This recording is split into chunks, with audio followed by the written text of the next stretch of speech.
30 seconds.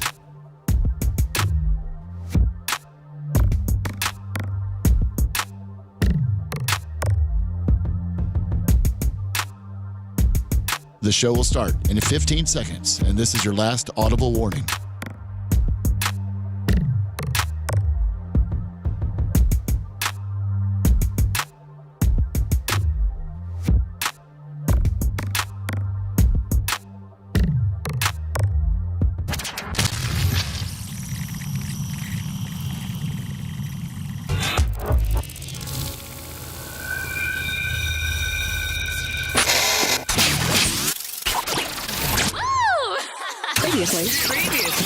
Previously on the Bubba the Love Sponge show. The people that are going to be invited to our Friday night little get-together. Friday night fight night? With Jake Paul and Mike Tyson. Is it random, or can we each pick somebody? Well, we only picked 3. I'm ready to get some tatas up in there. I didn't know there was 3. I thought there was only 2, Lummy. I thought we were doing 3 people.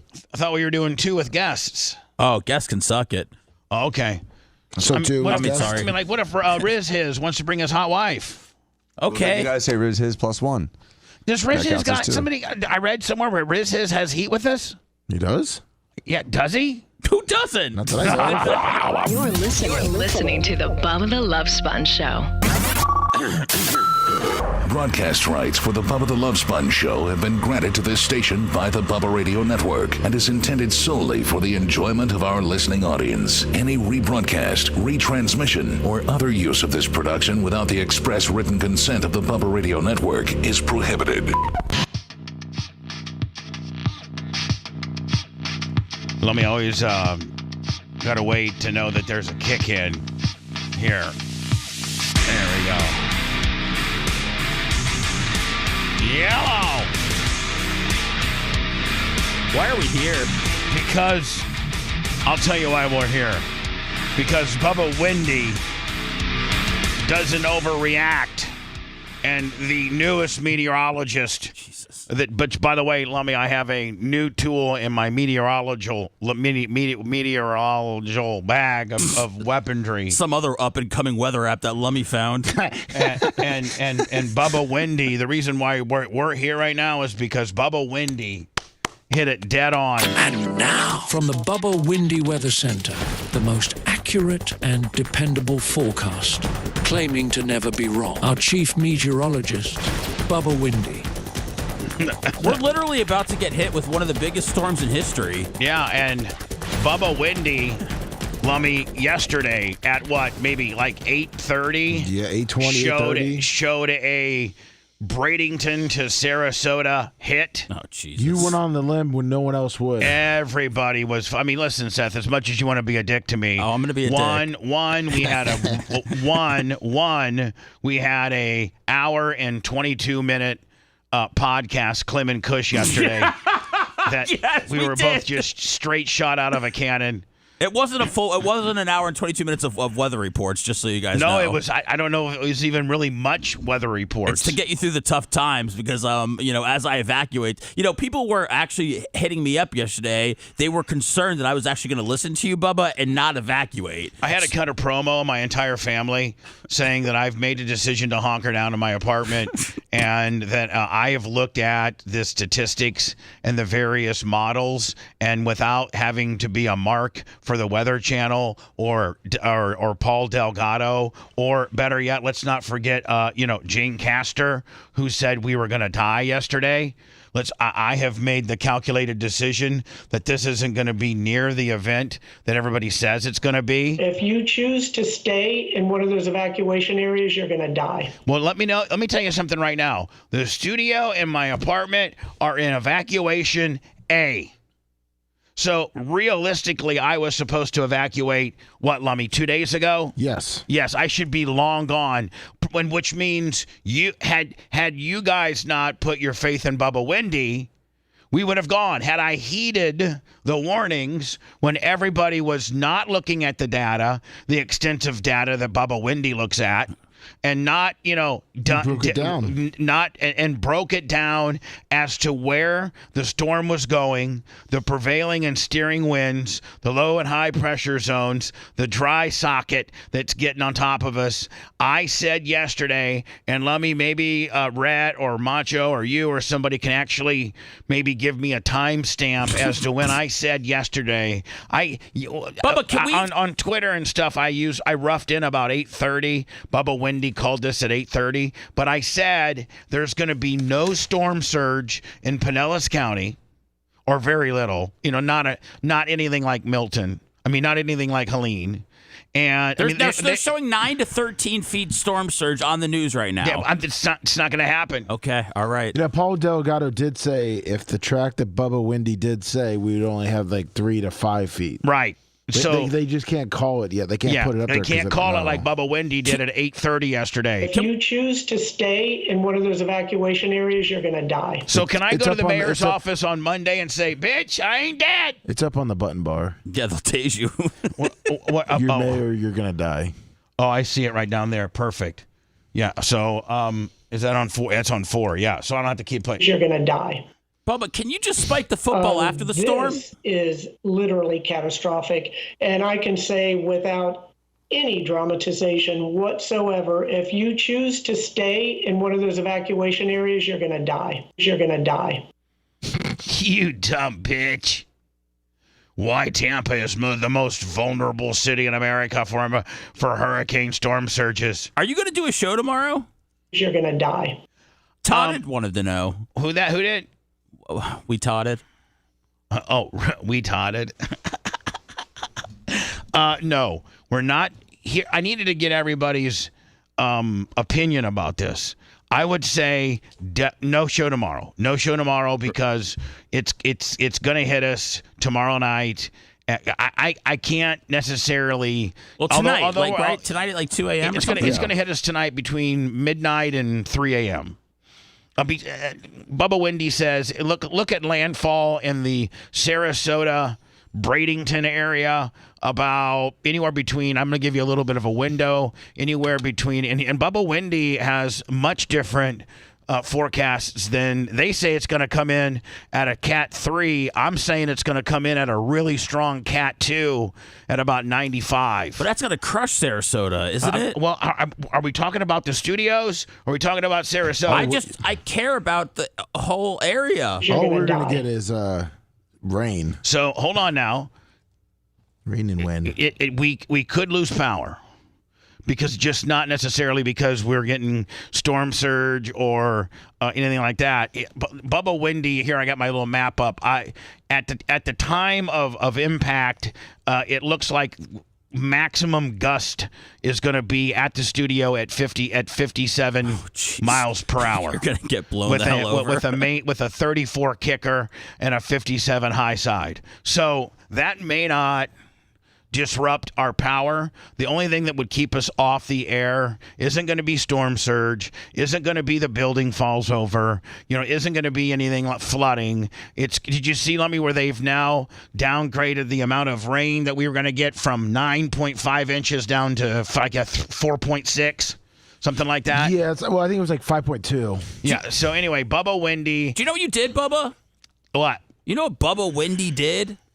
Bubba Windy. Lummy's father lives like right on the water, lives, I think, like in the water. Water. He's supposed to evacuate. Nope. They are going down with emergency vehicles saying, if you don't get out of here, you're going to die. We can't save you. And after he heard your stupid report, Lummy said his dad's not leaving now. Not leaving because it's going to hit Sarasota. Because he knows Bubba Windy doesn't knee jerk on what people. Because you know what Bubba Windy does? Bubba Windy looks at the stats and analyzes them. Bubba Windy is not trying to keep you riveted to Channel 28 for 10 straight hours or to have you click. I don't have anything clickable or anything like that. What about Mr. Garrison's life and his grandson and everything that he has to live for? He's going to be fine because Bubba Windy said nothing's going to happen. You're going to die. Bubba Windy says this is not going to be a Tampa, Pinellas County. It's not going to be nearly the Tampa, Pinellas County event that Helene was. But this is going to be. Now, listen. I agree, Bubba Windy is stressing me out. Bubba Windy does say this. Bubba Windy's heart goes out to the people south of the Sunshine Skyway. Bubba Windy does say, as much as Bubba Windy's studios will probably be spared, located conveniently in the right by the airport. Let's say that basically we're actually in the flight path of the backup runway for Tampa International Airport. A lot of times you'll hear when a bigger cargo plane, Lummy, comes in, yes, you can kind of hear it. Definitely. But Bubba Windy says, my heart goes out to people in Cape Coral and Marco Island and Sarasota. And then if you look at the other side of the coast, New Smyrna, all the Palm Coast, Port St. Lucie, even Boca Raton. Miami's going to get some storm surge. Jacksonville is going to get storm surge. We basically, Bubba Windy says, north of the Sunshine Skyway is the only thing from the Sunshine Skyway, Lummy, clear up till, Cedar Key. And where this was a problem last time, we're spared because we're going to get we're on the sucking side of storm surge. It looks like I'm going to have higher wind gusts than you do. Yeah. Well, because it says Spring Hill 66. Yeah, and so what I'm saying is Bubba Windy's heart goes out for the people south of the Skyway and the people on the entire east coast of Florida. You guys are going to have way more issues than people that live by the airport in Tampa International Airport. Now, let's not forget, as early as yesterday. Now, can you somehow, I want you guys, if you can, by the end of the show, just find out where I really laid my Bubba Windy balls out and said, I don't know if it was an exact moment. More, it feels like. Oh no, it was because it was like 8:20. Okay, so let me can find it. See if you guys can find it. We getting hazard pay today for this? No, but you are getting paid for Thursday and Friday, right? Or that's what I'm saying. Like what I'm saying is, well, I packed enough stuff to be at my parents till Friday. So this is literally catastrophic, and I can say without any dramatization whatsoever, if you choose to stay in one of those evacuation areas, you're going to die. You're so stupid. Go lick your girlfriend down to zero. Holy hell, man. I mean, let her enjoy her girlfriend, and she's got a city she's got to be responsible for. She's done a horrible job of picking up debris. Both counties have done a horrible job of picking up debris. Did you see yesterday they were getting police escorts to the dumps? Yeah, because they were getting called out by the national news. Yeah, because our governor cut the locks and had his boys. The FHP reports directly to the governor. I've just never seen trash get an escort before. Yeah. Well, so anyway, listen, this is going to hit. So we need to talk about Friday. And if you guys can't, the studios are going to probably be okay. If the studios have internet, which I'll know, have internet and power, do we come in and do a show on Friday? And I gave it to you off. So if you cannot make it in due to the plans that you've made, because as of yesterday, gave it to you off, I can't take it back. Oh, well. So I was going to say Dan will be here, but I forgot about Fridays and Dan. Yeah, it'll be Gene. Gene's on Fridays. Made some wholesale changes on the lineup. My apologies. Trying to be funny. So is there anybody? Let's take a vote. Let's take a vote. And nobody's vote's wrong. Nothing will be held against you. I know, Seth, your vote's automatically not off, paid. Just you don't know where my head's at right now, Bubba. Okay. So I'm going to start with myself, and that is if Bubba Windy's correct, and we have power, and we don't have any damage here, and we have the ability to go on the air, I say we go on the air. We're throwing it over to you, Seth. My vote's yes. Off and paid. So your vote? No, a no is. Oh, sorry, no. A no equals off and paid. Okay, I'm sorry, sir. No. Okay. So a yes means on the air and paid, And no means off the air and paid. And you're going with a no. I'm going with a no. Okay. Let's go over to Macho Man. And listen, please, you don't have to give me your reasons why you say no or yes. Because I got a lot. Because your reasons could very well be you've made arrangements with your parents or somebody else in your life that you have to take care of. I have to help my pa get Listen, I told you no explanation needed. Okay, because I have lots of makeup. Okay. I mean, I know you sit there for the next 10 minutes to make up things about your pa. Well, my pa's got to get the shutters off. And your ma and Sammy and Phoebes and, all this kind of, and your card show. I'm the man of the house now that my dad's over 75. Right. You're the I'm taking over. I think you're what they call that. Is it the patriarch or the matriarch? I'm the patriarch because I've had a bar mitzvah. Okay. So there's one yes and there's one no. Throwing it over to Macho Man, yes or no? Oh, I don't have his mic on. I'm sorry. Even though I have high confidence in Bubba Wendy, I know I'm going to have my hands full, so I vote no. Perfect. Okay, thank you. Rhett, yes or no? No. No. Well, I mean, I'm already overruled. All right, well, I was going to say yes. As long as I could get here, Bubba, I'd be here. Awful slurry today, Lummy. Hey, were you hitting the bottle coming in? Of course. Why not? You're It's gonna hurricane die. time. You're going to die. I mean, what are you supposed to do on days like You're gonna this? die. I mean, you got to get your drugs and You're going to die. Bubba Wendy knew about the wobble before the wobble happened. I knew. Listen, I'm showing you on my screen right now yesterday where I said it was going to hit, and this is where most models take it now. But look at Ostenberg up there trying to scare you still. Oh, yeah, they're still trying to scare you, man. They still want you to be riveted to 13, to 28. And I'll tell you the worst of all is literally the Weather Channel. They upgraded it to hit. It's going to hit at a 4 now. Yeah, well. At the 5 a.m. Okay. Wait, they upgraded that now? Yeah. Okay, that's fine. Bubba Wendy could be wrong on the intensity. I thought it was going to hit as a 5. I have it as a strong 2, Lummy. Yes. But, hey, Bubba Wendy, I mean, I can't be right on everything. I think location is far more important than strength. Yes. But, I mean, I'm telling you right now, if you watch the Weather Channel, they really use these graphics. Oh, this went way viral yesterday. Oh my God, the Weather Channel is completely against. 100% opposite of Bubba Wendy. Yeah, Bubba Wendy, there is no ulterior motive in my hurricane prediction. Bubba Wendy, God, I can't get over that other side. Damn it. I'm trying to get my mouse over here on this other side, and I won't go over there. Oh, no. But I think a lot of there I people got it. watch the Weather Channel. And now, from the Bubba Windy Weather Center, the most accurate and dependable forecast, claiming to never be wrong. Our chief meteorologist, Bubba Windy. Thank you. Back over to you, Seth. You were getting ready to pontificate on something. I was going to say, I think people are watching the Weather Channel to be entertained. I don't know how many local people are going to watch the national channel. A lot of people rely on the Weather Channel. A lot of old oh people, my too. God, Oh, okay. yeah. They're like, oh my God, the Weather Channel. Jim Cantori. Oh my Did you see how God. small he is? Supposedly he's 5 foot. I sent you a picture of him standing next to Jane Castor yesterday. Hold on here. 3 feet above normally dry ground. Water is already light. So when you see this and you're some old bag living in Indian Rocks Beach, and you know now, Lummy, even if you've watched the local news now, the local news has at least swallowed their pride and jumped on the Bubba Wendy tip. I jumped on the Bubba Wendy tip at 8:30 yesterday. Neil Malpazir, $10, Bubba Windy Fund.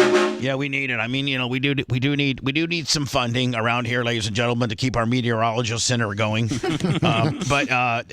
PayPal, Venmo, Cash App. But Lummy, if you're an old bag and you just watch the Weather Channel, and you haven't watched your localized channels that have said now this is going to be more of a South of the Sunshine event, South of the Sunshine Skyway event, you're scared to death. Watch. Threatening. It's too late to evacuate. Water this high can knock you off your feet, make cars float, and driving impossible. The first floor of homes and businesses are flooded.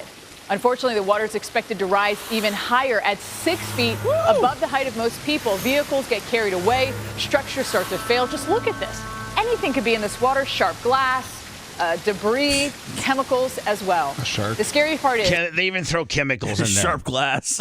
some areas could see surge values Oh, my God. at 10 to 15 feet. And this takes us up to 9. And look what it does. At this level, the first floors of structures are completely flooded. Now, let's be honest. Let's let Bubba Windy, in full disclosure, will say, I wasn't in. I just got my meteorologist certificate last week, right after Helene, so I couldn't make any big time predictions on Helene. But this is my first. Basically, this is my first storm that that Bubba Windy has analyzed. That's right. So listen, Pinellas County and most of the west coast of Florida got these type of surges, 8-9 feet. That's why people that had structures like Lummy's dad that have, that are on stilts, so to speak, and have first floor blow through, made it. But that's about what 9 feet is, isn't it, Lummy? Where it starts taking out, blow through walls that are on stilts. Oh, easy, yeah, because I think they're 10 to 12 feet. Right, like it starts getting into living of coded houses that have been built since 2000. You really, I wouldn't say you don't have to worry about it. I mean, your car's gone unless you can get a tire ground, but you're not going to start taking in water into where you live until about 11 foot. And there are few places that it is safe when the water rises this high. We want everyone to know their evacuation zone, listen to local officials, and evacuate when ordered to do so. And Jordan, you made a great point last time. This scares the hell out of Grandma living in Treasure Island. It's going to get nothing. Not just a calm water. You're going to have waves, even whitecaps on the surge inland. It's going to be nasty. You could, trying to think that it's going to be nasty. Walk in it.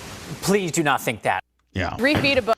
Then you get your mayor of your town, the mayor of your town, Jane Castor. And by the way, I think, Lummy, most of Pinellas County is A and B. Most of it. Yes. A lot of Hillsborough, Pasco's A and B, and a large portion of Hillsborough County, which is where Tampa and the studios are A and B. And they were having mandatory evacuations. I mean, they say that there's 1 million people that have left this area right now.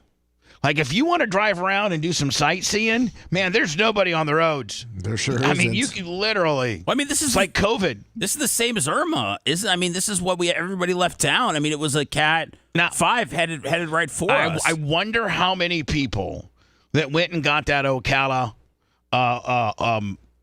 hotel room, or went and got that Gainesville hotel room, or what, are driving back today. Like, I wouldn't want. Like, I love the comforts of home. I don't want to be in a hotel room. And Seth, there's a lot of families like you that got a child, yes, a wife, and a dog. That's probably the most Americans have at least that, maybe multi-children. So I don't want to be I don't want to be at the Hampton Inn in Ocala with my dog, my 2 kids, and my naggy ass wife. But not everybody has a generator, and I think a lot of people are, even though if it's not as catastrophic, you still could lose your power on a simple thunderstorm. So I think people want to make sure that they have those things, because somebody in chat said they have a handicapped son for Port Richey, and they went to Orlando. So I mean, I think that I would want to make sure things were okay before I just headed back home. I'd be headed home so that I can take a day or two of power. I mean, let me. They got Tropicana. They got more linemen at Tropicana Field laying on bunks than they do when the Yankees come to town. as far as fans, and the same amount of groupies. You should have seen the lineman groupies that were out there last night. For real? Oh. You're gonna die. You're gonna die. You're gonna die. You're gonna die. Oh, Mach, I messed up and I copied this You're one. You're gonna die. You're gonna die. And you had me the long form one on the other one. Will you get that for me, buddy? I messed up. My fat fingers. So very sorry. Today we're going to have Alex Stein on. Yes. We're also going to have Shannon Burke. Yes. We can get maybe kind of an Orlando perspective, because actually I think this might be more of an Orlando event then it could be. Let me look at my Bubba Windy deal here. Wait, Tuttle was calling to check on me yesterday. Should I have called to check on him? You might want to recall him and say, listen, just giving you the courtesy back, kid. Looks like, Bubba Windy says it's not going to be as much of an event as it's potentially going to be for you. So do you need to come over here and hunker down? Tuttle's got a whole community he's got to look after, though. Now, Bubba Windy has now been given, being a meteorologist like me is all about having the right, tools to be able to make, large-scale predictions. And the most scary thing that we have here isn't necessarily the wind or the rain, it's storm surge. That's what like I think Dennis Phillips and everybody else says, you hide from the wind and you run from the surge. Yes. And so that's kind of like now that I'm Bubba Windy and a big time meteorologist, I probably need to learn these little catchphrases. That's right. So this shows you. This is I'm gonna go. It's supposed to hit about 2 a.m. tonight. Between 11 and 3 is when it's going to hit. And this is the storm surge and the direction that the surge is heading and the amount and the height of which it's heading. Now, if you look, you want to talk about catastrophic. Look at Venice. Now, Lummy, your dad's place got a 9-footer, and it damn near took, what's your dad's real name? James. What do you call him, though? Dad? Well, I know you call him Dad, but do you call him Jim? Or no, he hates that. He hates nicknames. Is it just James? James, he hates nicknames. All right, so James, if James's house was in Venice, and he's fixing to get a 13-3, James is going to be in trouble. Yes. And so, look at this, 12 foot. This is all, south of the Sunshine Skyway. Now, the Sunshine Skyway has 6-foot storm surge headed out. 6 foot headed out to sea. That's right. If you look at Clearwater, let's say you look at Clearwater, they got a 9-foot getting sucked. Clearwater's getting 9 foot worth of suckness. All this stuff's coming out. Tierra Verde 7.5. Let me look at not that anybody lives out here, but 25 and 30. But you can see how it's making that curve, right? They make the curve right there, and then it starts barreling in. And let me move down just. And this is a new app, Bubba. Yeah, this is a new app that my junior meteorologist Warren Garrison found for me. He's still got a couple more months of schooling before he's on the level of my education. And this is Ventusky? This is at 2 in the morning. This is supposedly upon impact. And Venice is 13. Cape Coral 10. Marco Island, Lummy 9. And if you move it to 5 a.m., I think it's even worse. Venice, Lummy 16.3. 16.1. Now let's see what that does to us. Are we still getting sucked? Well, we're getting side sucked, kind of. See how it's kind of going in there, Lummy? Yeah, but it's nothing crazy. Yeah, that's only, that's 5 foot. And, that's... And Lummy, what's high tide tomorrow? 6:21. 6. So this is all low tide or building. It's building up. This is building up. So we're 6:11. 6:11. All right. Yeah. So let me see. Go here. There is right there's 8. So let's go right there. It won't put me there. No, of course not. Well, will 8 still be high tide? Oh, high tide. Yeah, it's high tide then. How long? All right. Here's high tide. And it looks like it's calmed down a little bit, but now it looks like Clearwater and Pinellas County, it's not going in, it's kind of going sideways. It's going just kind of directly south. Yeah. I'm going to keep going to see if it ever turns into, now there's a little bit, but that's 7 foot and it's a sideways, right? Yeah, I think it's just coming back, from getting sucked out. Now that's not good for St. Pete. 7 feet. Well, I think it's coming back in. It's a 7-foot side suck. Then let me now. It's my home. This is where it could maybe start getting a little right here in, like, let's say East Lake, Bayonet Point. That's kind of some direct stuff right there. This is at 2 p.m. tomorrow, but it still kind of just goes parallel with the coast of Pinellas County. Yeah. All right. I'm just trying to see if it ever gets See, it really never gets bad for Pinellas County or Tampa. Like, it never gets. I don't think we're going to have any storm surge issues at all. And if you watch the local television, meteorologist, they're not talking about Pinellas County or Hillsborough having storm surge issues. They're talking about people south of the Sunshine Skyway. And it's like my buddy Chad Geary, he lives in Bradenton. I got a lot of people that live down there. I think Heather Wiz lives down there. Iggy lives down there. Oh, yeah. I think Donkey Teeth lives down there. I think We Pave, We Seal. We Pave, We Seal lives down there. A bunch of Florida Stanley. Oh, yeah. I mean, Dark Match Steve, does he live down there? No, he lives with us here in Tampa. So there's some great Bubba Army royalty. Iggy, Wizzy, Henstar, We Pave, We Seal. Just a lot of good people that live south of us.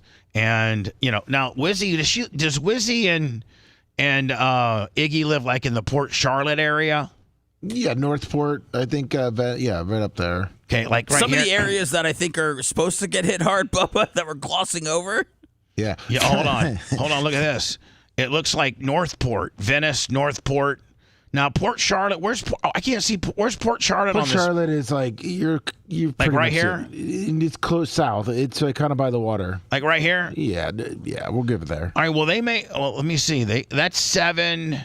That little inlet here, I think, this little it's kind of like dangling testicle of a peninsula. It's kind of like their bay. Looks like it's going to take a lot of it for them. And by the time it gets up in here, it looks like maybe Port Charlotte might only have like a 6-footer. And then you got Boca Grande, which is those islands over there. Over here? Yeah, Captiva. They're done. They're at 13. That's at 5 a.m. Let me see at 2 a.m. They're at 12.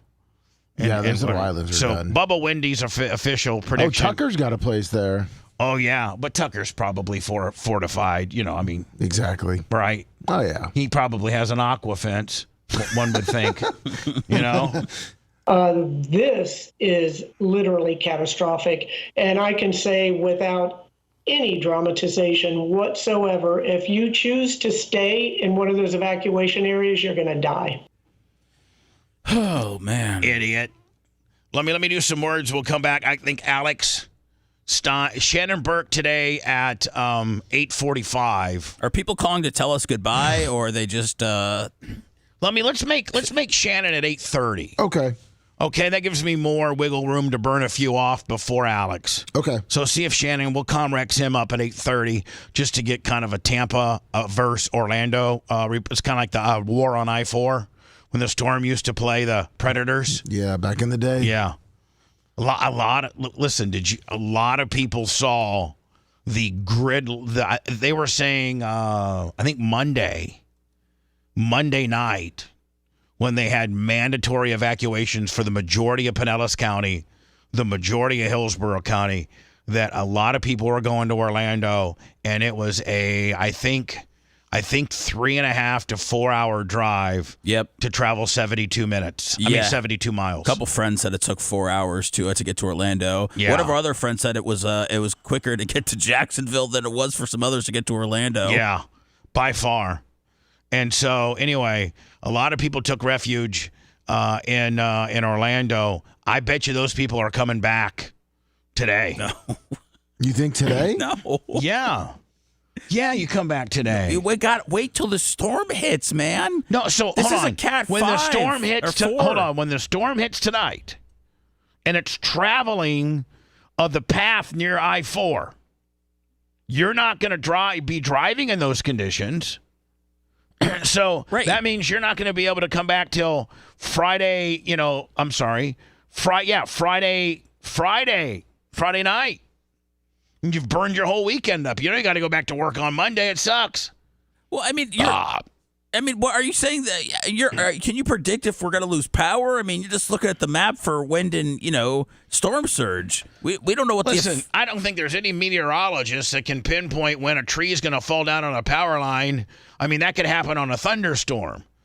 Yes. I mean, I just think everybody could potentially lose power, including the hotel that you're staying in. Not all hotels have backup generators. Oh, they don't? No. Oh.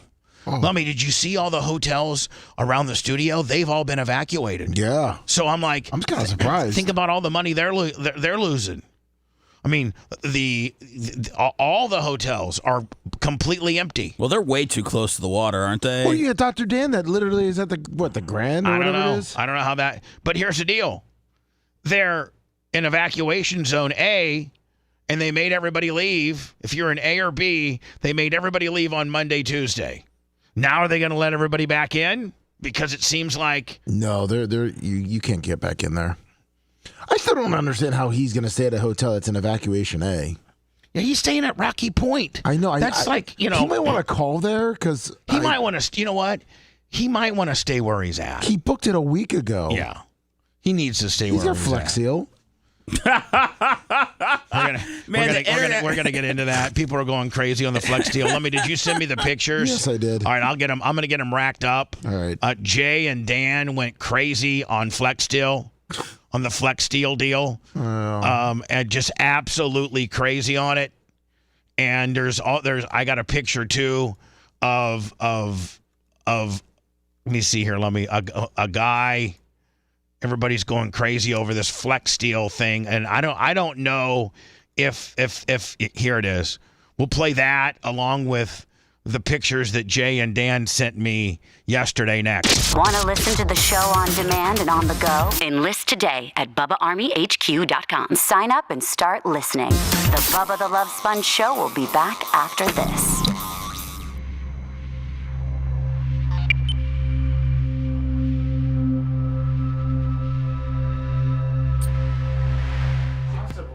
The only way you can really clean it is with a pressure washer.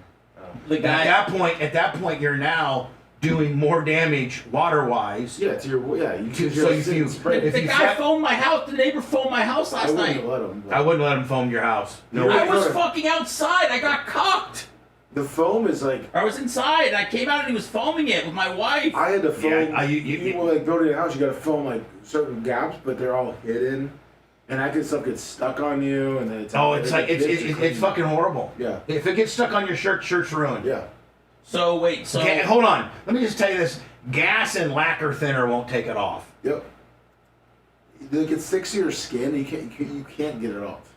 So whatever Jay and Dan foamed is done. They're gonna have to rip off all the wood, rip off their doors, rip off everything, and replace everything. You sent me those pictures? Yes. What have you all sent me that I need to get? I got the Kamala one. That's Jim Cantor, how small he is, standing next to Jane Castor. I didn't know he was a tiny guy. What's up, Permagrom? Okay, so there's that. The pictures are the one that I guess didn't pop up. Yeah. Yeah, we did PayPal account. I think we sent that to Sponge yesterday. There you go. I don't know if we played it or not. And then what's this right here? Those are all some Kamala clips. Oh, that I don't have? Yeah. Okay. And then those three, and then that's it for right now. I'm trying to find more. What's up, J. Diaco? Jason? Jason. So wait, so he put the stuff like on the garage and shit. So is my garage not going to be able to open? No, it's not going to be open. You're going to have to get scrapers, scrape the shit out of it, and you're still going to have remnants of it until you pressure wash it. So my fucking wife they just made this. We don't even fucking own this house. Yeah, who gives a shit? It's going to be a hard cleanup. Yeah, that or just you're done. Like you're pretty much done. I'm fucking mad, dude. Honestly, I saw that video, and then I saw their cart, and I'm like, what are they doing? They're going to create a lot of work. I understand they're trying not to flood, but I got my work right now. Did you send me the picture of the Red Bull and the? Yeah, I did both. Where they at, lover? Well, that big square was 2 pictures, but I'll just send the Red Bull one. Oh, is this another picture here? Yeah. I know. It looks like it fucking just combined them. Shit fucking down. Oh, I'm parked on the side of the building because it was raining, so I'll move my car if I need to. I took my liberties. You didn't see the Red Bull one? I'll just send that individually. Okay, send it to me again. Let me know when you send it. Is that? Still not coming through. I don't know why it's not coming up. All right, now it is. Thank you, bud. Oh, just gonna give this to Macho.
You know, Howard, people ask me, what do you think is going on, and what is the trend in the state? And there are many things, and I can be much more articulate than what I'm going to say. But ultimately, I do believe that this is an election that is about strength versus weakness. Yeah. And weakness as projected by someone who puts himself and thinks,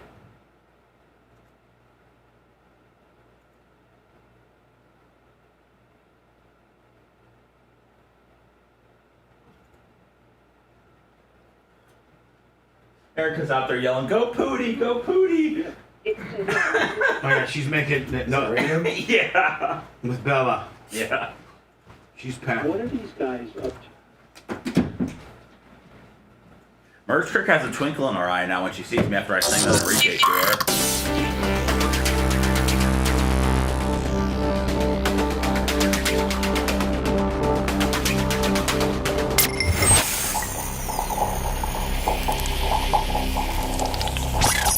Broadcasting live from the Aquabito studios. Aquabito.com. Promo code Bubba. It's the Bubba the Love Sponge Show.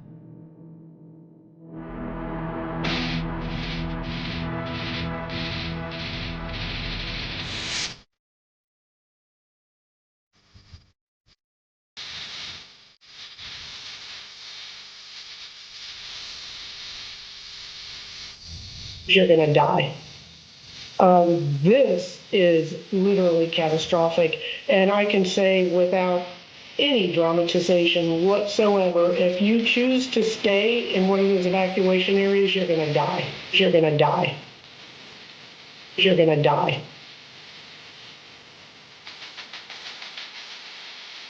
I ain't dead, and I ain't dying. I promise you that.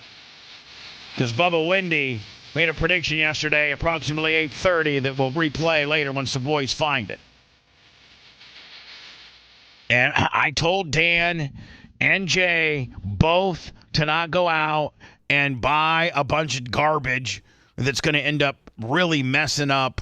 I hope Jay and Dan had a mindset of I'd love to replace these doors and maybe this garage door. Everything that you guys are flex sealing and or foaming, the good stuff. What's it called, Lummy? The good, is it? Great stuff. The great stuff, which I've used in some applications to fill some holes in and things like that.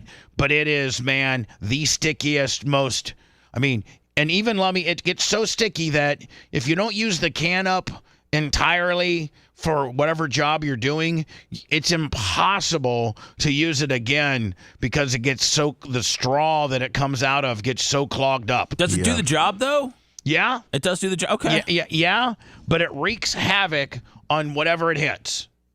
And so Jay and Dan both have this flex steel type mentality where they were going to secure various doors and entryways and garage doors. I don't know.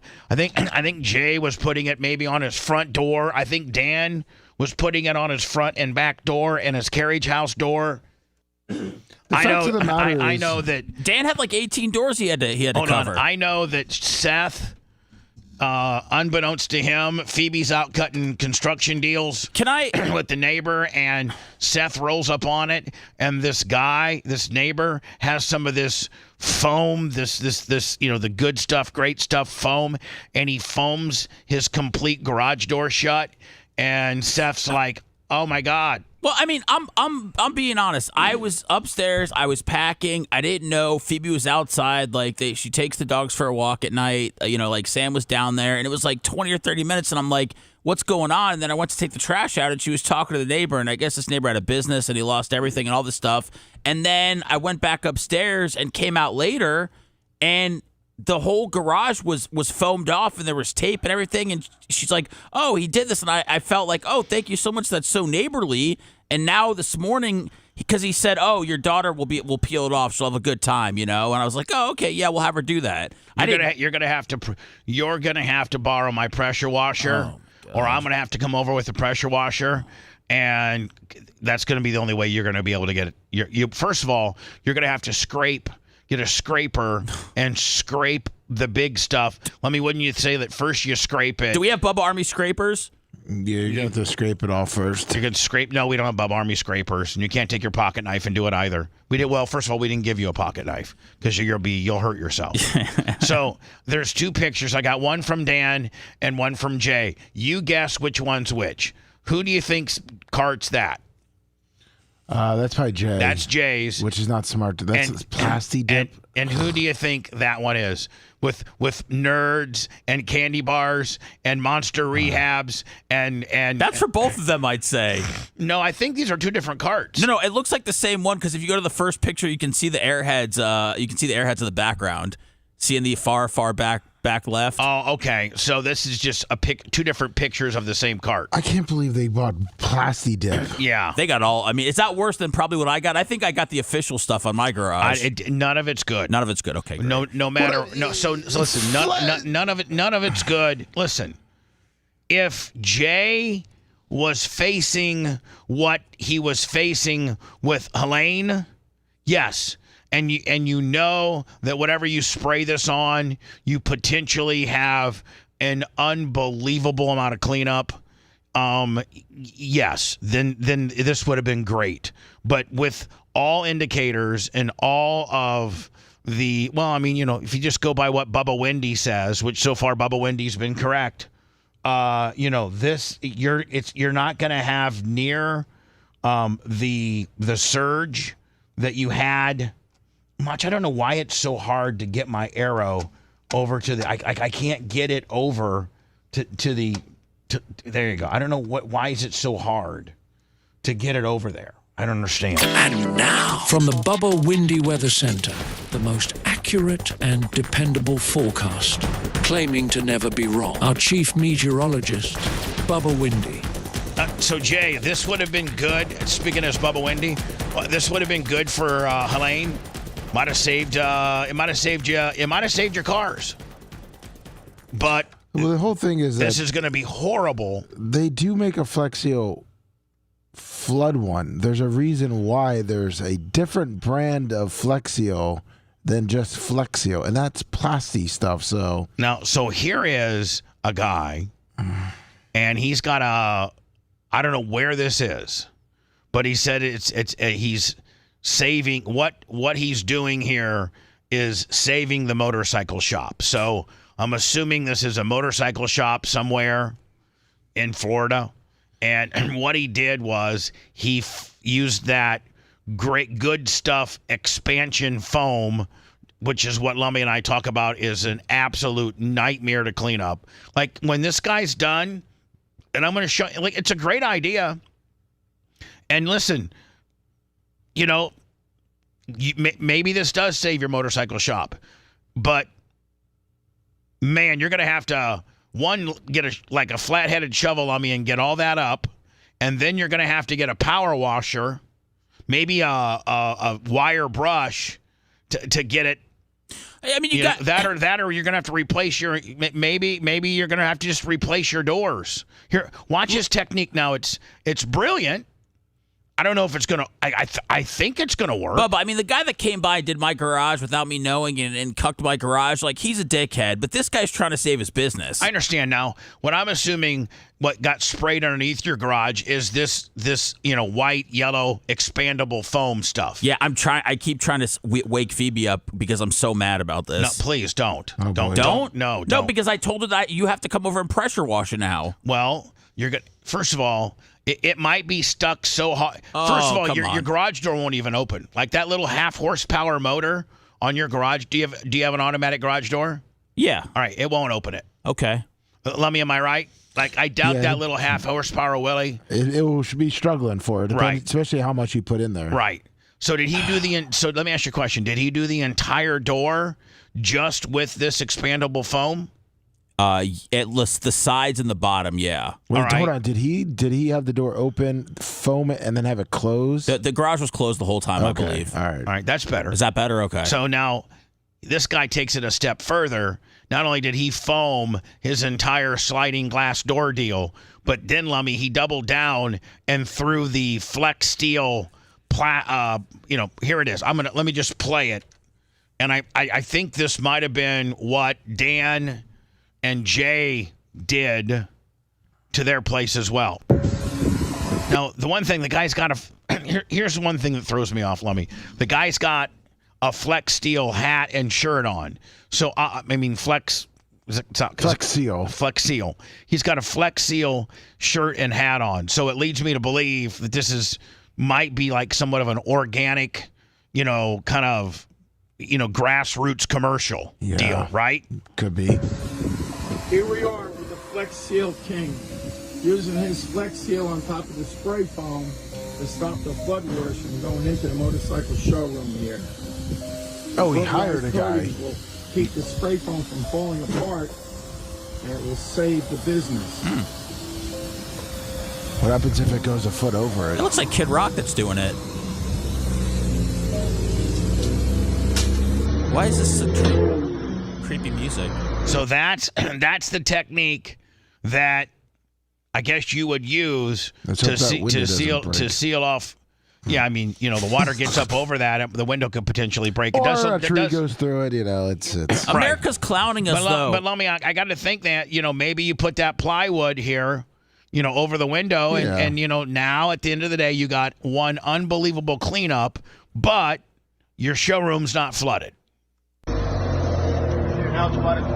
Now that section is waterproof. We're going to do another section. This is Ed Castro, the Flex Seal King of Daytona Beach. Oh, we got to get this guy on the show. Podcast Willie. If you want to buy a motorcycle, come on over here on Friday. We're back over. All right, we're good. We'll sell you a motorcycle. I want to see Lummy, exactly what he's doing here. Yeah. And they will be here after the flood. And the bikes will still be here in pristine condition. And now, Lummy, if this is the only door to your business that is this big slider, and I would think that this would probably work. Yeah. Maybe put some plywood over your windows. Now, don't put, so that it's butted up right against the Flex Seal. You don't want to put it over the Flex Seal because that could, maybe dent into it and lose a little bit of its strength. Because we prepare for this flood and the hurricane. We don't mess around over here. Mm-hmm. You're going to be messing around for about 2. You know what? You better get this guy's number because you're not going to be open Friday, buddy. You're going to have to, in order to open those doors on Friday, you're going to have a flathead shovel and maybe a power washer. So let me. The water that you saved going in the showroom from the floor from the storm is now getting power washed in. It sure is. What's a flathead shovel? Is that how you would describe baby face? Well, yeah, kind of. There's a flathead shovel face. Well, there's different shovels. There's a flathead shovel that is a little bit more conducive to scooping and going right against the ground to scoop stuff up. Then there's a digging shovel that comes to a point that's made to kind of penetrate the ground. And then there's a spade. There's all kinds of different shovels. One to till the land? Well, there's not shovels that till. Okay. Not necessarily. All right. This will seal the water from coming in from the Halifax River during this Hurricane Milton. Now, realistically, it looks like he's maybe gone up the seam here. I don't know if that's inside or outside. Oh, I see. Yeah. Here we go. What's he getting paid, you think? Probably $500. I'd say that's a $500 job. I just sent you 4 videos of Jay's, what he did to his house. Okay, there's Jay and Dan and their Flex Steel purchase. Now Lummy has sent me 4 pictures. 4 videos. Oh, 4 videos. Okay, let me just open up all these 4 here in different frames, and then I'll go and pause them and then go watch them. Okay, boom. So we got 4 different videos. This is one video. Oh, they're different pages, right? Yeah. Let me put. Look at these multi-million-dollar homes that are getting coated with a $7 can of Flex Steel. Jeez. I'm not laughing at you, Jay. People got to do what they got to do, right? All right, here we go. Here's the one.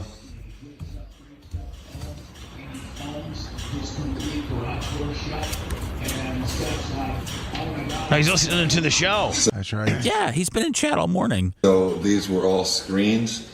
I filled them all with that rubber. I've sealed this door. This is my escape hatch. But I did do all the screens. Which, by the way, man, if your house is built after like 99, you have to have blow-through vents on your garage doors. Did you know that? Yeah. I got into the biggest fight with the city of St. Pete because I didn't have blow-through. I'm like, why do you want those? Like, I don't, for whatever reason. So Jay now, whose house, obviously is very new, he had to, you have to close these vents because if not, I don't know why they make you do that. Is it so you can't kill yourself in your garage? No, I don't think so. They release the water so the pressure on the garage Filled them door in or with something. rubber. And then the back door. Oh my god. He's not going to be able to get inside. This is where all the water came in before. So he's going to have to spray Here's paint. the one. He's going to have to power wash that, Bubba? I think he's going to have to replace that door. Yeah, Well, he's guys? Come on. No, he's going to have to replace that door. Are you guys serious? Not the garage door. He can. Well, he did the outside of the garage door. Grip itself. Now, what am I looking at here, Lummy? I don't know. Look, did he caulk it? Now, is that the outside? I'm assuming these are the outside French doors that maybe go out to the pool or the front door area. Yeah. Did he caulk it, or what? Or is that more Flex Seal? I think that's like maybe the white Flex Steel. We shall see. Realistically, Lummy, if you were to do it right, is you would put the great stuff expandable foam down and then seal that. You would do it the way the guy from Daytona was doing it. It's just going to create. But isn't saving your house worth the hassle? Yeah, but here's the thing. Jay's not going to get any storm surge. But they do make proper things to put over. And this is my doors. escape door. But hold on. How about... Did he say that's his escape door? Yeah, why? Hold on. Escape door. Hold on. How about this seam all the way up here? He must have forgot that. I mean, where the door is hinged into the side. I mean, wait. I mean, the water is going to be okay there, Jay, but you got to go up the farm here, I think, bud. I don't know. I'm not. Bubba, I feel like nobody is doing anything right during the storm. Whether it's we're listening to the news or whether we're flex sealing ourselves into our homes forever, it feels like we're totally botching this one. Why is that? Marine caulk here. Oh, this is marine caulk. Okay, so he's telling us what it is. Glued my door down. Oh my god. Oh my god, He Jay. caulked his. Oh jeez. Jay. Then back to the rubber seal stuff all the way on the walls. Do you need to call Jay? No. What if he's trapped?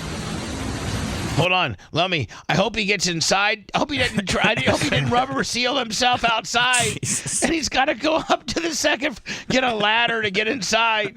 Go through his daughter's. Oh, no. Daughters. Trey, open up your room. I can't get in. I gotta come in from the window. Okay, so here's the outside. Here's the outside. Oh my God! Look at the amount of.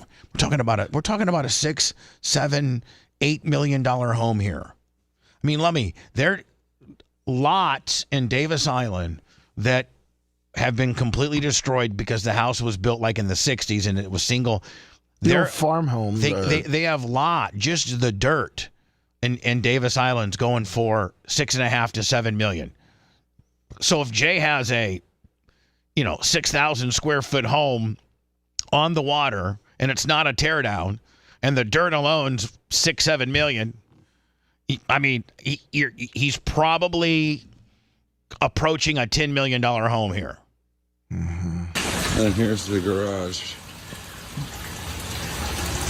And Bubba, just to point out, and as you were saying it, that marine caulk is very, very, very hard to get off. It's worse than the foam. Okay. Jay might have to replace all of his doors. Come on, Bubba. I'm just saying. Bubba, are you? I'm just asking because I know that we exaggerate sometimes. Are you being for real? Yeah. I mean, Lummy, you know more about construction than I do. 100%. 100%. So that or he's going to have a $2,000 cleanup bill. Well, from a contractor. It's worth it if you're going to flood. It's worth it if he had done this before Helena. But all indications show that Davis Island is going to get sucked the entire time and not get pegged. So I'm just saying, I don't know the amount of headache that it's going to take to clean this stuff up. Now, he's probably 100% fortified what he wanted to do. He probably effectively, Lummy, sealed it off, and he will not have near the water event that he did for Helena, even if he was to get those type of surges. I just don't think he's going to get those type of surges. And so I don't know. It's kind of you got to make a calculated decision. Come on, Bubba, if I'm not going to get these type of surges, do I do $3,000-$4,000? I mean, if you have to replace doors and stuff like that. Oh, that marine caulk will make you. You're going to replace the doors. Hello, who's this? You're on the air. If you had the mansion, taking as many phone calls as I can. 813-90-BUBBA. Which is why I don't take phone calls. If you had the mansion, you'd be doing that too, Sponjo. No, I would not. Yes. No, I would not. Hold on. They make garage door covers that is like thick that stop water from coming in. And Jay, doors. And here's the thing, Jay. I don't blame you because you went through a very traumatic event with Helene. Catastrophic. You had a car catch on fire. You lost 3. Every one of your cars is a 6-figure car. You lost 3, maybe 4 total cars. So I could see where you're not taking any chances. And if it takes $4 or $5 grand to replace those back doors, or to have a contractor come in and scrape it, pressure wash it, repaint it, maybe rehang it, who cares? You're going to sleep well at night knowing that you'll never have to do this. This definitely will probably waterproof your entries of your place. Well, if you look at his garage door, I don't think he did the seals between each panel of the garage door. Oh man. What do you mean? Well, they have how your garage door folds in, kind of, and you have seals. Yeah, those but I don't think. I think that those are high enough. I think that. Lummy, I think that he got the majority of his water from the blow-through vents.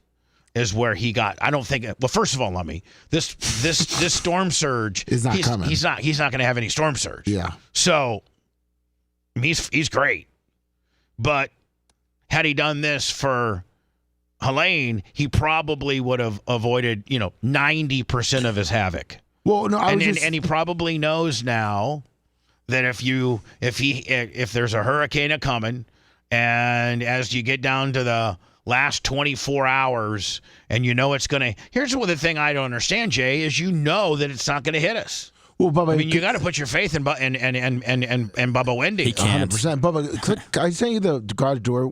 Maybe this is for next time for him.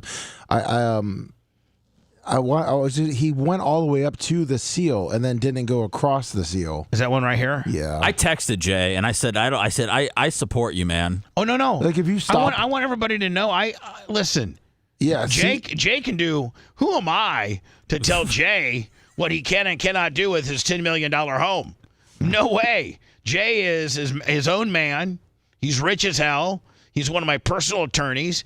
I love him like a brother. He would drop anything to be with me to help me. I'm just questioning the severity of the storm we're getting ready to get. But I think Jay has so much money that he's like, in my opinion, Lummy, I think Jay has so much money that he's like, I don't care if it's, they're still calling for 9 to 13 feet. Like, are they still trying to scare us? We can look at the storm surge indicators and see that we're not going to get that. We're not getting 9 to 13 feet. No. We're not. We're just not. But that's catastrophic if we do. Well, if that's the case, Bubba, let's go. Can you go to Jay's? Then he needs to go back out there. And by the way, the foam stuff does take 1 to 2 days to cure and get a nice hard, or it turns into a sponge. Right. But the Flex Seal does also take a day. But if you keep going, I think. And here's the garage. Hit pause. Now, Bubba, see how he goes up there? So you say is that your first seam, or is that your first seam? That's your first seam. Okay. So he went past. So if he was to go past this seam, then you should have gone across the farm on the seam too. So the water's going to dip in there, and you're still going to get. Yeah. So flooding. Jay, next time just stop at that seam, because this is going to be unnecessary cleanup, or go right across the farm on the seam. If you're gonna go past the seam on the height, you must go across the farm. Especially if we get 9 to 13 feet. What a couple of Monday morning quarterbacks.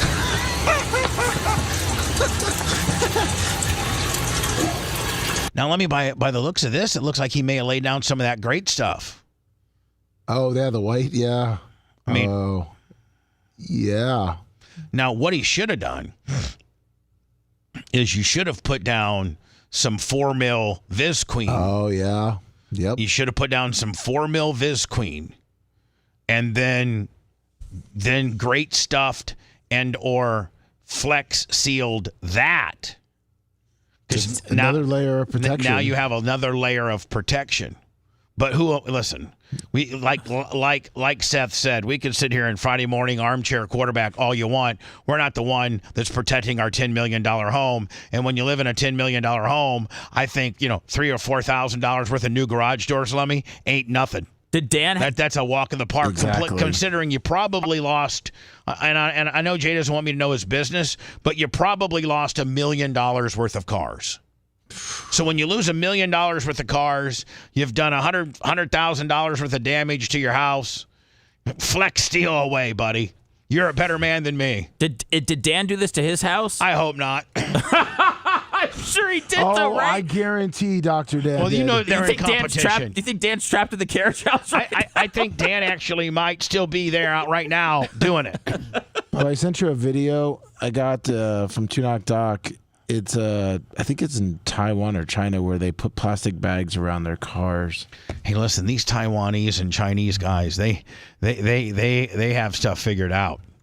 All right, so they put like big Ziploc, hold on, are these cars Ziploc bags? It looks like it. So, listen, Seth, like if they've made Ziploc bag technology unbelievable. Remember back in the day, all a Ziploc bag was like big enough to put like a peanut butter and jelly sandwich in. Oh yeah. For your mom to send it to you to school. Yes, sir. That's what it was. And Lummy, they didn't have the locking top or nothing. It was just right across the farm. You seal it up. It's the size of a sandwich. Yellow and blue bay green. It's been quite the evolution, Bubba. Then they got into bigger sizes. Now they got into the gallon bags with the not only can you seal it, but you can also put that that blue lock across the top. So, Lummy, are they now making Ziploc bags for cars? I sent you another video where it shows how you drive into it. Brilliant. So you drive your car probably into this big Ziploc bag. What's brilliant? They can't take the car anywhere. The car doesn't get wet. But you're stuck. What do you mean you're stuck? Wait, where are you driving to? You're trying to preserve your car. You're not trying to drive it. You're trying to say, hey, when I come back 3 days from now, when the flood's gone, all I have to do is unziplock my car and drive out. Why is he preserving this? He should have collected the insurance money on it. Well, not everybody is a shakedown artist like you. A lot of good people want to just make sure their car. Hardworking Taiwanese people. Look at this guy. This guy's on his porch and he's looking at a Ziploc car. Hopefully something sharp doesn't This hit is him. absolutely brilliant, and I promise you right now that if Jay found out where you could buy these at, he'd order 4. I'm telling you right now. Then you tie it to so it doesn't float away. So it doesn't float away. Can we call Nick Diaco to interpret this for us? Sounds Mandarin to me. I sent you another video where they show how they drive it in and stuff. All right, so yeah, I definitely need to see this before we go to words. This is how they drive it in. Yes. Right, hold on here. This is so stupid. Anti-flood car bag. I think this is absolutely brilliant. Of course. Hold on. Seth knows nothing about cars. Yeah, Bubba, In fact, he has full insurance. He wants his car to flood out so he can get a new one. Yeah, we checked. I have insurance for that. It'll cover that. Right, and you probably, There's a reason people have $1 million cars here. And they're not putting their cars in these bags. Because we don't know about this technology. They always get it before they do. Taiwan? They got robots before us. They get everything before us. They're way smarter than we are. The Taiwanese or the Chinese? Both. They got the AI chips. So this shows you, this is probably what J. Diaco's garage looked like, a couple weeks ago. Sad music.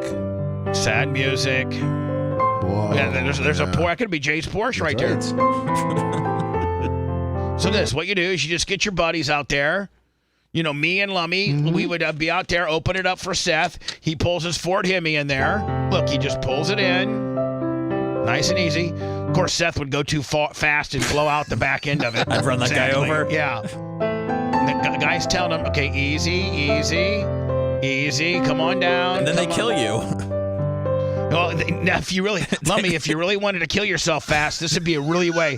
You can use this either as a anti-flood bag or a suicide bag. They can tie you up real quick in the back. You could expedite, carbon monoxide poisoning, times 20. That's right. All right, so the guy gets out. Lummy, you know how they shrink wrap boats? Yeah. Why don't they shrink wrap cars? I saw some people online doing it. Shrink wrap your car. There you go. Hey, get out of the car. So the guy's getting out. Right there, he's getting out the back. He's struggling. See, I have to get the Merch Crick super skinny, because if I open the door, I'd probably rip the side of the. Yeah, exactly. The door's not. When I get in a car, I got to open the door all the way. Okay. Yep. This is made for a skinny little. You might have to have Sammy drive it in for you, Seth. This is almost like a live birth, Bubba. Look. So he comes out. I'm born. So let me. I want to see how they tie it all together. You know what I'm saying? Yeah. Old-fashioned knot. So they take that knot and they probably take the knot from the front. Yeah, and they tie it together at the top. Yep. And then they put weights on it. They put weights on? So it doesn't float away. Weights on the car? Yeah, so it doesn't float away. Or let me you tie it. You tie it to something that's structurally sound. It's not going nowhere. Nope. Right? Yeah. Brilliant. Did you guys see I lowered the basketball goal yesterday before I left? Yeah, I saw that. I making sure it was you. No, yeah. If we want to play dunk ball today, we can. It's about 5 foot. Oh, perfect. Hello. Yeah, it's Jen from St. Pete. I was hitting my vaporizer. Someone's doing a bit, Bubba. Let's kicks for guns. Oh, okay. It felt bitish, so we needed to get out of it. Yeah. I'm telling you right now, if J. Diaco knew where he could buy car bag? 3 weeks ago, buy 4 car bags. He would have done it. Absolutely. He might have bought 2 bags per car. Double them up. Double bag it. Listen, Lummy, you could double bag it. You could. Why not? Oh, it's brilliant. Can I say what I would have? Can I say whatever you want to say? Can I say what I would have done with the cars if I was rich? Yeah. I'd have somebody drive them to like Miami or something for me. Well, here's what, I live pretty close here to the studios, and I have I have different vehicles. Let me my Crown Vic. Yeah, well, first of all, I put my smart car on the But you wouldn't have it with the bag. I know, but here's the deal. A lot of the hotels around here are letting you park your car because it's there's a couple high-rise parking places around here that are allowing you to park your car, like on the 3rd or 4th, floor. Oh, nice. And and I even, as I was parking Merch Crick's car over there, because I'm just going to use my truck, So, but we parked Merch Crick's car over there. I might take the Crown Vic over there. But that being said, as I'm pulling into this particular parking garage and near the West Shore area, this Jamaican woman who's on a golf cart stops me and says, "Are you staying at the hotel or the office building?" And I go, "No, I just live a few blocks from here." And she goes, "Regularly we would tow you, but because it's a natural, disaster, we're letting people park here." So I'm like, "Thank you so very much." So they're allowing, I'm like on the 3rd. Let me, you'd have to be a 50-foot, 50-foot storm surge in order to get Merch Crick's car. No. So if you have the ability to get to a parking garage that they're not going to tow you. Hey, I'm thinking that if the airport's closed, you might be able to go use airport parking. No, they said it's not a parking lot. Oh, that's where you will get towed. Yes. Were you going to say, Seth? Did you take care of the Merch Crick on her birthday yesterday? Tried to take her. She wanted to go to Longhorn because she knows that's the only place I really want to go. So we had our gift cards all out because a lot of people. A lot of the great Bubba Army for gifts in my birthday and what have you. Let me always give me. I have a Longhorn. I always have Longhorn gift cards on me. Of course. Whether it's Mark from Tarpon or Scout and Big Gulp or whatever. And so we pull it, and it's everything over there is closed yesterday. Penthouse Club's closed. Carrabba's closed. Olive Garden's closed. I think McDonald's and Wendy's were the only places open. Honestly, Ruth's Chris was closed. Longhorn's closed. So we went back, Lummy, to the apartment and made a Presto pizza. Oh, that was nice. And I sang happy birthday to her with a cupcake and 1 candle. Did you make love to her? I don't know. I'm not going to answer that question, but I pretty much get laid every day. There you go. But did you lay her? It was her birthday. Yeah. Or did you still make her just get on top of you and just ride you off into the sunset, you stallion? What does it matter at this point? It doesn't. It's all gross anyways. If you want 24/7 on-demand Bubba and the crew, go to BubbaArmyHQ.com. Right now. The Bubba the Love Sponge Show will be back after this.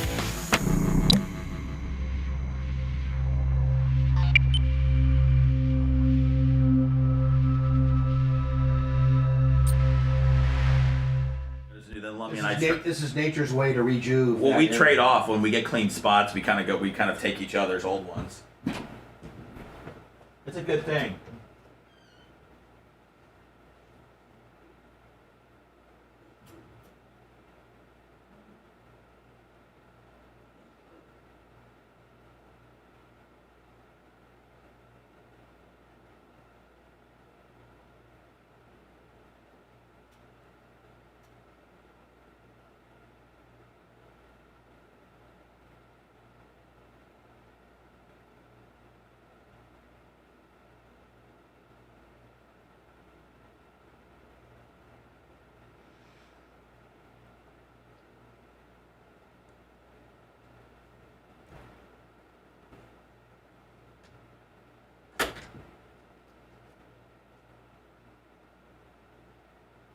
Hello, Mayor Moore. My name's Alex Stein. I'm here because emotionally I'm not doing well. My wife, she's been very unhappy with me lately because I have a unique opinion. I want to help Daddy get out of jail. And I wrote a little song.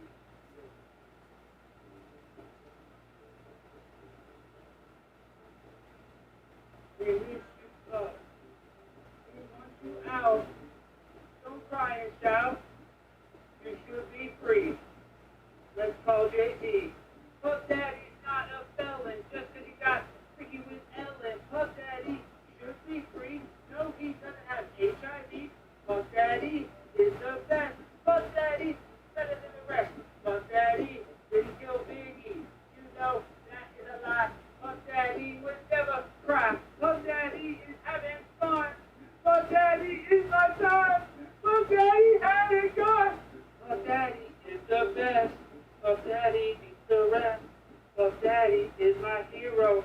But Daddy's not a hero. But Daddy should be free. Someone please go James. I love you, Bob. Hello, Marimore.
Fox 13 still got it going.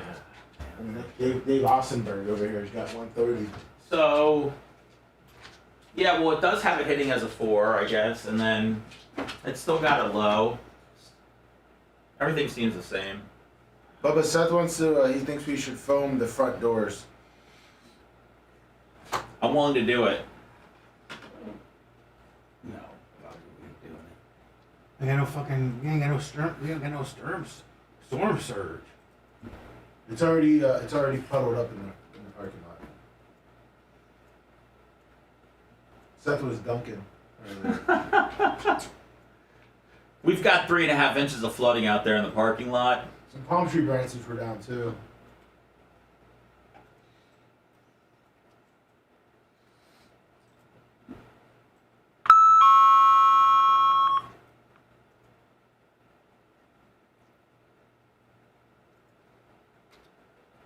The best thing about staying with my parents is that I get to sleep in bed with my mom and dad. Oh, so they got like a queen size bed? Yeah. You get a. They let me hop right in the middle like the old days. Oh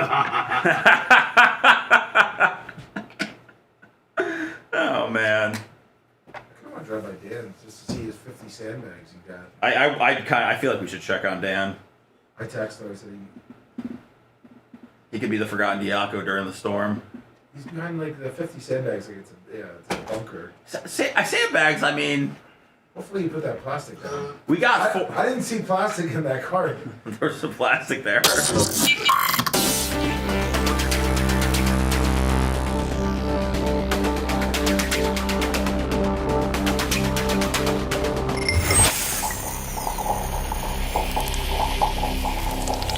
Broadcasting live from the Aquabeto studios. Aquabeto.com, promo code BUBBA. It's the Bubba the Love Sponge Show.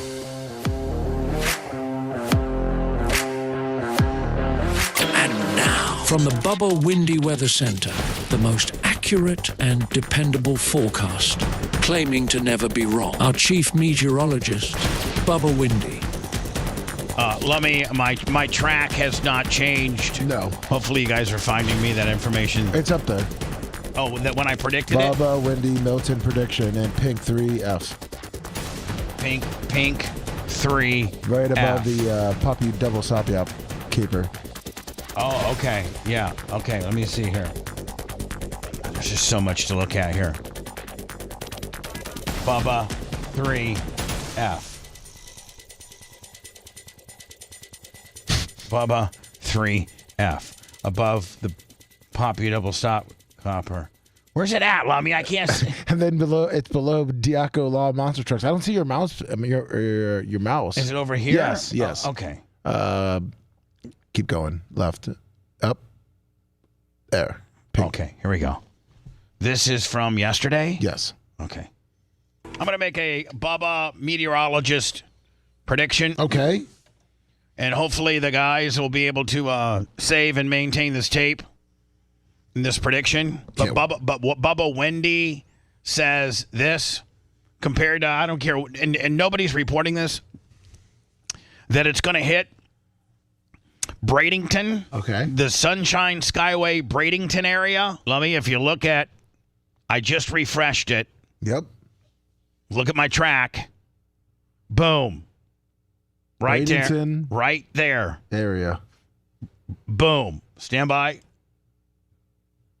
I'm saying it's hitting Bradenton at a Cat 2, and there's not going to be any storm surge. Yes. It goes from Bradenton to Brandon over Fishhawk, and you're looking at wind gusts of up to 70 miles an hour in Lutz. If I was to, put the studio on me, which would be about right there, we're looking at wind gusts of about, I think when it hits, I'll have wind gusts here at the studio at about 80. So it's going to hit Bradenton at 80, and nobody's making this prediction. No storm surge. Nope. Boom. And Lummy, if you look at the storm surge. Nothing. My new storm surge tool. And I meant, no storm surge north of the Skyway. There is none. This is all of this. I think we can arguably, this is at 2 a.m. when it hits. All of this looks like, this indicates that the storm surge is going out. Yes. And then coming back about, I don't know how many miles that is, and then making a loop-to-loop, and then coming back in and absolutely devastating Cape Coral, Northport, Venice, Sarasota, and Bradenton. Another colleague of yours, Paul Delgado, his update says the storm will change some people's lives. Will change some people's lives? Yes. What does that mean? For the better or for the worse? For the worse. This is literally catastrophic. And I can say without any dramatization whatsoever, if you choose to stay in one of those evacuation areas, you're going to die. You're going to die. I chose to stay in Evac A, and I ain't dying. Nope. So that's the prediction that I made. Lummy, as you can see, let me hit boom. I said it's going to go. Oh, it looks like it kind of goes through Fishhawk and then hits St. Cloud, outer edge of Orlando. And then, boom. Now let me see again. There's the storm surge here. That could be maybe a little bit of a problem. Yeah. What time is that? That's Thursday at 2:00. So let me go over to my storm surge, Willie, and go to 2 p.m.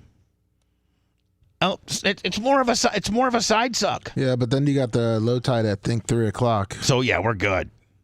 I don't ever really see a direct hit in Pinellas County or Hillsborough County when it comes to storm surge. Where'd all this wisdom come from?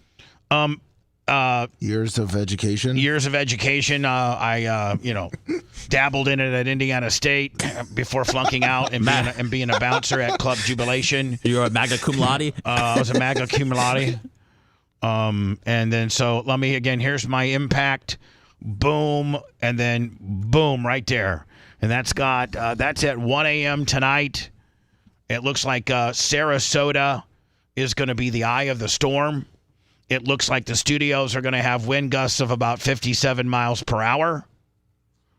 And sustained winds of, I don't know, maybe 30 or 40. Now, my sister even had Tom Bean call me yesterday. It was like, you've got to leave. You've got to leave your apartment. Really? You've got to get out of here. Oh, wow. You've just got to. Oh, boy. And I'm like... Did Tom invite you to stay with him? So then I sent a kind of not a nasty text. I certainly didn't get any response back. And very rarely do I send a text to my mom and my sister in a group type deal and not get a text back. Well, you were a dick, right? Yeah. Yes. I said, please, Mom and Tara, please stop sending Tom Bean over to pressure me. Realize I've made a calculated decision to stay hunkered down. The worst part of the storm will be approximately 1 a.m. Thursday early morning. I'm sure we will all be up at that time. It's looking like the wind gusts at where I'm staying is only 6 miles an hour more than where Tara lives.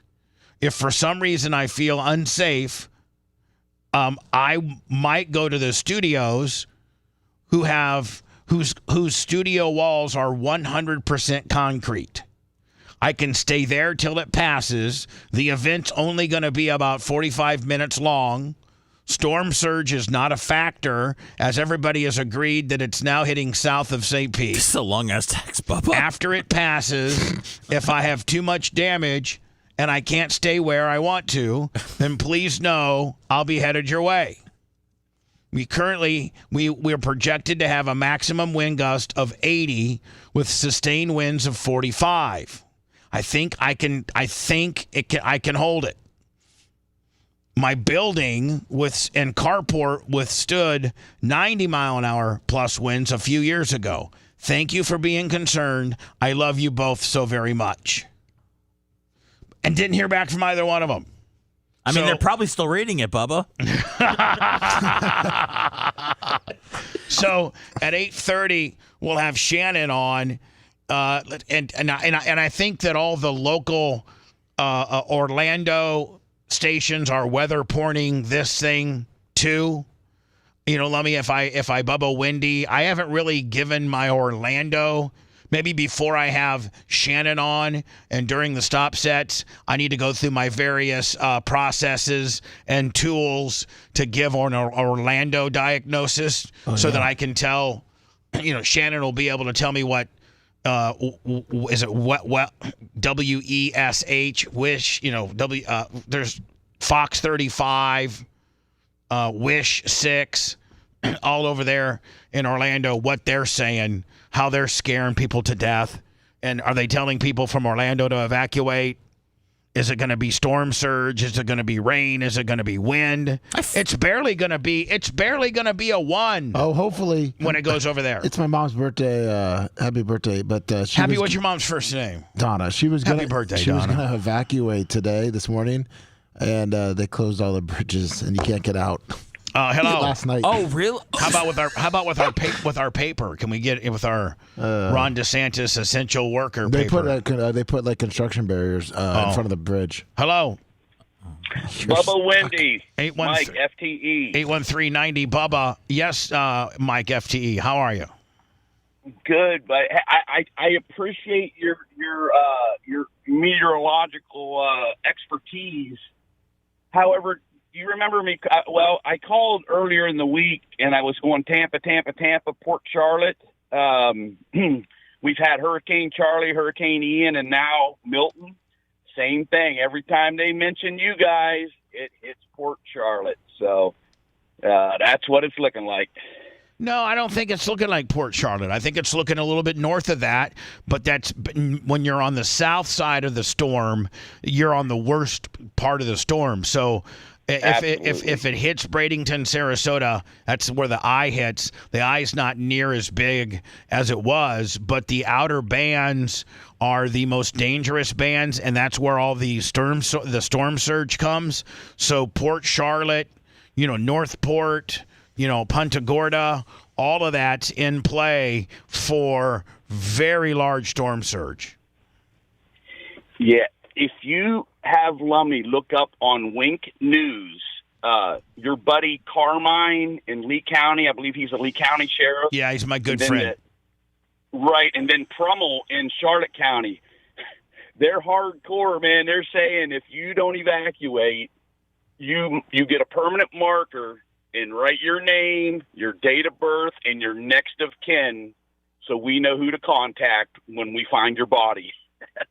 Yeah, that's every storm. Yeah. I mean, you should just hear how they're saying it, man. I mean, just like old the Tampa mayor. Yeah, the old bag, like, Jane Castor, the old bag, Lappy Smurf. Yeah. Hey man, appreciate your call. Gotta go, bud. See. This is literally catastrophic, and I can say without any dramatization whatsoever, if you choose to stay in one of those evacuation areas, you're going to die. It looks like our good friend Alex Stein, who we'll have on today about 9:15, 9:20. Yes. Is this at the Dallas? I'm not sure I don't know where this is. But yeah. And he's now, I think this is, I don't know. What's up with what's her name in the back there? Well, yeah, I mean she's got a fupa, does she not? I mean, I need to hang out with her. I look like Brad Pitt. Right? She looks like she's a nice lady. She's a very nice lady, but she's got a big fupa. She probably has some serious issues that she wants to discuss, and Alex Stein's there. She wants to discuss, talking to Sean Combs. The fact that she wants to discuss the fact that they closed the McDonald's around the corner from her, and she's mad as hell about it. And it's supposed to be 24 hours. Yeah. Hello, Mayor Moore. My name's Alex Stein. I'm here because emotionally I'm not doing well. My wife, she's been very unhappy with me lately because is he going with a Fonzie look?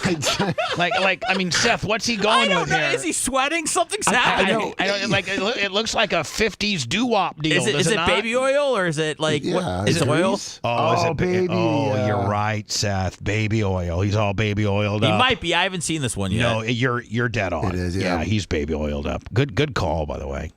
Very unhappy with me lately because I have a unique opinion. I want to help Puff Daddy get out of jail. And I wrote him a little song. You guys can sing if you want. Oh, my God. We miss you, Puff. We want you out. All right, what do you think the prediction is for tomorrow? Will we be? You should be free. Let's call Jay-Z. Puff Daddy's not a felon just because you got freaky with Ellen. Puff Daddy should be free. No, he doesn't have HIV. Puff Daddy is the best. Puff Daddy's better than the rest. Puff Daddy didn't kill Biggie. You know that is a lie. Puff Daddy would never cry. Puff Daddy is having fun. Puff Daddy is my son. Puff Daddy had it gone. Puff Daddy is the best. Puff Daddy beats the rest. Puff Daddy is my hero. Puff Daddy's not a zero. Puff Daddy should be free. Someone please call Jay-Z. I love you, Puff. We just did a couple free calls. Him and LeBron James, whatever they did is untamed. We should make it where felons can vote. So Puff Daddy can still vote for Kamala Harris for President of the United States of America. He's getting set up. Please, Mayor, if you can do anything, I love you. Thank you. Bye. Hello, Mayor. I mean, I don't know. It's if Bubba, if it's not funny, like if you don't think the bit's funny, even if it's cringe, it's good. No, I'm right? just saying, if you don't think it's funny, when you watch the people in the background, I know. that's what I mean. That's what makes it. Like even if you think like what is like. This, I mean, I wish I could pipe in what Chronister is saying right now on. Can we get the Fox 13 feed? Maybe perhaps it's interesting to see what they're saying now. I mean, are they still scaring everybody? Yeah. I mean, still 9 to 15 feet of storm surge. Yeah, but here's what I don't understand. Are they not listening to Bubba Windy? But what I don't understand is this: is that here? Yeah. Hold on. I'm going to send it to you so you can get the live feed in. Okay, thank you. Here's what I don't understand. Here's the storm surge website, and so how are they coming up with? Did you send it? Yeah. Okay. If you click on it, scroll down just a little bit. Okay. Open it. I opened up right something. there. Okay, right here. Is this is the live? That's live right now. Okay, thanks. Got some video of some of your newest recruits who are jumping in and helping, right? Russell, I have to tell you what, I'm always telling you stories. You probably get bored of me telling you stories about how the 4,000 men and women make me so proud. We tell the recruits, our new cadets, say, listen, you can go home, settle in. They all put their head down. They got mad. They're like, no, we don't want to. We want to stay here. We want to help. We're sheriff's office employees. Every single one of them volunteered. Hey, listen, we're here. When the storm passes, we want to be out there and we want to help too. Hey, Sheriff, we got to go. I almost just said Chad, and I get in trouble every time I do that. We got to go. What's your last word? Listen, the time to go if you're in those evacuation areas are now. Find a place to go. Find a place, shelter. The time is now. All right, Sheriff, we'll talk soon. Thank you. Be safe, okay? Thank you. That's it? I was at a party when your best friend. Chronister showed up and had edibles on the table. All right, So here's what I don't understand. Okay, I just can't quite understand. Will they not admit that in storm predictions it's it's 50-50 at best. You're roughing it in, and you really can't give any rhyme or reason to where it's going to hit. Yesterday, it hit a major wobble, which made my prediction a little bit more solid. I went with the Windy app that was showing 5 different models yesterday. Yep. And it was not based on clicks. It was not based on scaring people.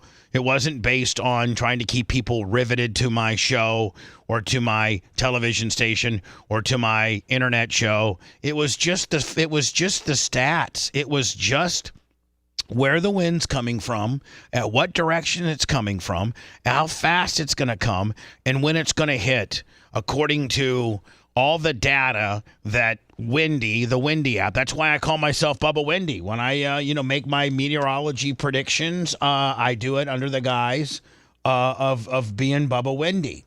And it's because I rely heavily on, the Windy app. And the Windy app just takes the data.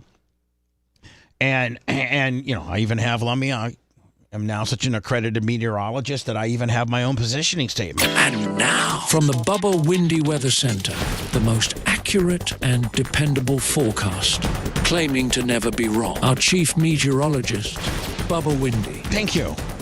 And so I mean, I'm not going to sit here and drag you along all day and string you along and say it's going to hit you, it's going to hit you, it's going to hit you, it's going to hit you, evacuate, evacuate, evacuate. Now, I do know, I'm not trying to be a dick or nothing, but I do know that it takes a significant amount of time to move people and the size of people that they're moving. They're near, they're... You mean fat people? No, just people. And when you got, 1.2 million people living in, combined, living in all in all of A and all of B in Pinellas County and Hillsborough counties. And what, Bubba? There's 1 or 2 ways to get out of town? Right. So there's, you need to probably call it earlier than later. I have the luxury to sit back here and call it as late as I want it. Whereas, if you're a government official, I think Jane Castor made a complete ass out of herself, when she says something like this. This is literally catastrophic. And I can say without any dramatization whatsoever, if you choose to stay in one of those evacuation areas, you're going to die. Well, now both of those evacuation areas are no longer in play.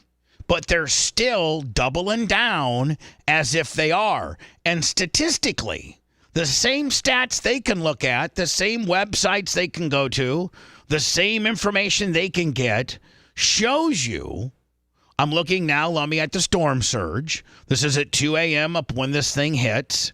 If you go to 5 a.m., it's pretty much the same, actually a little bit less. And it looks like all of Pinellas and Hillsborough County, the waves are going out. And it goes to a certain, maybe, 50, 80, 90 miles, and then starts doing a hurricane-like circulation back into the, back around the farm. And it goes directly into everything south of the Sunshine Skyway is now going to be getting storm surge. And it looks like, if you look at this, it looks like to be some very significant storm surge.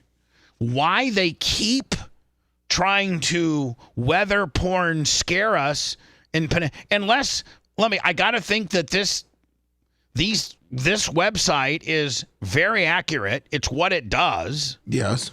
And it just reports it. It's not trying to get you to stay. This website's not trying to scare you. It's just it's giving you the data that's going to happen based on the weather event that's approaching. Everything to me, if you look at it, if we look at the peninsula of Pinellas County and Hillsborough County, it all looks like it's going away, which means those are incidences which we've seen in the last couple storms. Well, not Helena, but obviously the one before that, where when you got a reverse storm surge, the storm, when you're on the north side of a hurricane, it sucks out the water and takes it to the south side. Well, we're on the north side of this storm, by all accounts. And so why they're doubling down on Pinellas County. Aren't they still saying 5 to 10 feet for Pinellas County? 9 to 13. 9 to 13 feet. I don't see it unless it's 11 feet from Clearwater, right here, 11.5 feet outward. Now, is storm surge also considered storm surge when it's going away from you? When the water is not coming to you, but going away for you, going out 50 miles, doing a big 180 circulation and jamming into Cape Coral. So I don't know why even the sheriff, if you live in evacuation A or B, which we all do, except for you, Lummy, but your dad does. Yeah. You must have. Where in the hell am I gonna go? I mean,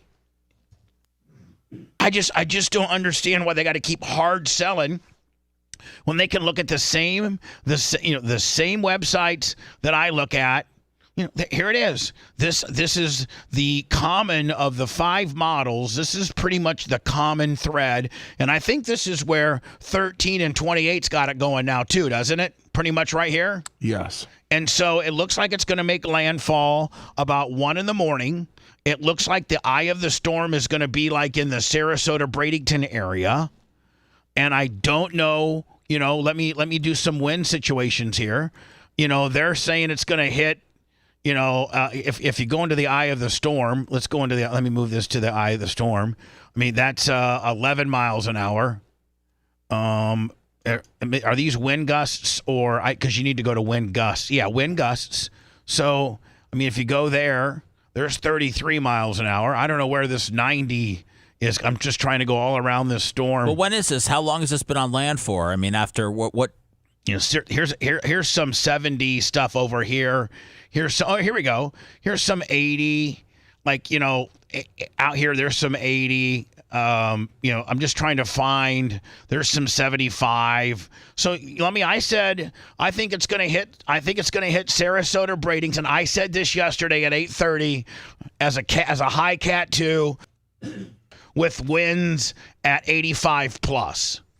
It's kind of looking like what it's going to be. Yeah, it'd probably be 85 plus for 4 hours. Why can't they say that? Why do they still got us scared? I think they got to run worst case scenario, right? Yeah, I think so. Well, they did up the rain chances. I think we're back to 8 inches. Hello. 813-90 Bubba. Must take those phone calls. Hello. And now you know why I don't take phone calls. Is there a track that comes out at 8? Is it 8? There's a 511. I still can't figure it out. Hell yeah. Here we go. Now, look at this. As much as we're critical on everybody, this is Lizzo, and she was really, really fat. I mean, at one time, she was fat. Really fat. In fact, she had a show about being fat, didn't she? No, she's a singer, a rapper. Maybe she had a show. No, but I think she had a show about all backup dancers had to be biggins. I think that was were reports about her backup dancers. Yeah, I don't know. I don't know. Well, she started a diet and a workout routine and everything, and this is her now. And I got to tell you, man, I mean, I like really small, petite chicks. This would probably be, and I don't know who I am to think that I'm Mr. Johnny Fitness, but we all have our type. Even if you're a fat ass like me, you still got your type. And I got to tell you, man, from where she came from, and if she's going to continue this trek, I'm very proud of her. She looks beautiful. She looks absolutely beautiful. Oh, I'd creep up behind her. I don't know if I would, mount it gorilla style, but, that might be difficult.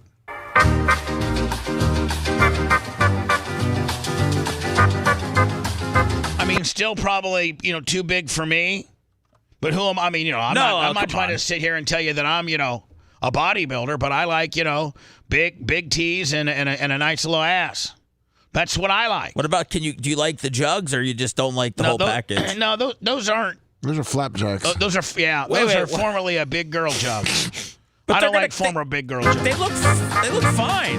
No, they're flapjacks. No. Yes, they are. They're you can tell. flapjack. You can see the flap. Yeah, you can see the flap. No, it looks like they're full. They're flapjacks. Take it. We know. We've been with more big girls than you have.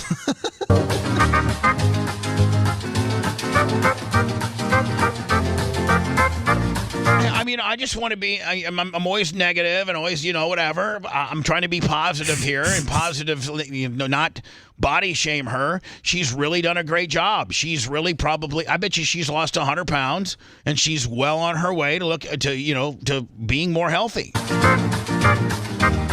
Now, that bulky sweatshirt Lummy makes her even look sexier. I mean, now when you start peeling back the layers, it gets a little concerning. See, I'm probably about as fat as her, and I wouldn't feel comfortable with, taking, showing this much skin. So I don't know what this is all about other than Lizzo reveals her new incredible body transformation. Oh, I mean, perfect. She looks great. Yeah, I mean, she was the punchline to every fat joke or assessment that there was for quite a while, and I've been all my life. Well, I think it's interesting because I don't think she made the decision that she wanted to get better for herself. I think she was just tired of people that were making fun of her and all that stuff. But whatever, she looks great. She looks great. Sure, she's not doing Ozempic. Hello. Are you gonna do a whole week of shows on the weather? Well, I live here, sir, and it was touch and go well, for not everybody lives there. Listen to the show. Turn the show off. Don't listen. It's the biggest news in my life right now. The guy's got an 813 number. What's that? He's got an 813 number. Yeah, you got an 813 number. Go listen to somebody else. My next story is a Wisconsin school teacher had a threesome with 11-year-olds. Oh, no. And then I plan on talking about the Hezbollah. They're like finally saying, okay, you're killing the last 4 leaders. We might want to talk to you about maybe a ceasefire. I got that story racked up. Don't forget, we were just breaking down Lizzo's hot new bod. Yeah. Don't forget, as a public service announcement, Disney World, Universal, and SeaWorld all closed today in Orlando. Oh, but that's weather-related. I was going to get into maybe the Kamala Harris CBS stuff. And Kamala Harris was on Howard Stern yesterday. Thinking about doing all that. But you know what, bitch? I might just keep doing weather. Oh, we got Jane Castor on TV now. Let's go back to her. Let's go back to Jane Castor. How do I go back to that live feed? Let me just hit it? Yep. I think I got to go back to that. But, that might be about weather, and that might piss Johnny 813 off. Well, you know what, Bubba? We're not doing weather all week because this is our last show of the week. Yeah, you son of a bitch. God, why don't you just find something? I've talked to a lot of people that chose to stay through a hurricane. Right here. And to the person, they said, I will never do that again. Yeah. This is not something to fool around with. Yeah, they're doubling down. Like, it's not. James, like, she has to double down. You got to double down when you're going to say, I'm going to die. Structure and 10 to 15 feet come through, that's unsurvivable. It's instantaneous. Are they not looking at the same storm surge that I'm looking at? It was a precursor to what we're about to see, that we sort of had a trial run with that.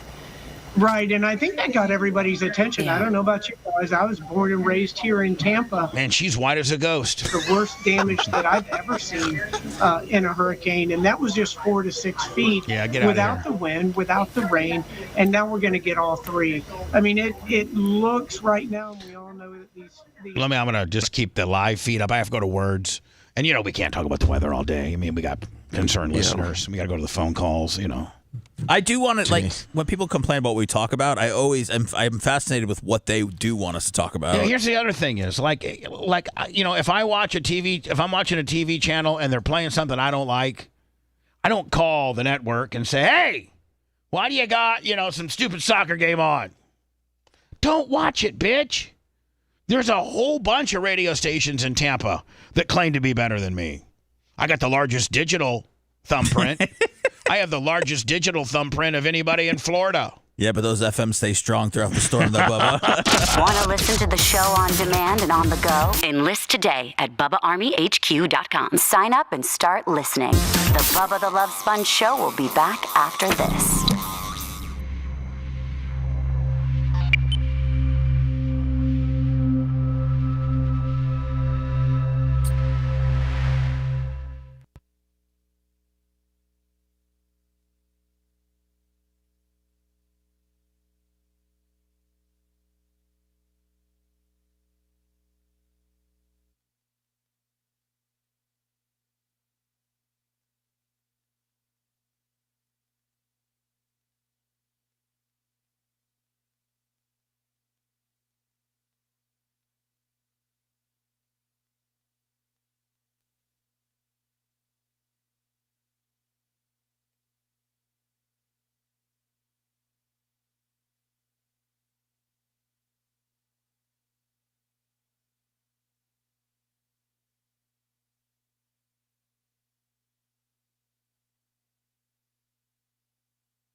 Hey, Bubba, there's a Wendy disclaimer on button bar B.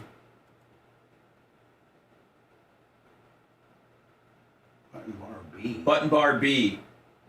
There's a Wendy disclaimer. The legal department said that you need to have that. You need to play that. Are you fucking with me? No, man, I'm delivering you fucking communication from our department behind the glass.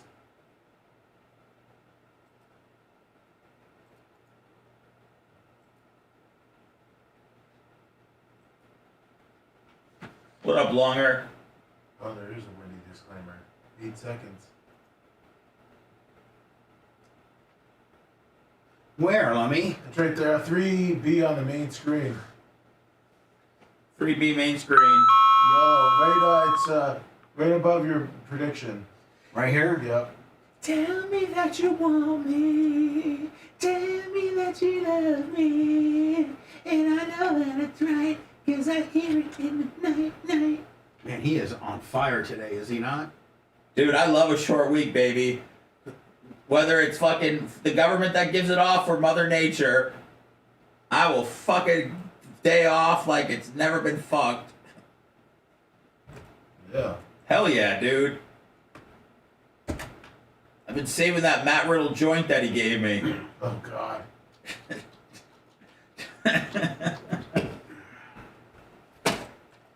Oh, Bears win. I'm with you. 9:30 Sunday morning, baby. Bears Jags London.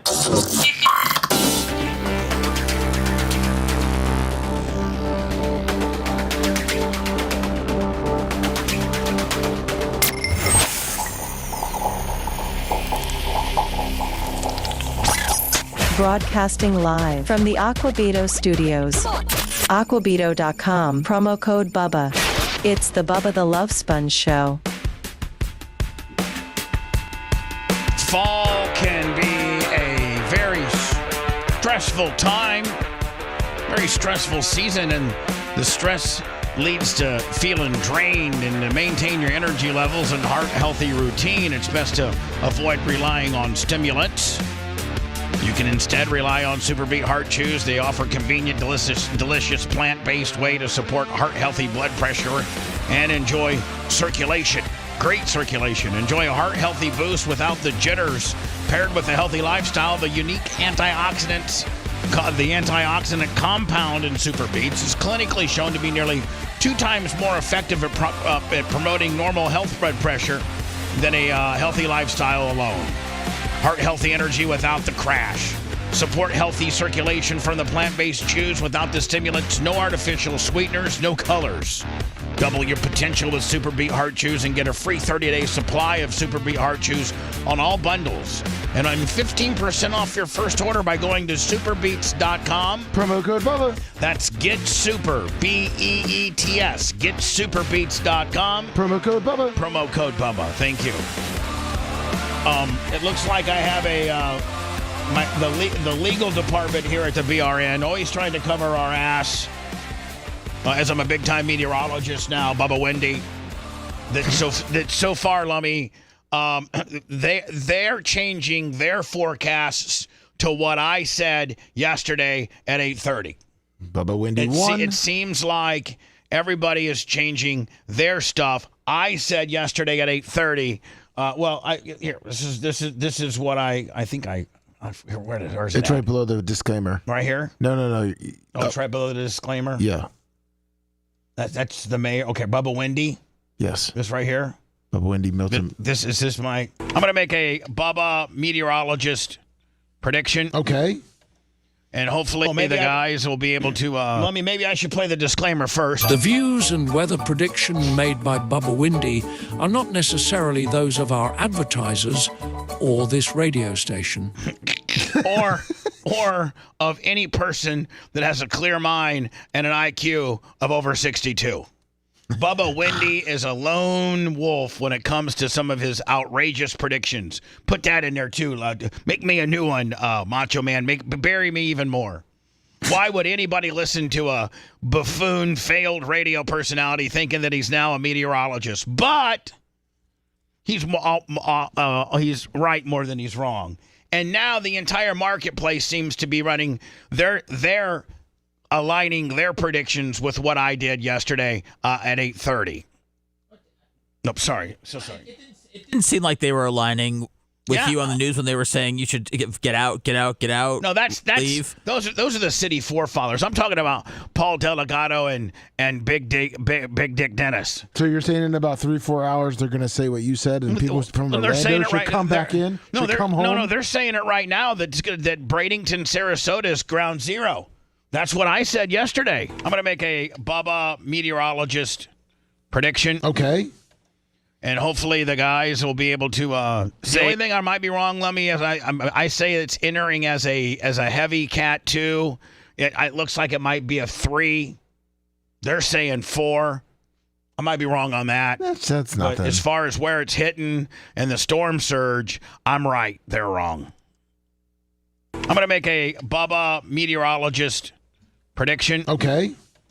And hopefully the guys will be able to save and maintain this tape.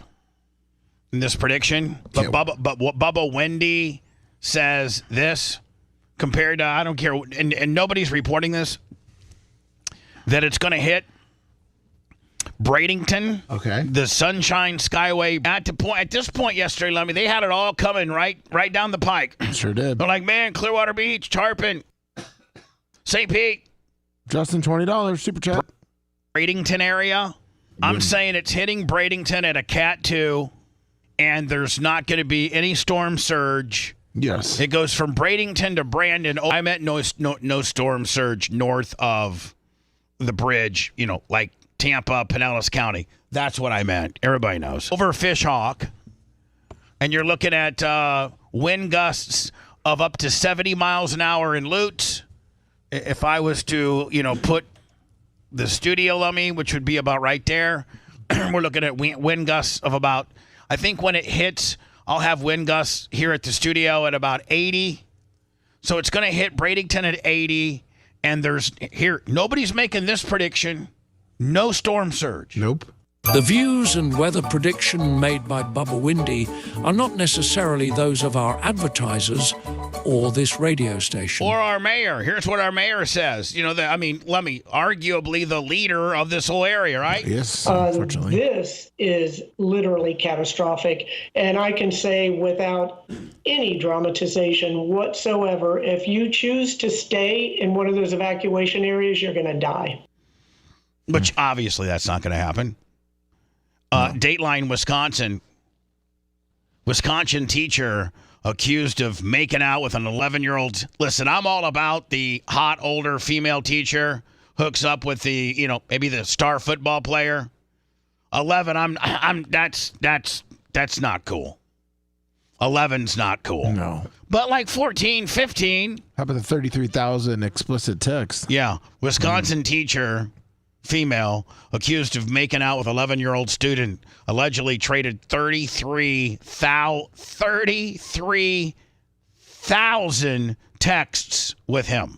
That's a full-time job, man. Not only that, but 33,000 racy ones. Yeah, but hold on. Here's the deal. Hell yeah. Is he, as much as he's a victim, and she's going to get obviously the book thrown at her, and he's going to be okay, and probably the whole party got ruined by the fact that his mom got into his cell phone, or... Bubba, look at her. She's got a dark passenger, man. Well, She's not right. Of course she does. But I'm just saying, if you're 11, you got that party going. Who wants that party to stop?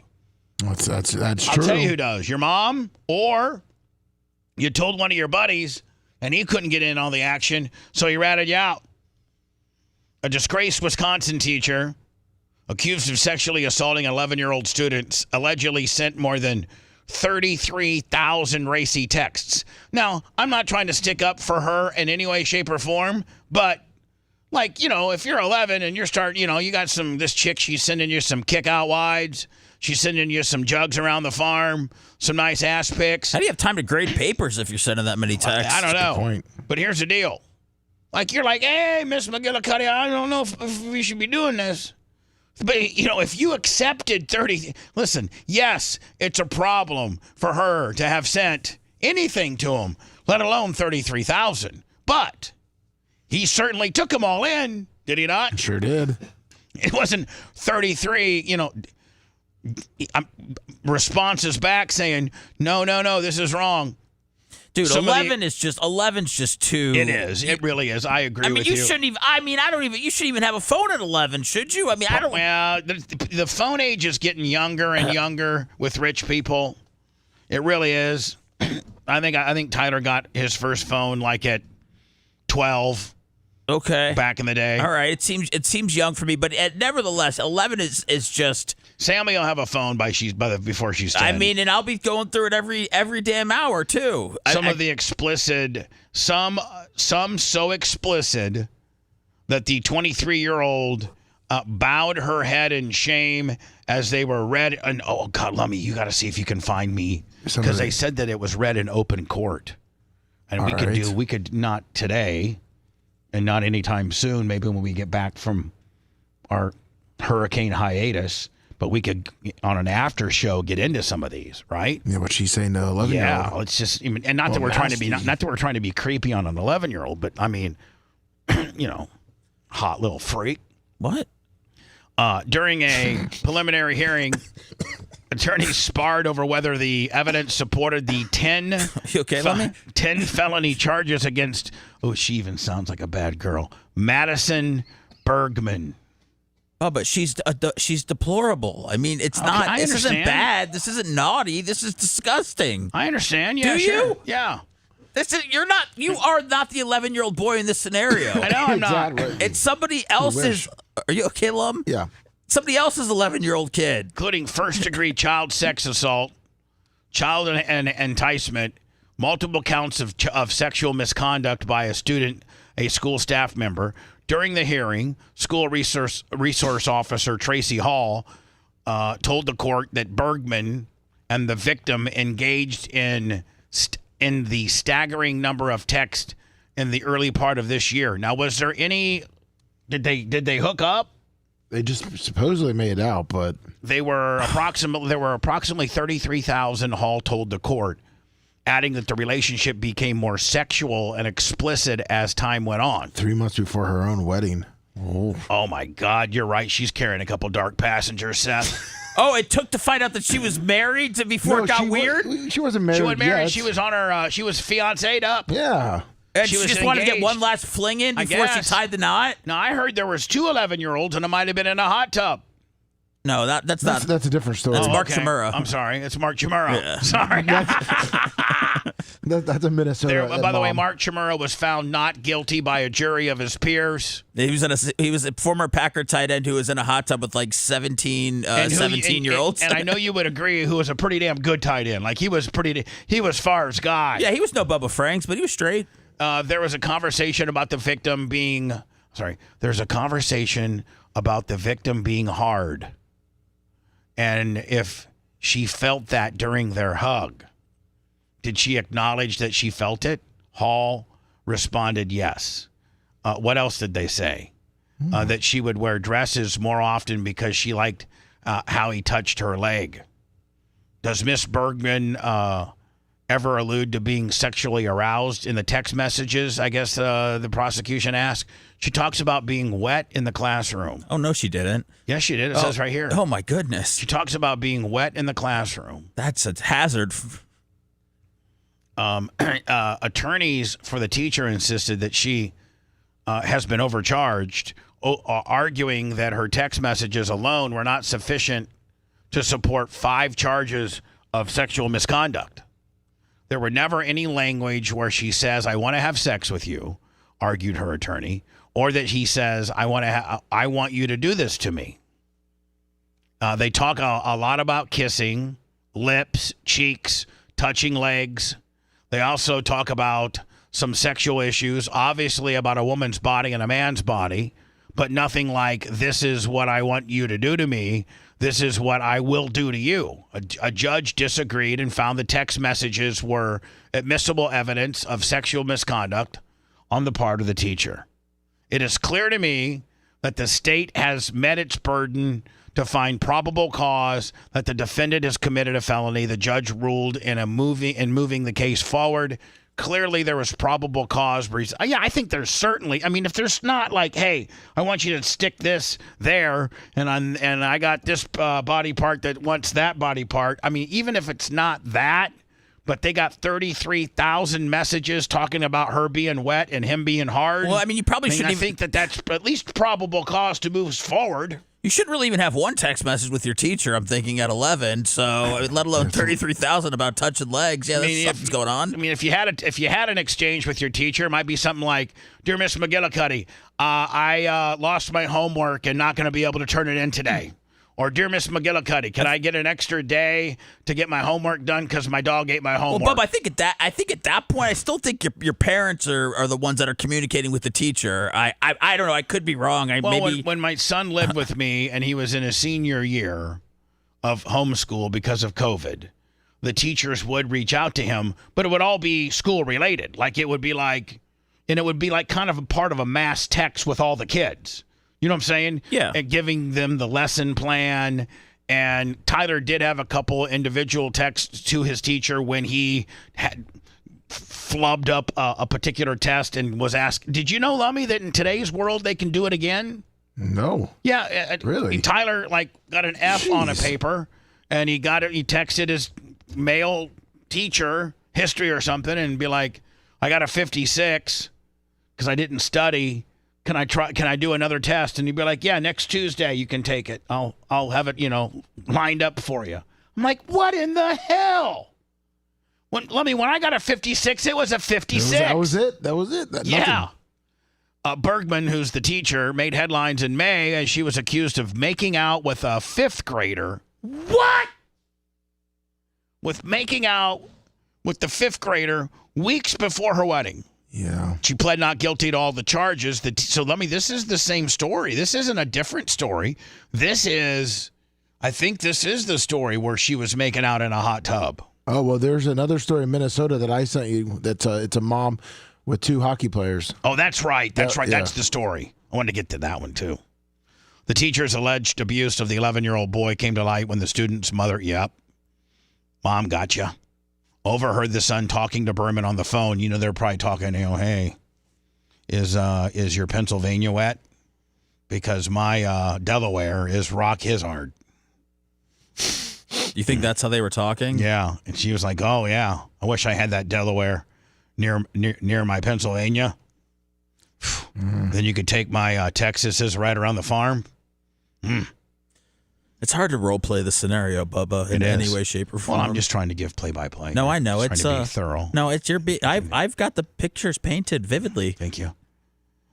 You're a guru, Hall of Fame. According to the criminal complaint obtained by the Post, suspicious.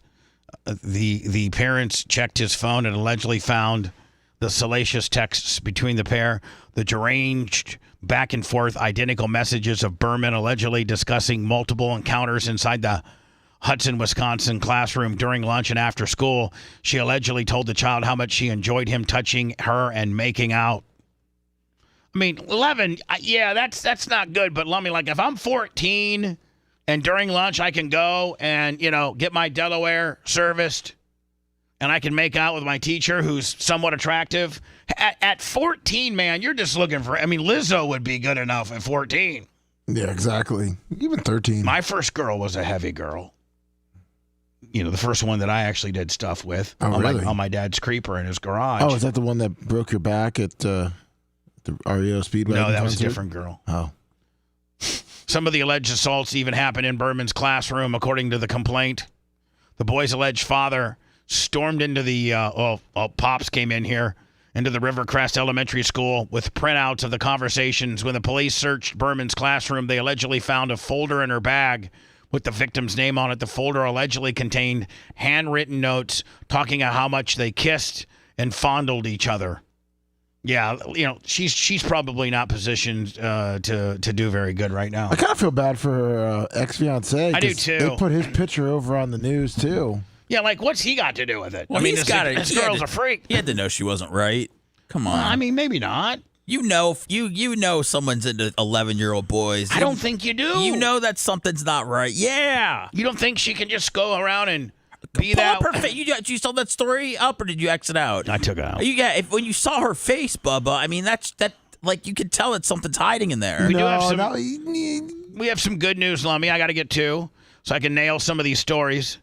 Clear it out. Shannon Burke at 8:30. Confirmed? I have not heard back from him, but okay. He says he always wakes up every morning at 7:17, so I'll give him a call at next break. Just text him. I did. Hezbollah is finally realizing, man, this is really, really some tough sledding. Every time we announce we got a new lead, first of all, our first 4 leaders have been killed. Yep.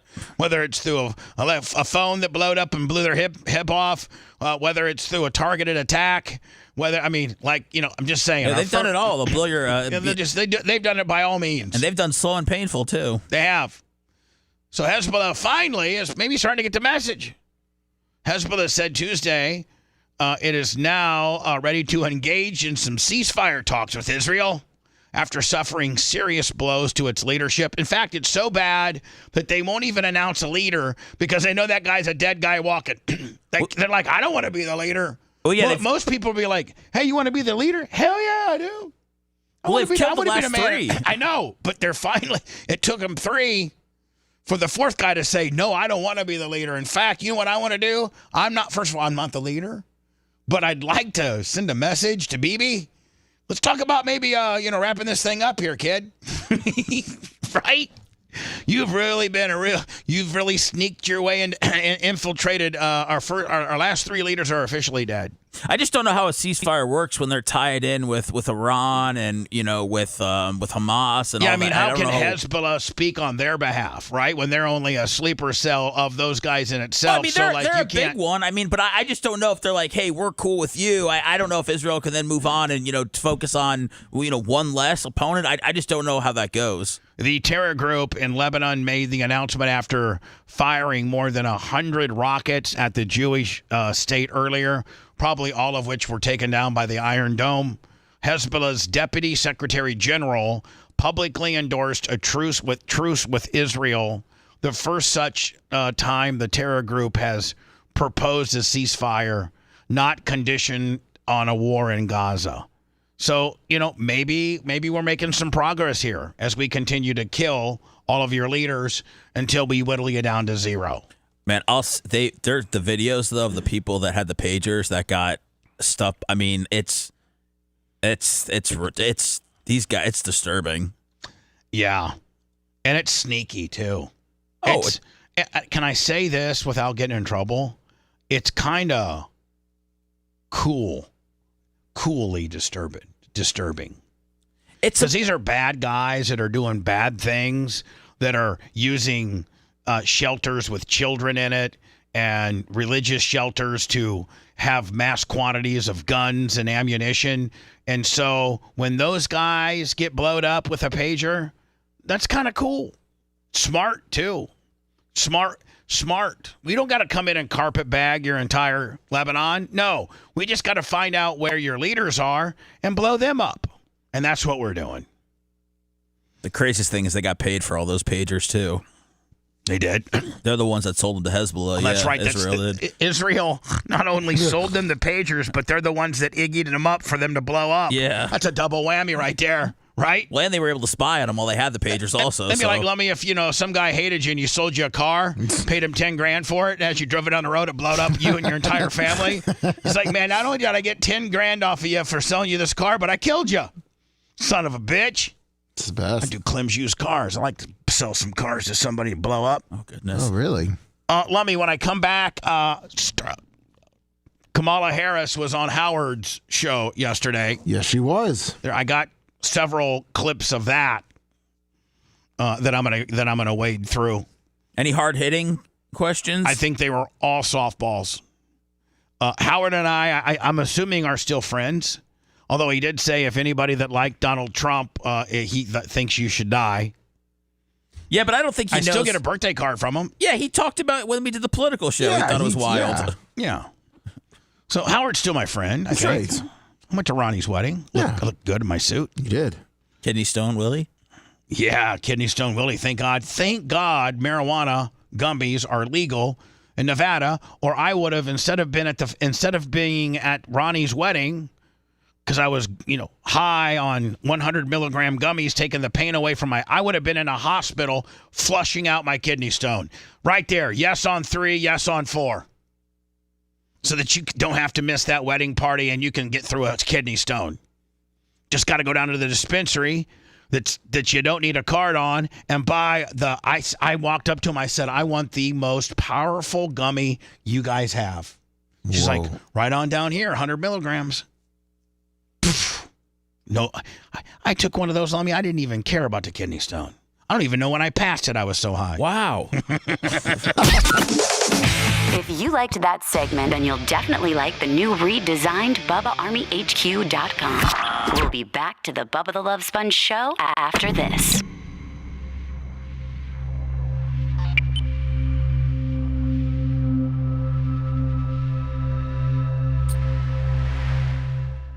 Or, if maybe we can't get him in. I know. I mean, it's.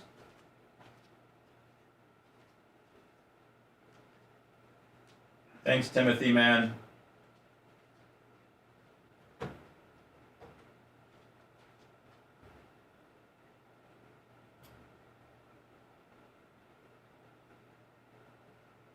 What would you do if I sang on a tone?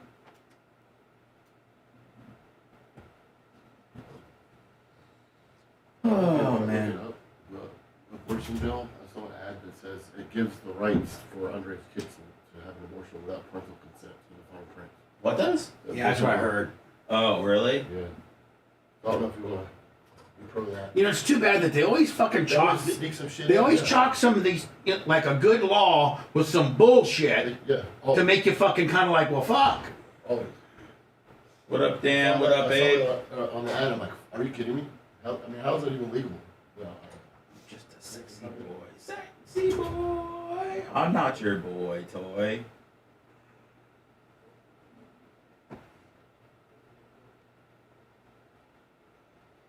Oh, man.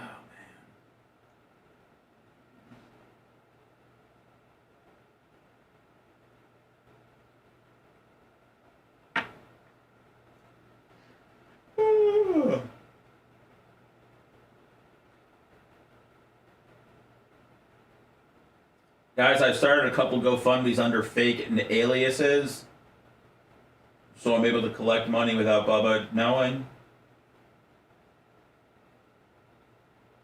Nothing's damaged, but and just in case I have to rebuild my card collection.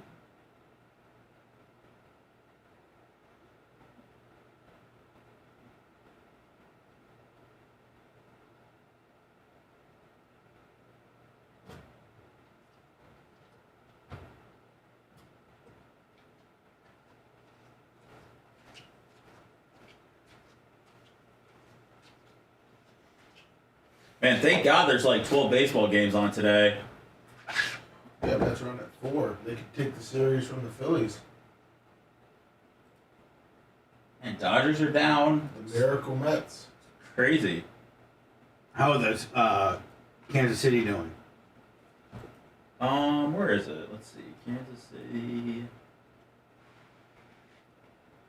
They are tied 1-1 with the Yankees. How about the Brewers? Are they in it? Nah. They're not? They got eliminated by the Mets. Who's all left in the American? The big market team. Oh.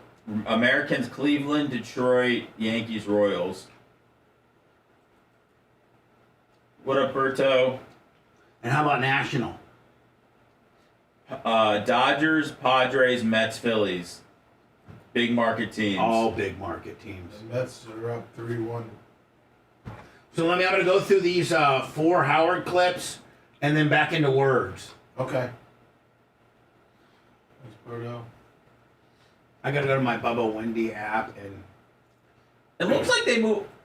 Did they move it down even more? No. Yes, the 8 a.m. Oh, is that that's the 8 a.m. advisory? Oh, look at that. We're almost out of the fucking cone. Did they move it down? It's the same one they keep showing. Okay. Dave Ossenberg doesn't say it hasn't changed. Look, he's scared. Ossenberg said that? Oh yeah. He said he's scared? Look at him. I mean, they're breaking down with Bubba. They got buoys. We don't have the buoy technology. I don't need no fucking buoy technology. I don't need no buoy technology. Thursday at 8 a.m. Tomorrow morning at 8 a.m. Shannon, you're going to have 59 mile an hour wind gusts. What up, Brian? With sustained winds of 28.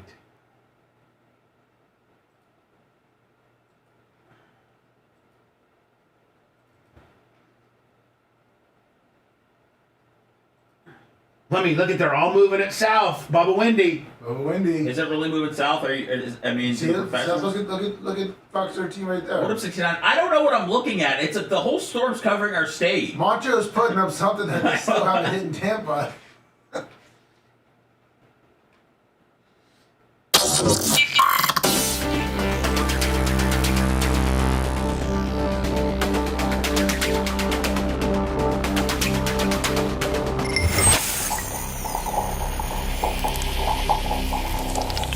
Broadcasting live from the Aquabedo studios. Aquabedo.com, promo code BUBBA.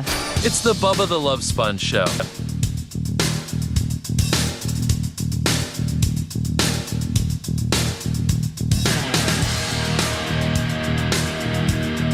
PayPal, Venmo, or Cash App is how you. And by the way, your totals are immediately being calculated for next year's 2026 BARP. So let me, did I tell you the bad news? Oh, by the way, Buck. You know Buck. Yep, big Buck. Man, Buck, if I had all your heavy equipment down here and some dump... Let me, if you had like 5 dump trailers and 5 skid steers and 5, a crew, a crew of 5. Yeah. 5 skid steers, 5 dump trailers.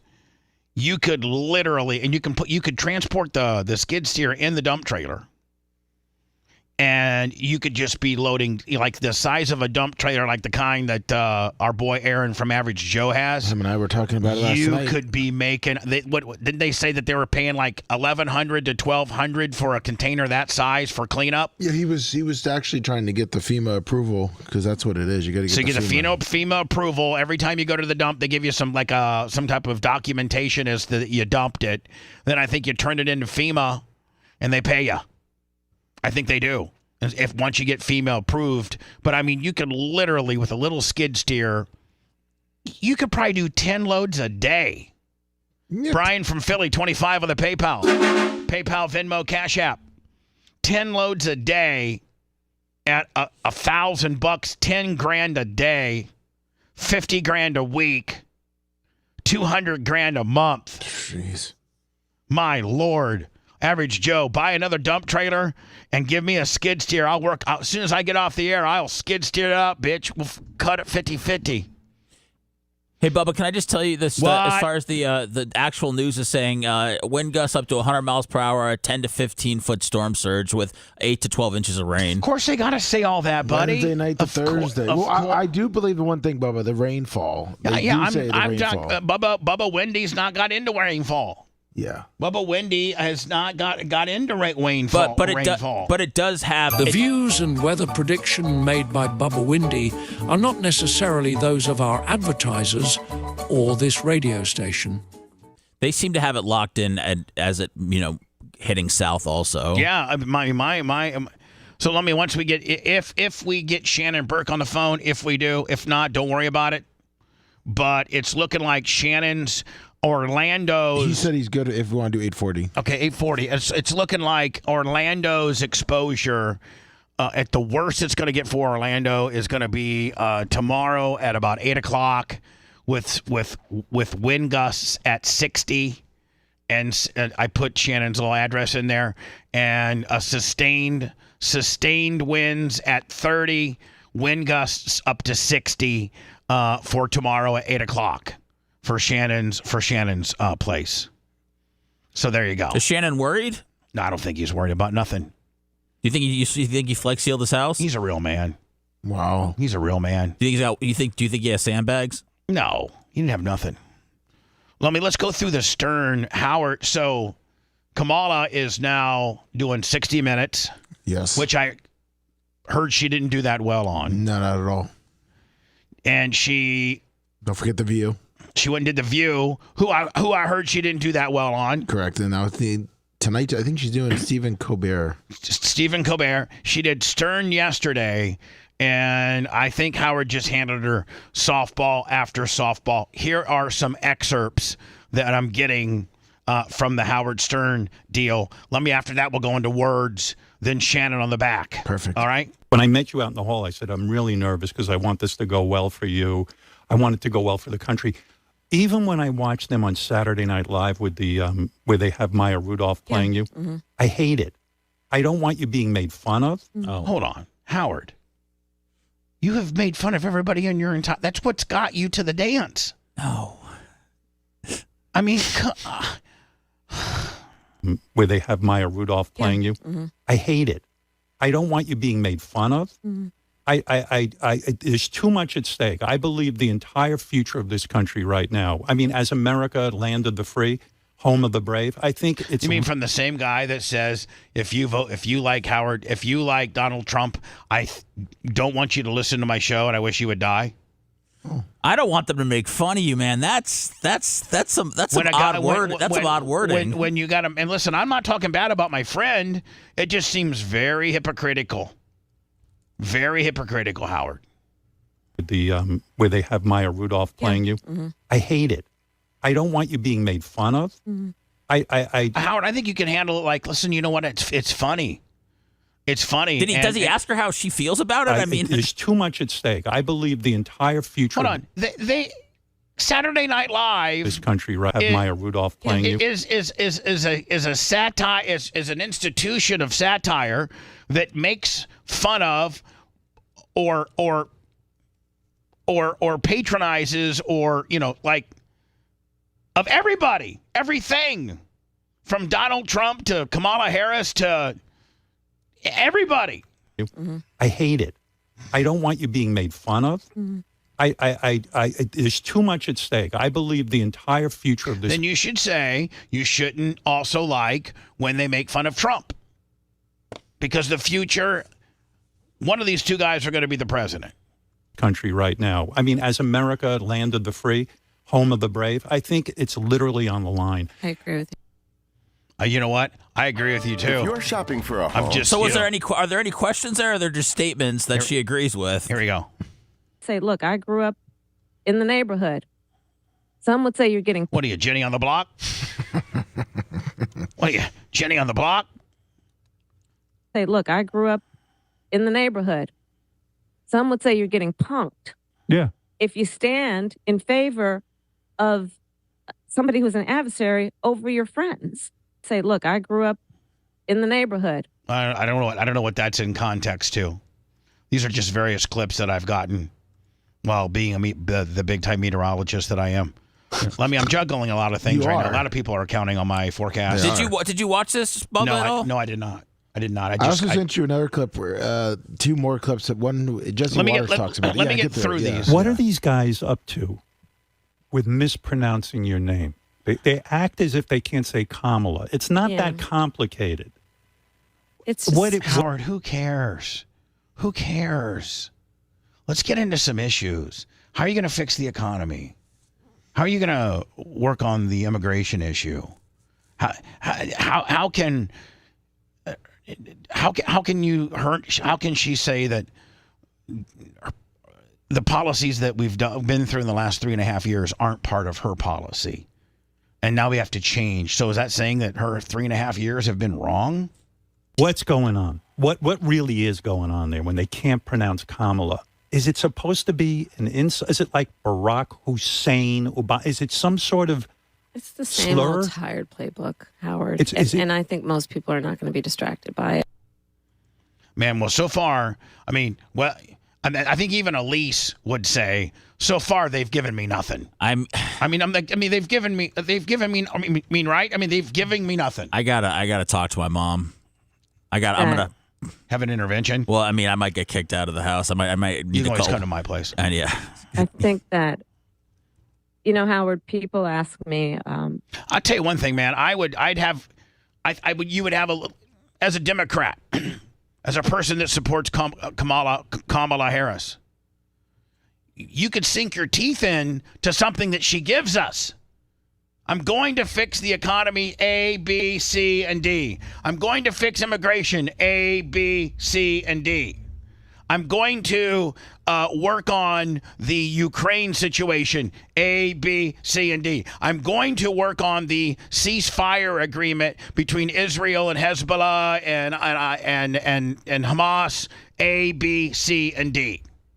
I'm going to do that. She has no confidence. She wants when she talks at all. I don't. And again, I don't know if it's. I was trying to give her the benefit of the doubt at first that she was nervous, but she's done so many of these now that look, she's whispering. I just don't. And everyone that you've seen, I'm not asking you to put on your 47 hat right now, Bubba. I'm just telling you, as whatever people think that I just go with wherever the show goes, or I S-Magadee, or that I'm a libtard, as you guys say. But I'll just say as watching this for what it is, like, it's scary how little she says and how bad she is at saying what little she's actually saying when she has opportunities to say a lot.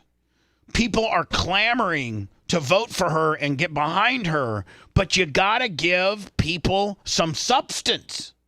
You gotta say, this is how I'm gonna do it.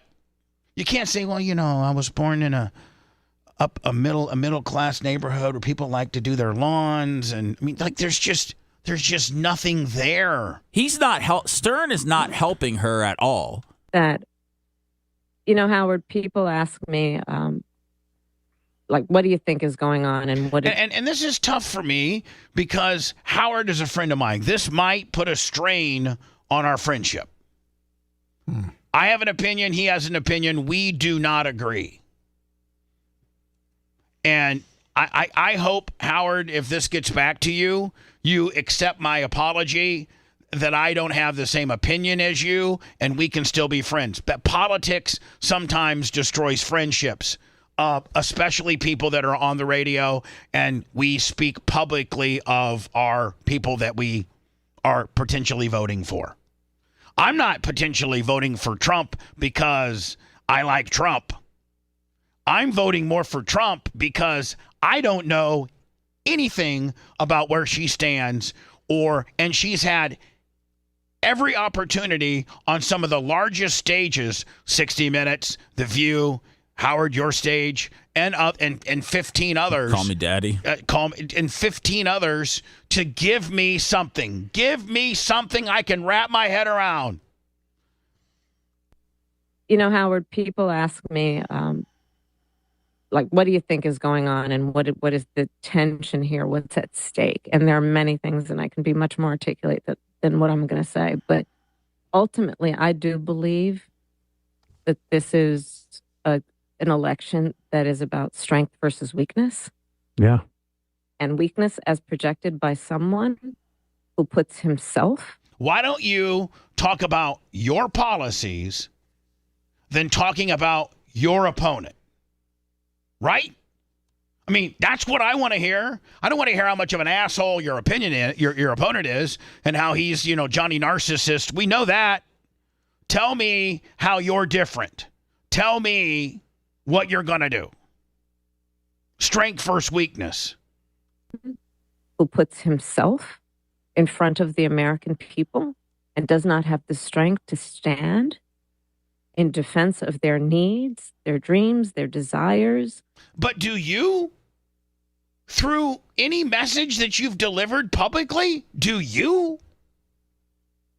The work that must happen to make sure that we are a secure nation, that we... You mean the work that you should have been doing for the last 3.5 years?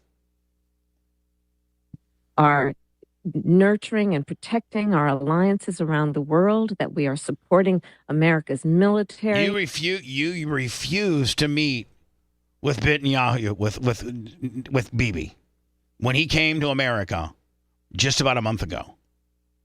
You refused to meet with him. I think that would have been a really good start to developing a relationship with him, to have something, a plan, or see what plan he has that you could potentially co-sign. Trump met with him. Did she have something going on? Biden, who cares? Well, no, I don't know. There's absolutely nothing more important. I don't know what the priorities are for vice president. What I'm just saying is, like, you met with the president and you met with Trump. Well, I mean, you got to meet. Kamala's people should have said, Kamala, you've got to. This is not optically is not a good look. That this is the situation in Israel is one of the 5 or 6 big bullet points that Americans care about. And I can't see how, and this is going to catch a lot of heat, I can't see how a Democratic voter can wrap their head around or support our current administration's position on Israel. You can Shannon on Comax if you want to go to him now. Or all right. Well, but I know I'm going to go into words. Yeah. But I might as well have Shannon, because this is right down Shannon's power alley. Yeah. Shannon, you're with me. I got you. Of course. Shannon, you there? This is right down Shannon's power alley. Shannon, did he fall out? I got you. Did he hear this and just? Shannon, you there? Of course. He said America's dead and he hung up. Yeah, because he sent me a text that I'm connected. He said I can't live in this America. You there? You there? America's dead and he hung up. He sent me a text that I'm connected. I'm getting back. I'm getting a back feed. This America. You there? All right, I can't. America's military, that we are fighting to bring the cost of living down for working families. Yeah, and let me just tell you this. Do you know why everything's so high? Do you know why food is $6 for eggs and $22 for ground beef? Do you know why? People's like, oh, well, yeah, there's one reason why. If you know anything, let me see. Eggs and Shannon, you there? $22 for ground beef. Do you know why? Shannon, you there? There's one reason why. Yeah, I'm getting a feedback on my deal. There's one reason why. The cost of fuel. Because you have to put fuel in those tractors, diesel fuel in those tractors to harvest the soybeans, to harvest the corn that feed the cows. And so when you have, because you're so environmentally, one you were against fracking up until just 3 months ago. 2, you shut Biden's first day of office. You shut down the pipeline that was 80% done.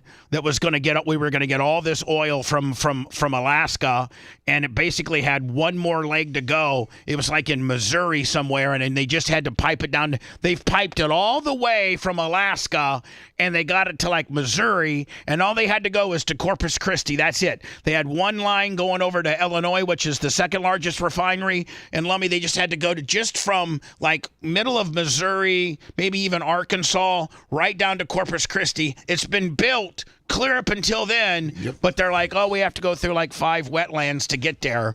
If the cost of diesel fuel wasn't $4.50 during almost this entire administration, our food costs wouldn't be where they are today. Everything farm to table takes diesel fuel to harvest and to make and to plant and to cultivate. Farm to table takes diesel.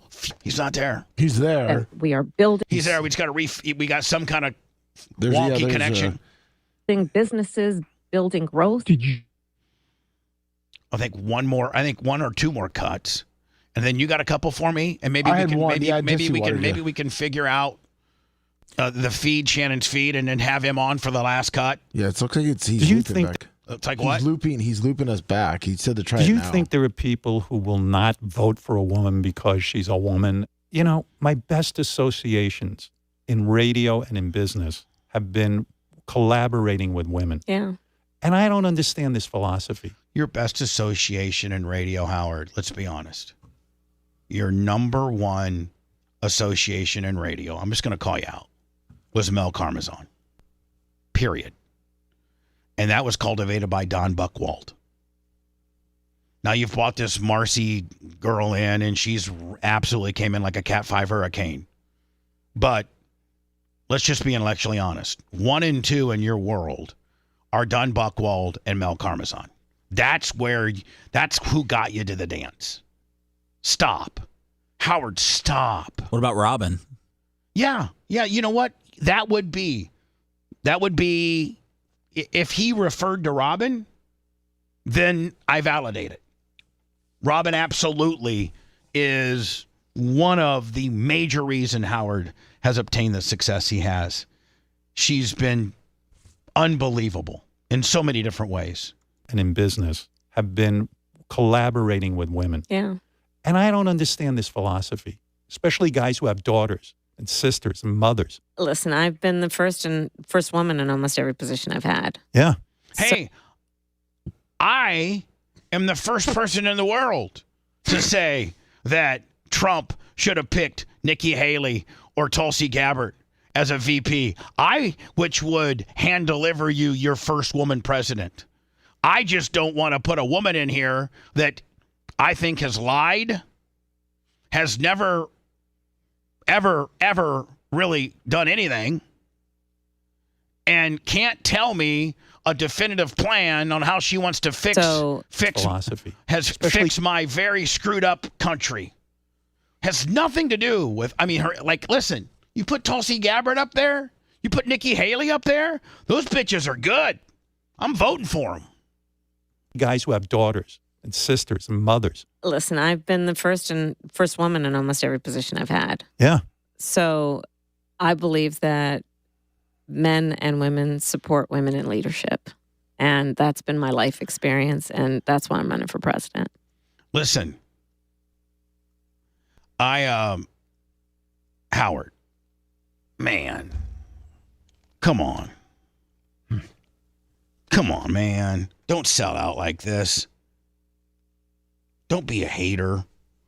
Really, really, really, really, really disturbed me when I heard the excerpt of how you were telling that anybody that supported Donald Trump or liked Donald Trump. Listen, Howard, I was at your wedding. I was one of the very, very, very fortunate 135 or 40 people that got to go to your wedding. And one table away was Donald and Melania. And I know that you don't see eye to eye with him now. But man, you can't say you can't say that, buddy.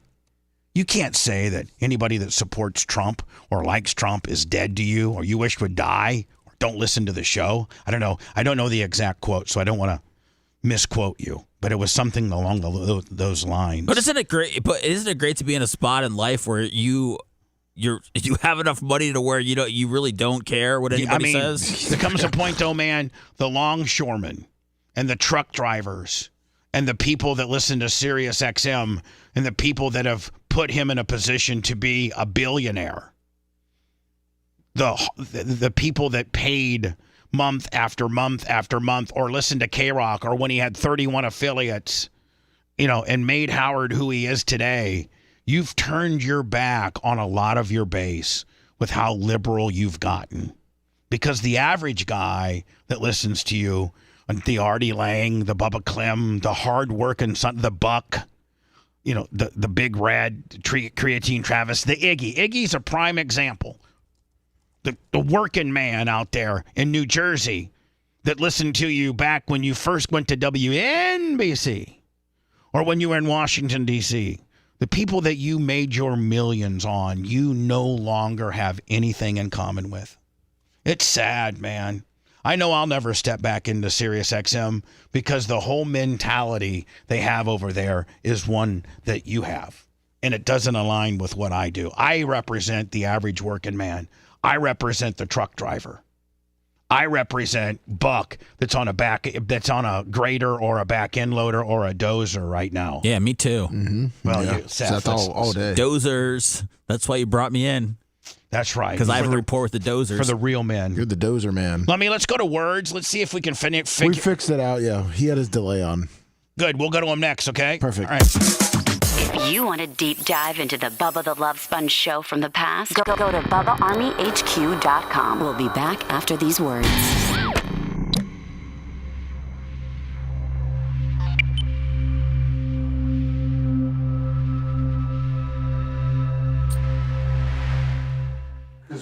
Water's was starting thin. They sound like pills dropping. Yeah, it's man. Well, it's good need ones. some. Sound like good ones. They're pain pills. Yes, I'm voting for you. But I would also vote for that wall over there. Yeah, I saw that remove that.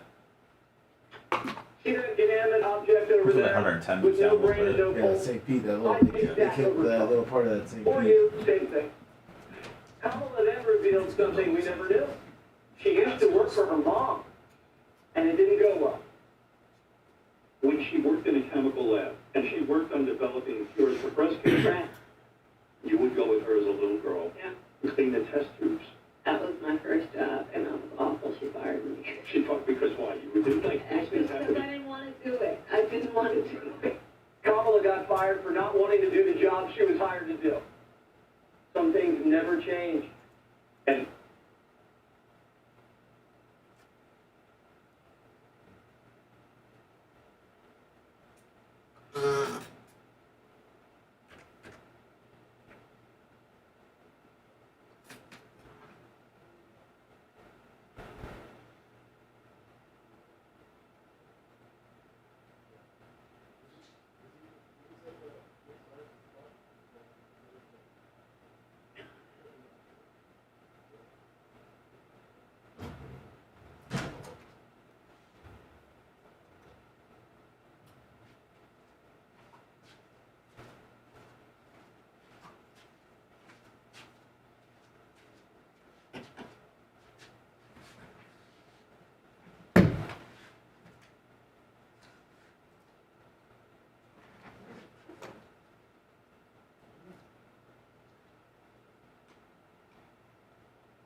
Oh yeah. Which one's that? Johnny Z.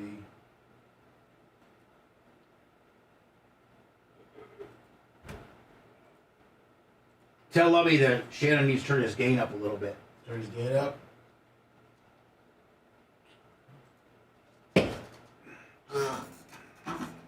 Shannon, can you hear me?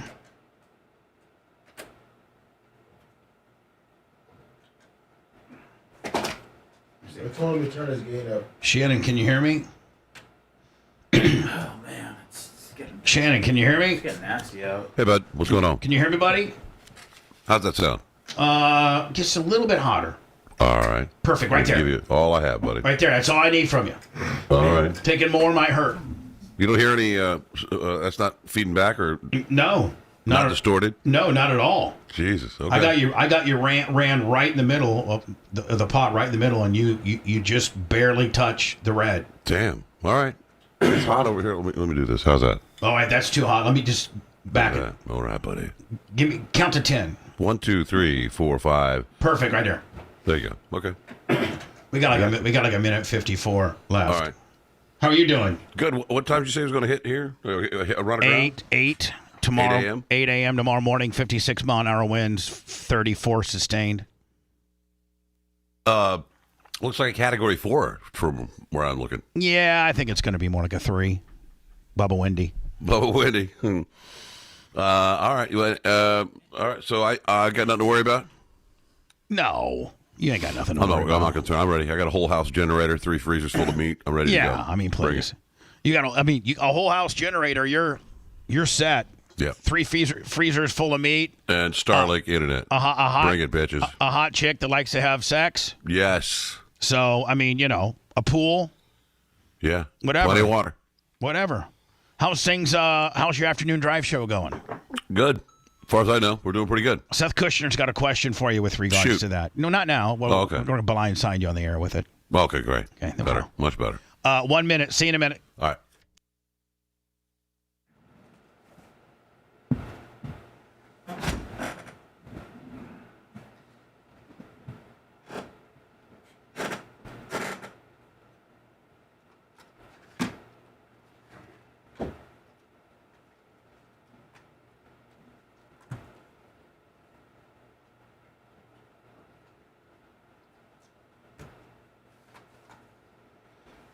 When no one is around, you say, baby, I love you if you ain't running game. Oh, wow, they're tracking this motherfucker back out into the Atlantic.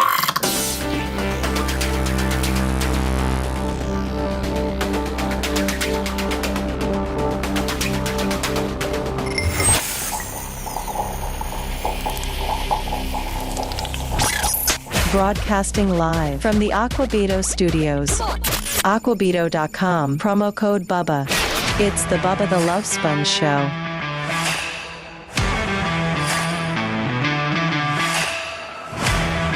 The meteorologist, not Bubba Windy, but the average meteorologist, Lummy, already has this blowing through Tampa and Orlando and then back out into the Atlantic. That's right. Probably going to get some more steam there and then come back and hit Miami.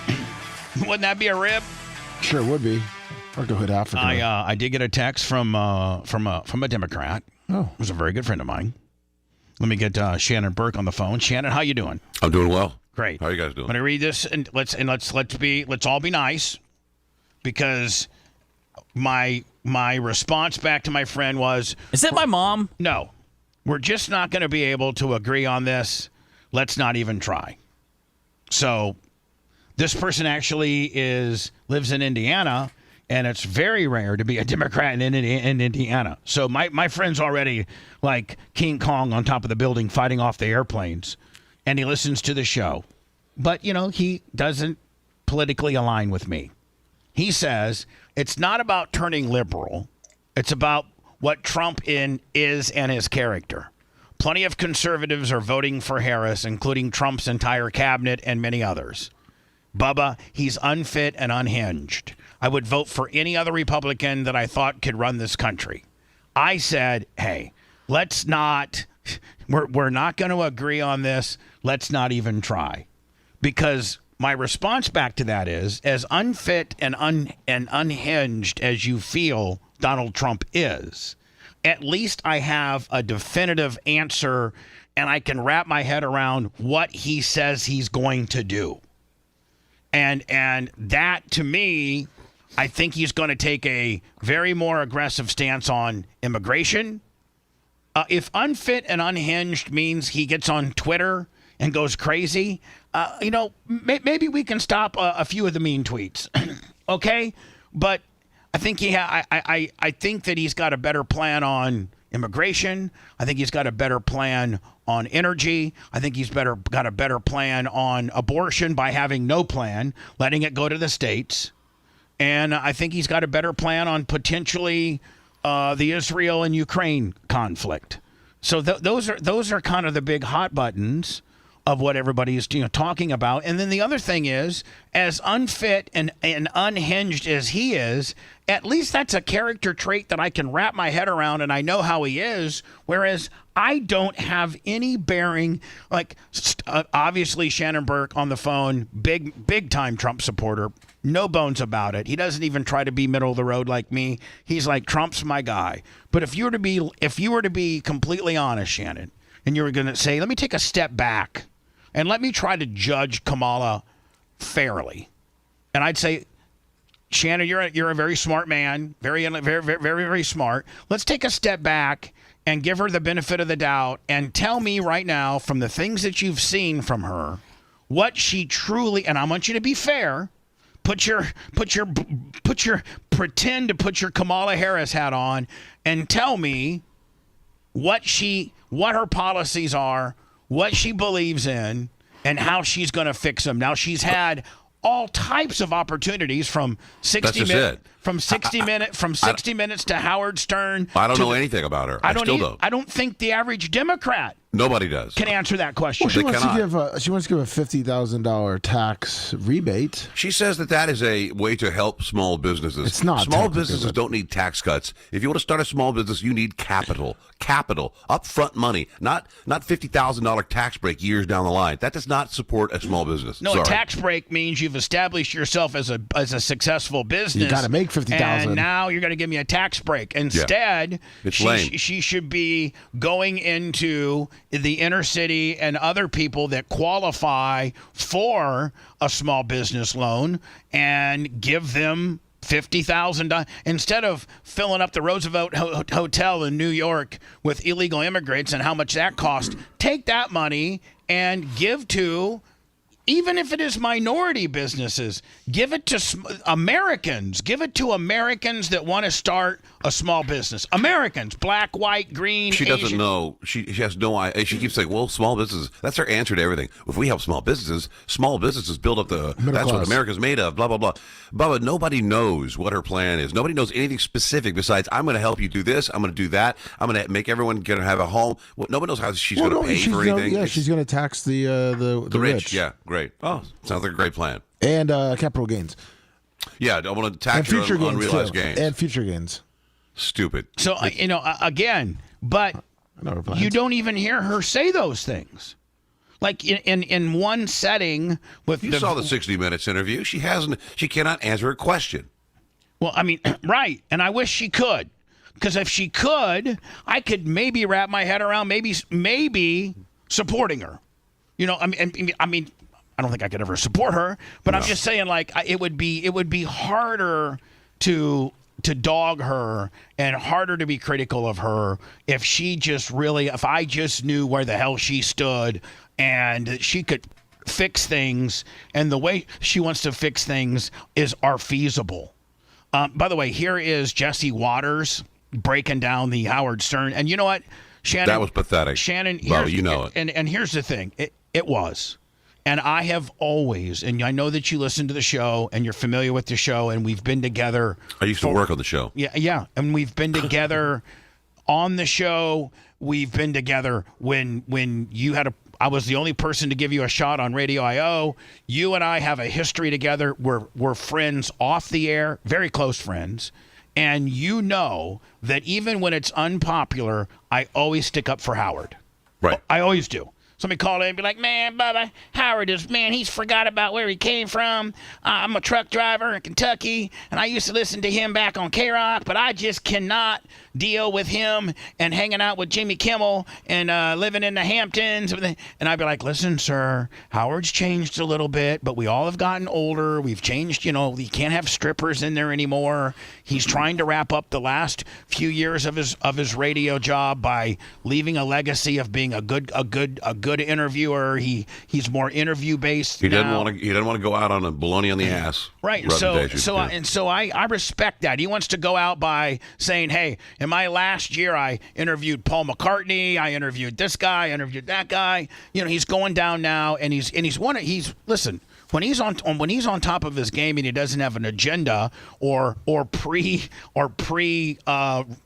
preconceived questions that have been given to him, when Howard's on point and he's interviewing, whether it's James Hetfield from Metallica or Paul McCartney from the Beatles, he's one of the best. He's the best. He's one of the best of all time.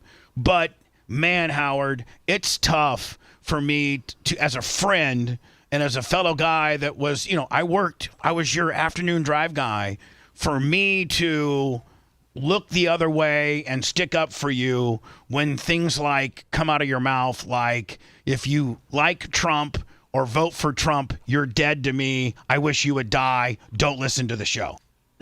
Listen, I don't like Kamala, but I'm not telling you, if you vote for Kamala, I hate you.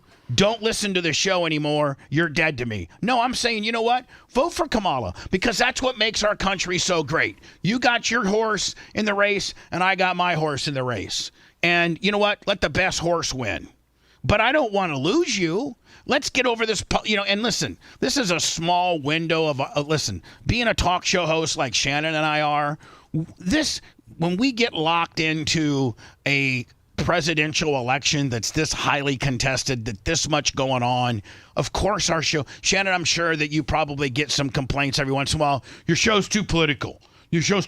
Well, you know what? When we're down to 30 some days before the biggest election in our life, yes, we're going to be political. When this thing's over, we'll be political too, bitching about it in some way, shape, or form. But we'll get on to other things. But it's tough.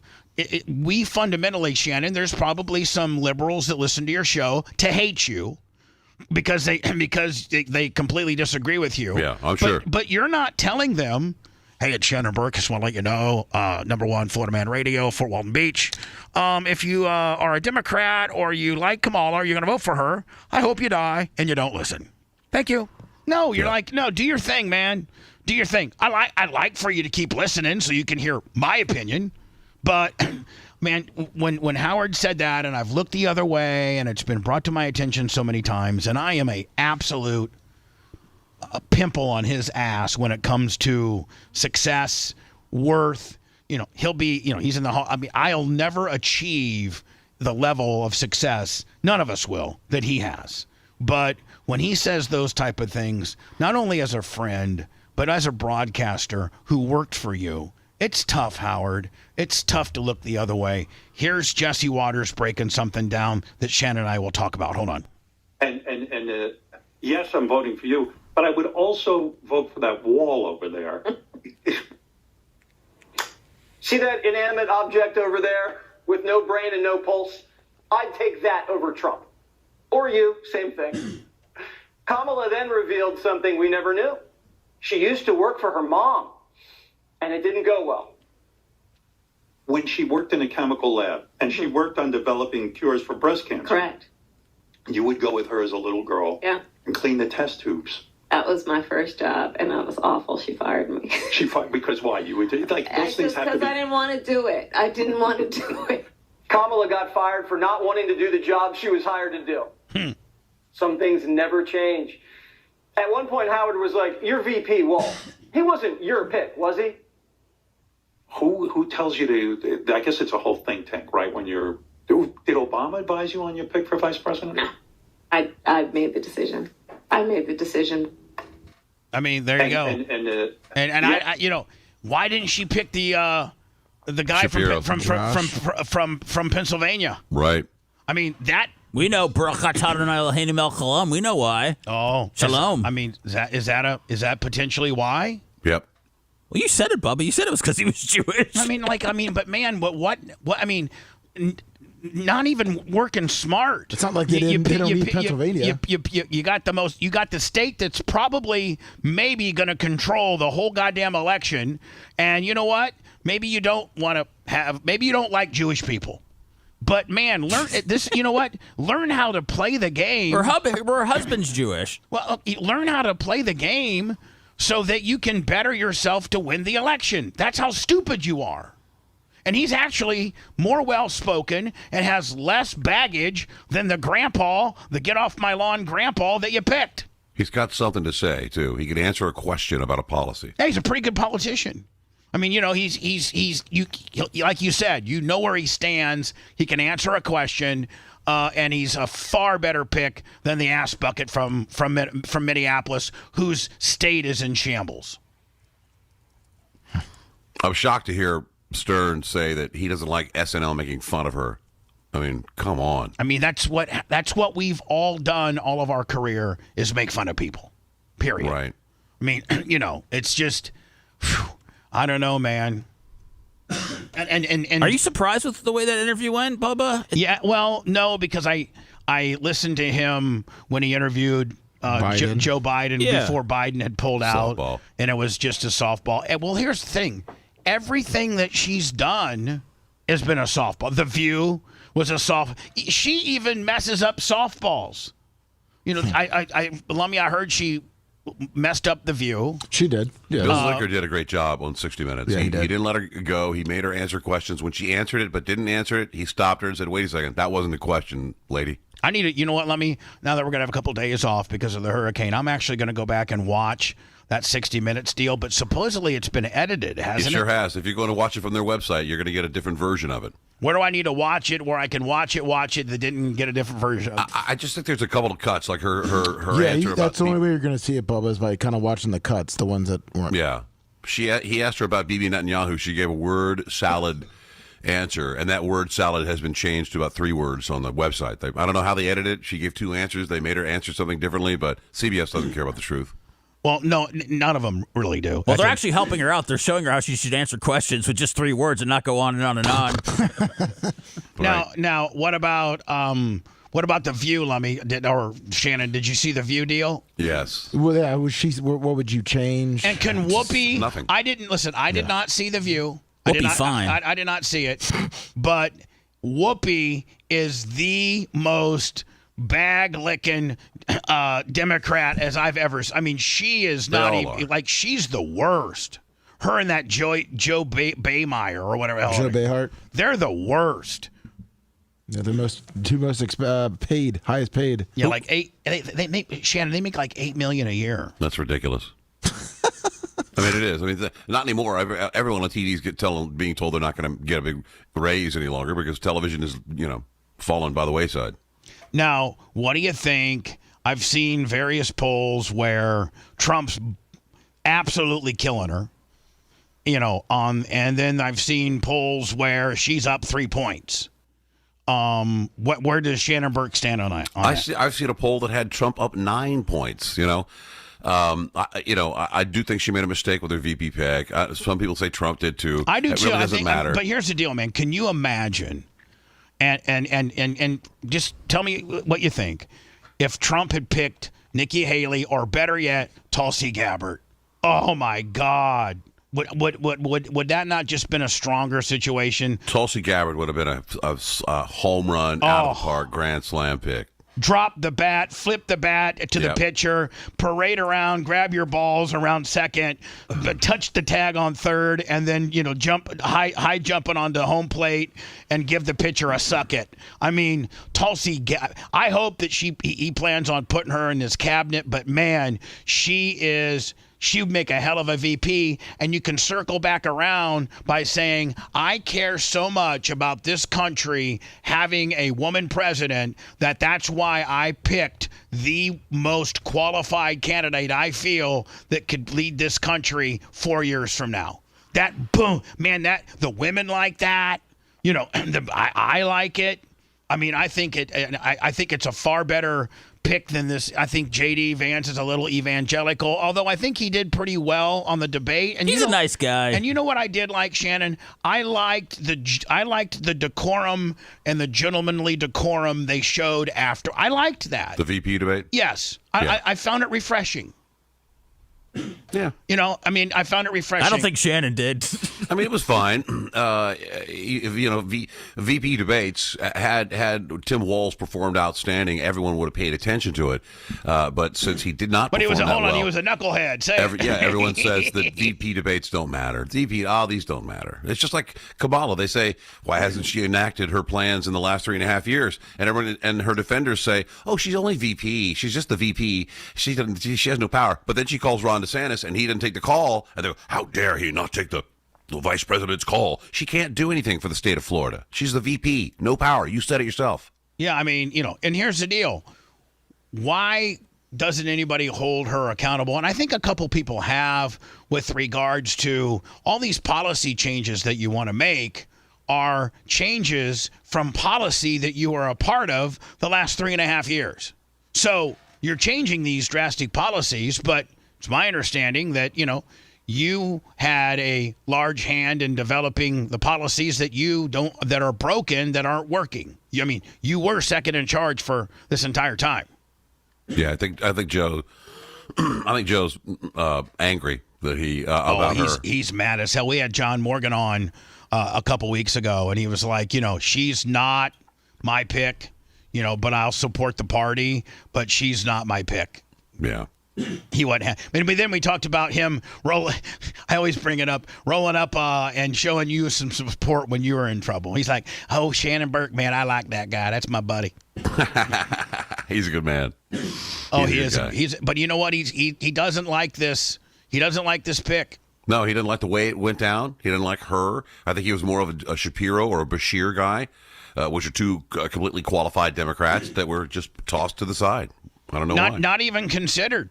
Right. Like, not even gone to the convention with a chance. I mean, shouldn't they have had, realistically, shouldn't the convention maybe had a say-so as to who the candidate was? That's where they should have done it, yes. Right. Then you don't have these naysayers because you're like, hey, listen, it's like when they put you in front of a grand jury, the prosecuting attorney is like, listen, I didn't charge the guy, the grand jury did. Right. I mean, you got to talk about destroying democracy. If you're a Democrat and you voted in the last Democratic primary, your vote did not count. It went into the trash. That's what your party thinks of you.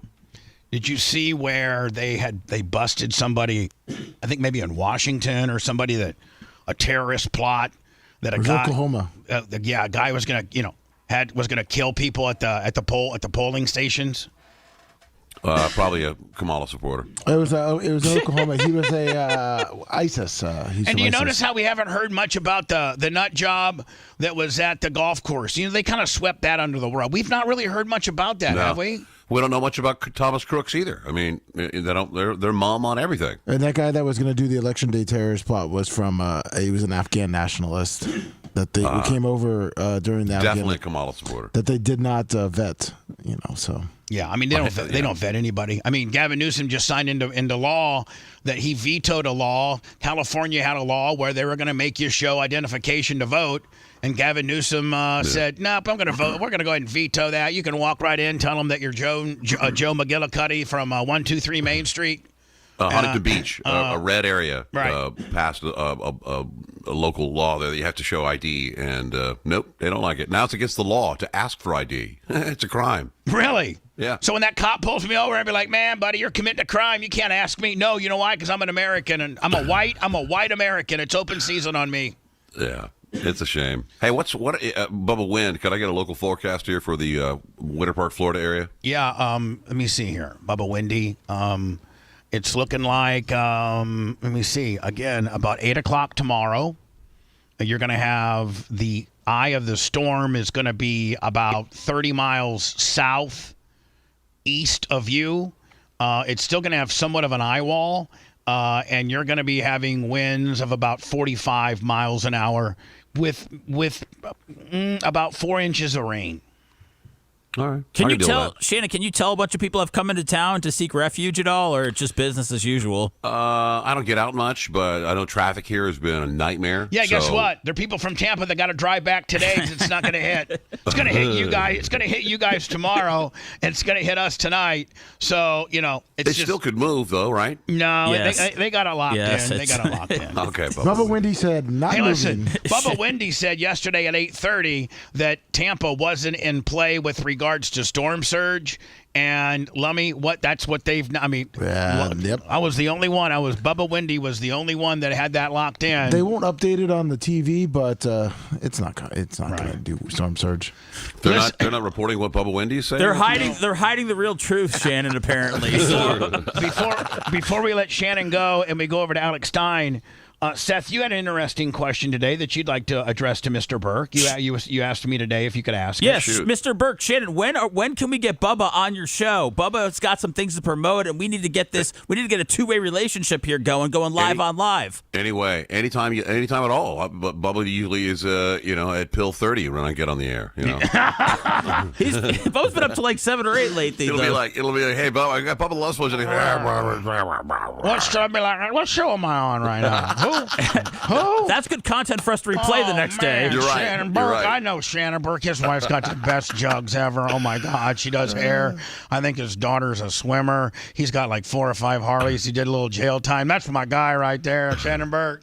Beautiful. Hey, look, Seth, you got my contacts anytime. Let me know. I'd love to. Hey, Seth, even you, man. Like, even you, if you want to call in and I'd love to go on. And act goofy. Even Seth. Talk about baseball cards and stupid stuff. Shannon's the man, dude. Shannon was like, he retweeted the Operation Pigmentation stuff, man. He's been a big supporter. I'm proud of those guys. Good job, by the way, guys. That's Thank awesome. you. Hey, man, let's not be strange. Somebody was like, I saw somebody on Twitter was like, Bubba and Shannon are mad at each other or something like that. I hope that you would never believe any of that. No. I mean, I haven't.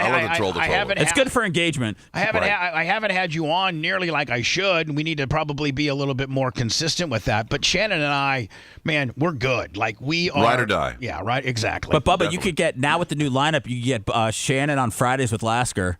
Yeah. Oh boy, that would be fun. Straight biker. Shannon, talk to you soon, my friend. All right, buddy. Be safe. Love you, bud. Thank you. Love you, bro. See you later. Let me do words, and we'll do Alex next, okay? Yes, sir. You're listening to the Bubba the Love Sponge Show. If you want 24/7 on-demand Bubba and the crew, go to BubbaArmyHQ.com. The Bubba the Love Sponge Show will be back after this.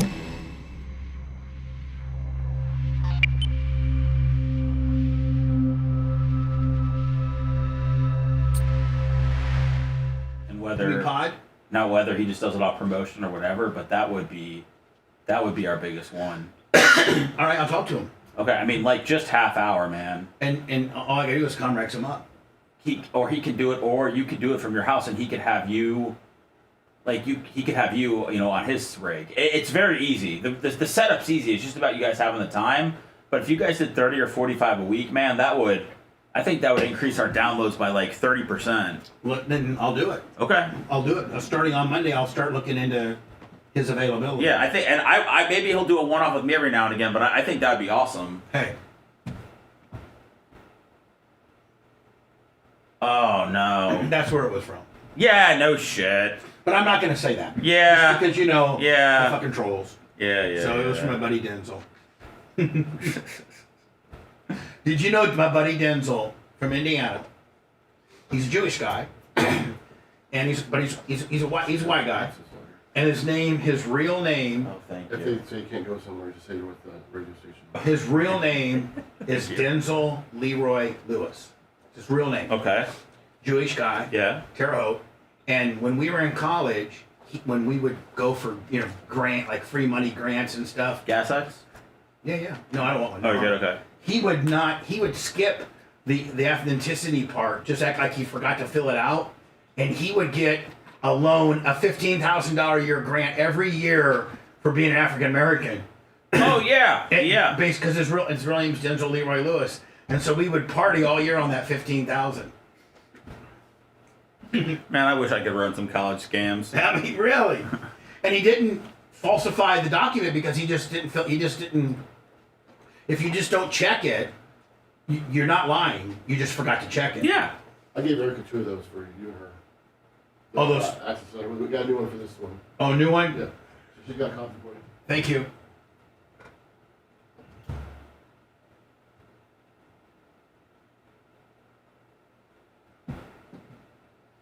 Yeah, I mean, I think Shannon had he had a lot more going on when he was, being the PD of the Orlando thing. I think they might have some time to actually do it and make it right instead of just shoving it in on a Friday or something. Yeah, I don't think it can be on a Friday. I think it's got to be on a Tuesday or something, Wednesday. It's got to be something. Dude, it could be. I mean, it could be on a be Monday through Thursday. I mean, it could be on a weekend if you came up here. It's not. It's just. It's all casual, I mean, I guess we're taping it, so it doesn't. Yeah.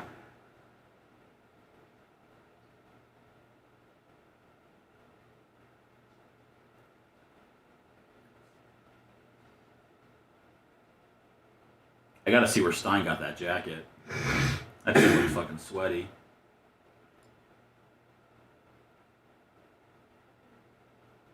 You guys check out our podcast. I got a Loner and Stoner coming. I'm gonna try to whip something up. Just depends on what I can actually. You need to get a Tourette to put it up on Facebook. We didn't put Clem and Cush on Facebook, I don't think. That's not too late. You can still put it up there. Well, let's get it up there. Well, let's get it up there. I mean, shit. You want to get it up? Get it up. I'll send you the link every day. Sometimes it seems like I'm bothering you guys. Just send it to Rhett. Okay. You've never had me send it to Rhett before. I know, but he can. Are you done with Facebook? No, I'm not. But I get busy. Okay. I'll send it to Lummy and Rhett. 10-4. I bet I don't even have to send it to Rhett. I bet he knows how to get it. Look at this now. Hold on. A $5 tag could make your return from Hurricane Milton much easier. Residents with numerous zip codes throughout Tampa can re-enter the city post-hurricane without a worry of gawkers or potential criminals through the program. What? Hurricane Milton has already triggered numerous evacuations, blah, blah, blah. Milton formed the gov, blah, blah, blah, blah, blah, blah. Tampa officials understand how stressful evacuation before the storm can be, along with returning home. That's part of the reason why the city's official emergent management offers a $5 hang tag to make re-entry in this area smoother. The city's re-entry hang tag program is meant to make residents and businesses in the zip codes expect to see the worst. And by the way, our zip code is in there. Residents in the included areas can fill out this form to receive the $5 hang tag for their cars.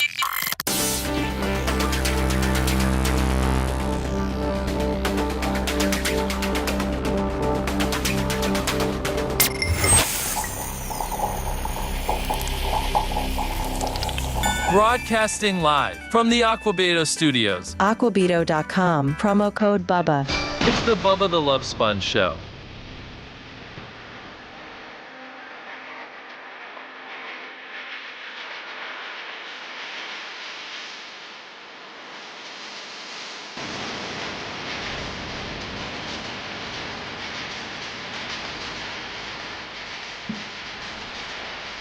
I've not seen, hello, the Bubba the Love Sponge Show, and I'm Bubba. Better known as Bubba Windy.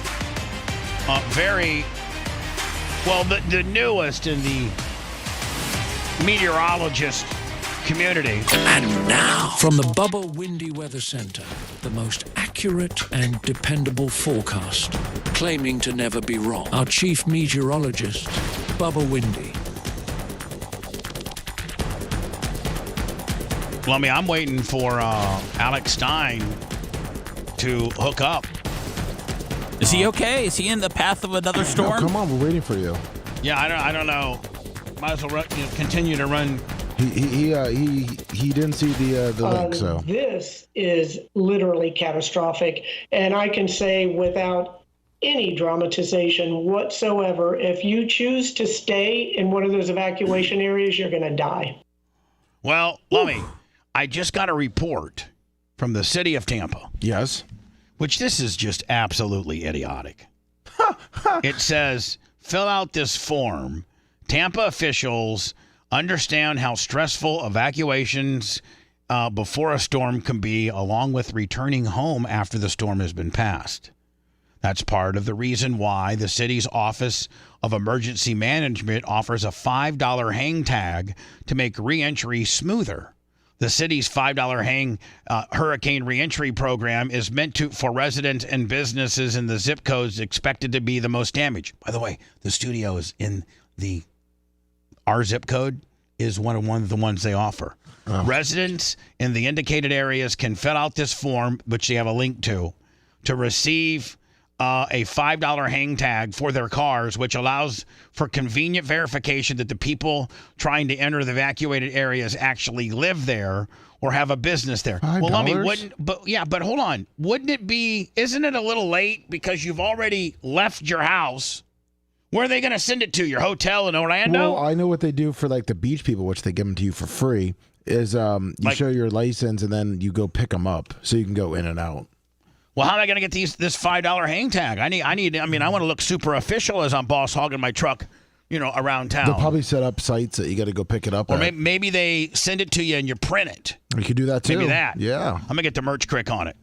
Perfect. Look, very casual today and very late.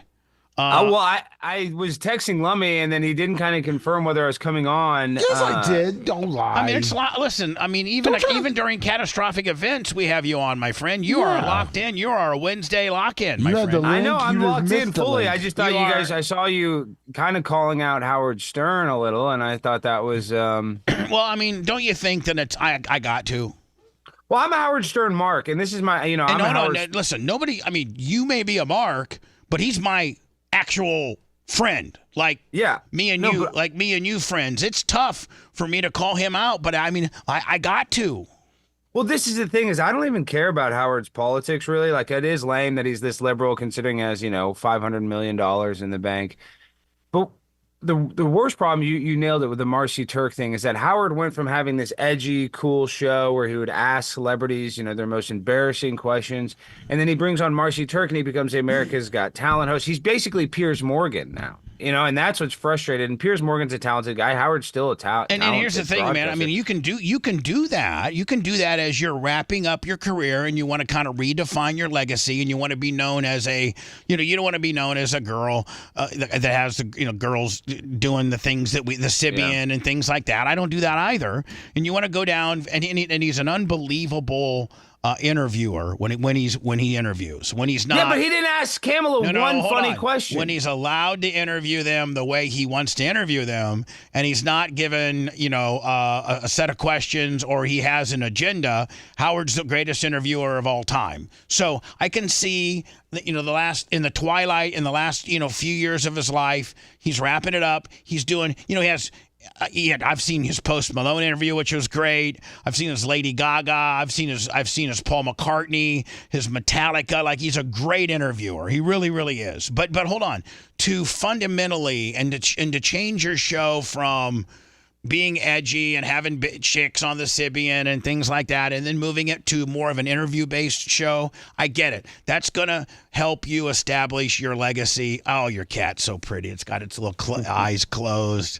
But being really active on the North Shore Animal Clinic and all that kind of stuff, I get it. I understand what you're doing. But when you say that if you like Donald Trump or you listen to Donald Trump or you support Donald Trump, that you're dead to him, he wishes you would die, and you should never listen to his show, that's a little aggressive. And Bubba, this is the problem with that, is that if you can go back, and there's about 10 different times where Donald Trump went on Howard Stern's show, and Howard would not call, sometimes he'd say, "Oh, Don," but he would call him Mr. Trump. He would show Donald Trump the utmost respect, because Howard wouldn't do that with a lot of his guests. I sat next to Donald at Howard's wedding. That's what I'm saying. I'm saying they were like this. I don't even know how. Which is really a tribute to how good of friends we were. But I got invited to Howard Stern's wedding, where only the who's who, the Sarah Silvermans, the Kelly Ripkas, the Barbara Walters, the Julianne Barberies, the Brents, the Jimmy Kimmels, the Leon Blacks, A-list, the Billy Joels, the Donald Trumps, just the absolute, I'm in this. I'm so out of place, but Donald was good enough to be at his wedding. Now, politically, Donald may not align with you, which is fine. But you don't. But man, in his latest level of hate towards people that support Donald Trump, I think Howard has really, really, really, in his own words, jumped the shark on that, and you don't have to say those things and still not support Donald and support the other party. But the people that vote for Donald Trump, the longshoremen, the people from New Jersey that are driving trucks, the guys that put you on the map, that gave you the 11 and 12 share in Los Angeles so that you could expand your empire, so that Mel Karmazin and Don Buchwald could market you even further. You've turned your back on about 50% of your audience. And I know you have more money than you ever could spend. You're the greatest of all time. But man, you're getting some bad advice, or you're just letting, at this point, your hatred for conservative people to come out over the air. Well, Howard is the best. He's the GOAT. He's the number one guy. Agreed. There's no doubt about that. Agreed. But this is what Artie said, is that when Artie, had his issue and then, left the show or got fired, whatever you want to say, he said the biggest change is that Howard used to make fun of Ellen for dancing. Howard used to make fun of Jennifer Aniston. That's why he was cool, because he would make fun of all the Hollywood elites. Now he's trying to be one, and I just don't understand how he doesn't have the ability to see that his fan base would probably like it if he was nice to Trump, because that's counterculture. It's punk rock to be like, I like Trump. It's not punk rock to be like, I like Kamala Harris. Do you remember the Ramones? That was his band. He got his whole look from Joey Ramone. Yes. I'm saying he loved those guys. That's Howard's to the core. That's Howard to the core. And at the end of the day, man, as you get older and as you get more conservative or liberal, one of the two, because you do one of the two, as you change your values, you change the way you interview. You don't interview the same type of people. You get into a different lane, but you still, man, to the fiber of your core, don't change. And I feel like he has changed and turned his back on the people that has got him to the dance. Now, you don't have to necessarily program to them, but you don't have to tell them that you hate them and you wish they would die and not listen to your show. Well, and you have to realize he's behind a paywall, so he doesn't really know. He's not out there. His content's not free, so he's not hearing. He's probably only hearing stuff from the people that are his marks, right? So he's thinking he's doing good. But this is another thing is you don't realize Howard Stern used you a little bit too, Bubba, because Howard, he was already $100 millionaire by the time, he hired you on at Satellite. He signed that huge contract, but he needed you so he could be that working man, that blue collar, Joe plumber vibe. So he kind of used you to try to, make himself seem a little more white trash. I'm not even saying that. Listen, I think, you know what I mean? To humanize you and humanize himself. You're dead on. He knew that I, was a working man, and as he maybe got away from that, he had me there to counterbalance it. And when push came to shove and I needed his support, he didn't go to bat for me. He didn't go to bed, and we've remained friends, and I get a birthday card from him, and I get a Christmas card from him, and I don't know that I will anymore, but, listen, let's not forget, and this is probably something I shouldn't be talking about, but, his agent's office is the one that negotiated the Gawker sex tape with the person that stole it. I mean, quite a coincidence, isn't it? Yeah, quite a coincidence that that I have him on that him and I are on the phone talking about when this is all going down, the Hogan tape. I got him on the phone saying, Howard, the real question is who stole this tape? Howard knew at the time that I made that statement that his agent, Don Buchwald's office, negotiated that tape. And, if he was a real friend, he would have backed me more than that and said, you know what? We're not going to participate in that. I'm not going to do that to my friend. But instead, he did participate. His office participated in it to get me eliminated from Tampa and promote a client that was represented by Buchwald and Associates. At the end of the day, that's the truth. And then look at Ronnie. Where does Ronnie live right now? Ronnie has an easy life. He could be in New York City, but where did he go? Las Vegas. I mean, that says a lot. They all left. They all left. I mean, Gary's still there, but Gary's just, he doesn't want to get 5 feet from Howard because that's, for whatever reason. I think when my doc comes out, Howard's not going to like it because it lays it all out. It kind of explains what I just said. And, I think when push came to shove, Howard had an opportunity to back me up and say, listen, I want to keep this guy on. But here's the deal. You don't want to keep a guy on that is hustling and grinding and does 5 days a week.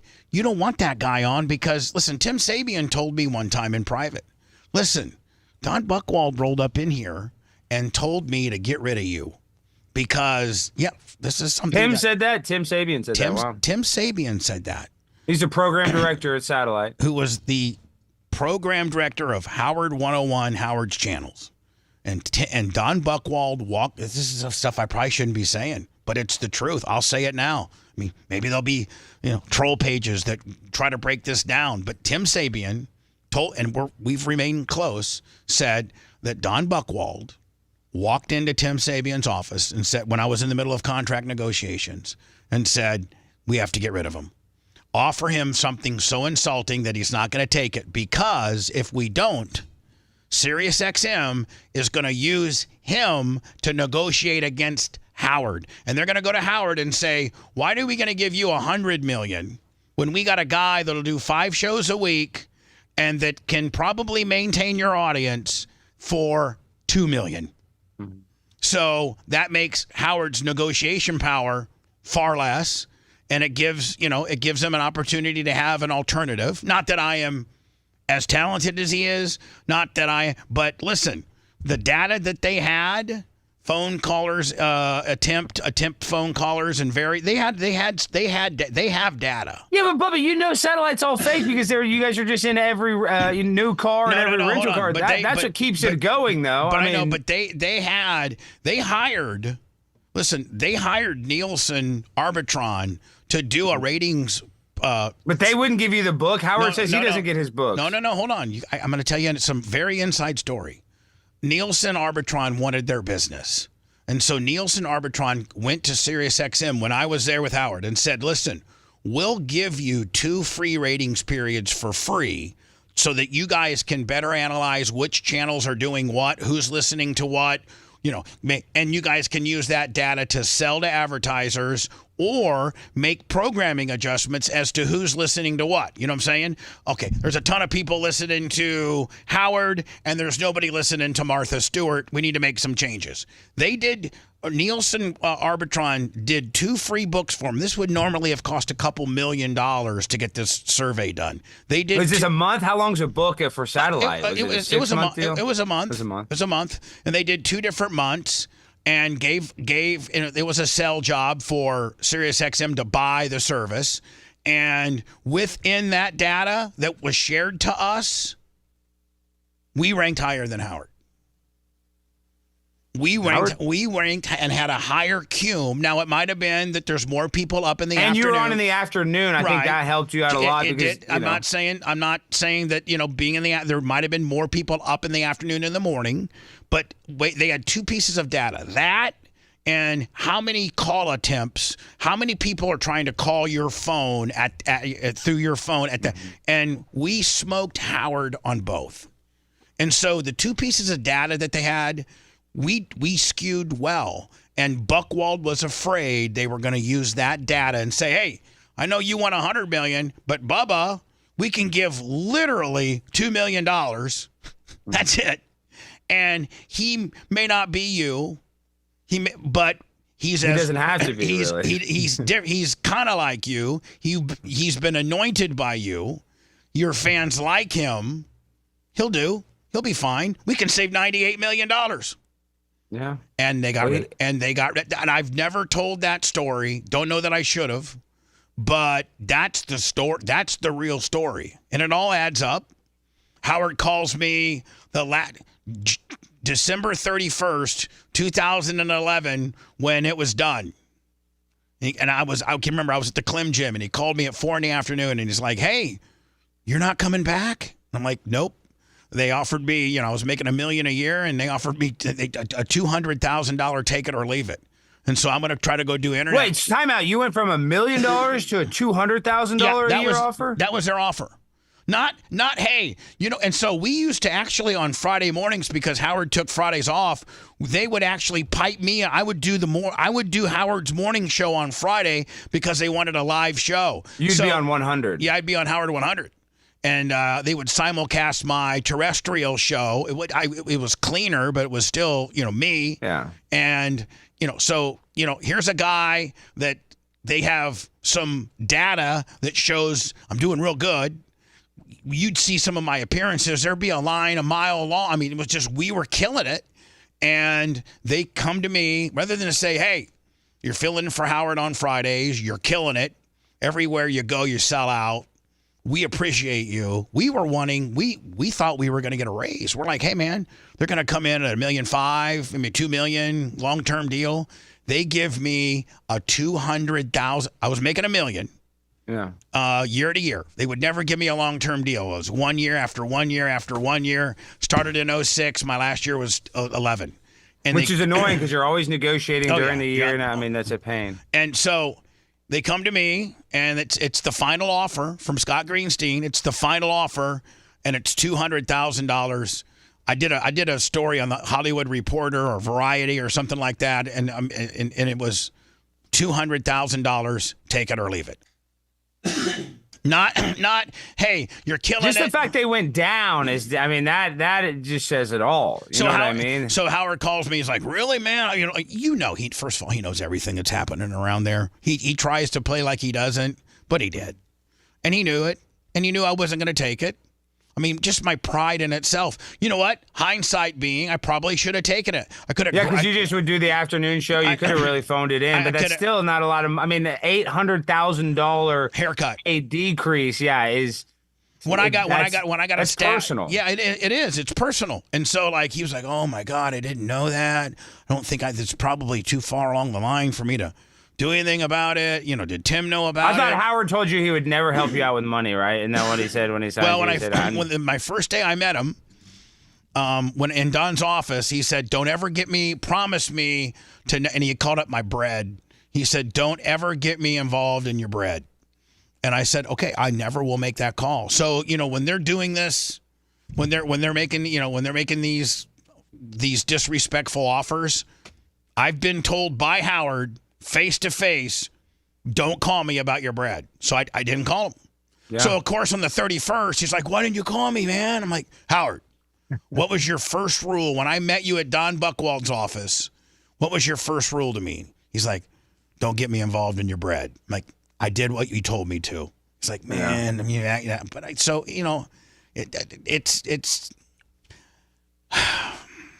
It's a bad deal, Bubba, but it is radio history. I know it's easier said. It's easier for me to be like, oh, it's radio history when you were a part of it. So I know it's a, But now with his statements about Trump, with I think that he's just turned his back on a lot of people that love him. All he had to do is ask Kamala Harris if she does anal, and I would have loved it. I mean, he asked her one thing. Say, Kamala, do you and Doug do anal? I mean, one time for the OG fans. Or even like, hey, how often do you and Doug do it? Just something a little bit. Or he could have set up like this, all these conservators saying you had all this sexual relationship with Willie Brown and this and that. Did that happen? He could have asked a controversial question as if he's asking for the people that hate her, in a nice way. And he could have even postured it by making, I'm having so many problems with my voice today. I think I might need to go to a throat doctor. Maybe I have throat cancer or something. You probably do have something, but you need some more Delta 8. That'll maybe kill the cancer cells. But before we go, we're talking about all this stuff. Are you guys not worried? I believe that this geoengineered storm is going to really mess up Tampa. No, we're good. We got Bubba Windy. Yeah, you guys always say that. I'm scared. I'm scared. I've made all my predictions. Yeah. We're going to be fine. Yeah, Bubba You guys Windy. are desensitized to this hurricane stuff. I wouldn't be surprised. Luckily, DeSantis is not going to let the federal government mess up the response. You guys are very lucky that you have a decent governor when it comes to this stuff. Yes. But they want to mess up Tampa. They want to shut down Tampa. And you know what I think it is? They don't like the Scientologists. No, they don't care. The bottom line is that was a joke. That was an unfunny joke because I forget you guys live with all this. It's weather porn. You're fired. Get out of here. You're fired. It's something that we are taking seriously, Alex. I don't think Bubba has a lot to live for at this point. Bubba Windy has predicted. I said yesterday at 8:30, it's not going to hit Tampa. It's going to hit Sarasota, Bradenton. Guess where they got it hitting now? Sarasota, Bradenton. I told him that I said yesterday, Bubba Windy said that it's not going to be a storm surge event for Tampa. And guess what? It's not a storm surge. Now, south of Tampa. We're facing 8 to 11 feet of storm surge, Bubba. South of Tampa, it's going to be bad. It's going to be real bad. But at Tampa proper, it's going to be okay. You probably don't want to focus on this, but I need to send you a video about how they can geoengineer the weather. Bubba, are you familiar with cloud seeding technology? Yes, I am. So they had a video of this weird C-130 plane flying above the storm, making circles. I don't know why they love to have disasters, but I have no doubt in my mind that Florida is a state that they want to cause as much chaos. I think disasters help the Republicans and hurt the Democrats because the Republicans. How do you figure that? They get to steal all the FEMA funds and then use it and whatever, just totally take advantage of all that federal money. I think people can sniff out where the FEMA funds have been misused and say they haven't. Did you see that they had $7 billion unaccounted for, and that they were out of FEMA money because we gave it to all the illegal immigrants? Did you see that? And that pisses potential voters off. Makes you want to go red. I think people are too uneducated to really know what's going on. If you ask anybody on the street what was Kamala Harris's best accomplishment as vice president for the past nearly 4 years, they would not be able to name. We can't tell you nothing. We can't tell you anything about her. She's given us nothing. Maybe that's smart. Maybe that is smart, and it's just like how Joe Biden won his campaign living in a basement. So it's going to be the uneducated voters. Not that I'm some super educated person, but those are the people that are going to go and they're going to vote for Kamala Harris no matter what because they think she's black or whatever. So I don't know. No amount of evidence can convince an idiot of anything. And if I'm average, that means half the people are dumber than me, so we're screwed. I'm dumb. Hey, where'd you get that trench coat, Alex, for the Puff Daddy bit? Oh, I messed up that Puff Daddy thing. They skipped it. What? I know they skipped the invocation, and so I had this baby oil. If I would have done it right, I had all this baby oil. I was going to just lather myself in baby oil during the thing. You look sweaty. Yeah, it just looks sweaty. I just look sweaty, but I'm going to go back. You look like a fat Fonzie. I was a little bit of a fat Fonzie, but I'm going to get the baby oil. I'm going to do it again, full baby oil gimmick. We're running so late. Yeah. Appreciate you looking at that one thing. I sent you. It last looks week. great. It looks great. I think Paige that London. I think that will get people talking. Don't you think? I think so too. Yeah, I think so too. What did You might prepaid? wanna cut 30 more seconds. What is No, it? yeah, we're 350? cutting it. We're cutting it. 45 seconds. So Yeah, that's what perfect. did if it was like 258 would be perfect. what prepay say? She likes it. She wants to even watch more. We started watching more of the And documentary. can I get credit by naming her prepaid? You would prepaid wireless. Her name is Paige. I know, but I am the one that gave her the nickname prepaid, and I've even seen you use it on your show with that one chick. It says I gave her prepaid. Why her nickname was? It's from that show. What's that? I mean, not that show. That the Pumped Up Kick song. I think it's called Prepaid. Foster the kids. Foster the people. So her name is Paige Wallace. So when she was a little kid, you know, to us that song was out the other day. When that song came out, she was like 16 in high school, and it says Pumped Up Kids, Prepaid Wireless. So that sounds like Paige Wallace. So they would call her Prepaid Wireless. Oh, I thought I was the one. Bubba, you're the one who did. Stein's he's full of crap. Right. Stein, I love you. I'll text you later. Gotta go. If you love that segment, then check out BubbaArmyHQ.com and do a deep dive on past shows. The Bubba the Love Sponge Show will be right back.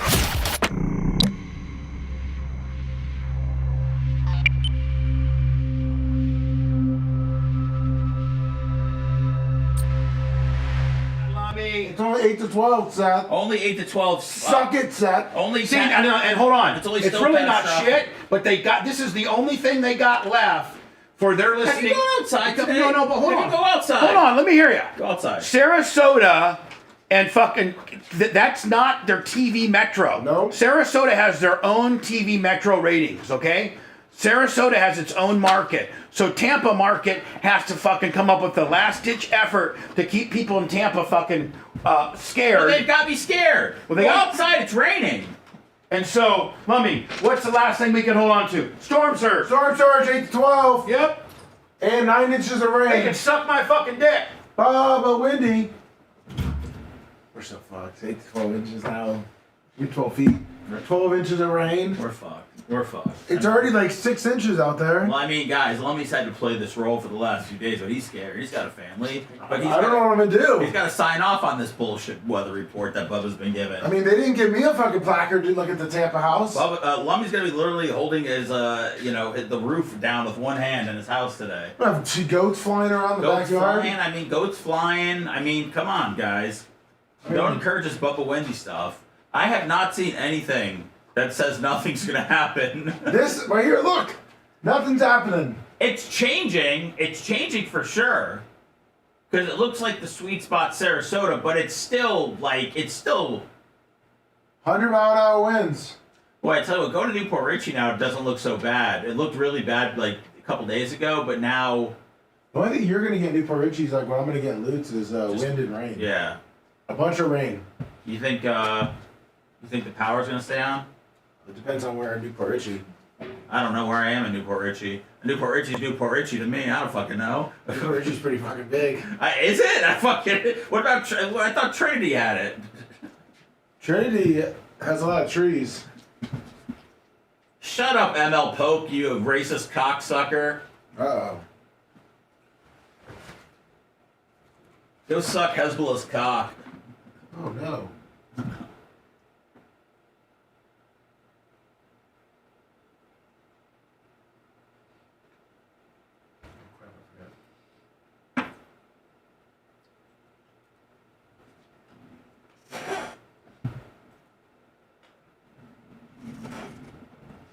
So just be safe out there. I will. You too, Lummy. Shalom, my brother. Assalamu alaikum. Shalom. Shalom back at you. Yeah, that's all I know.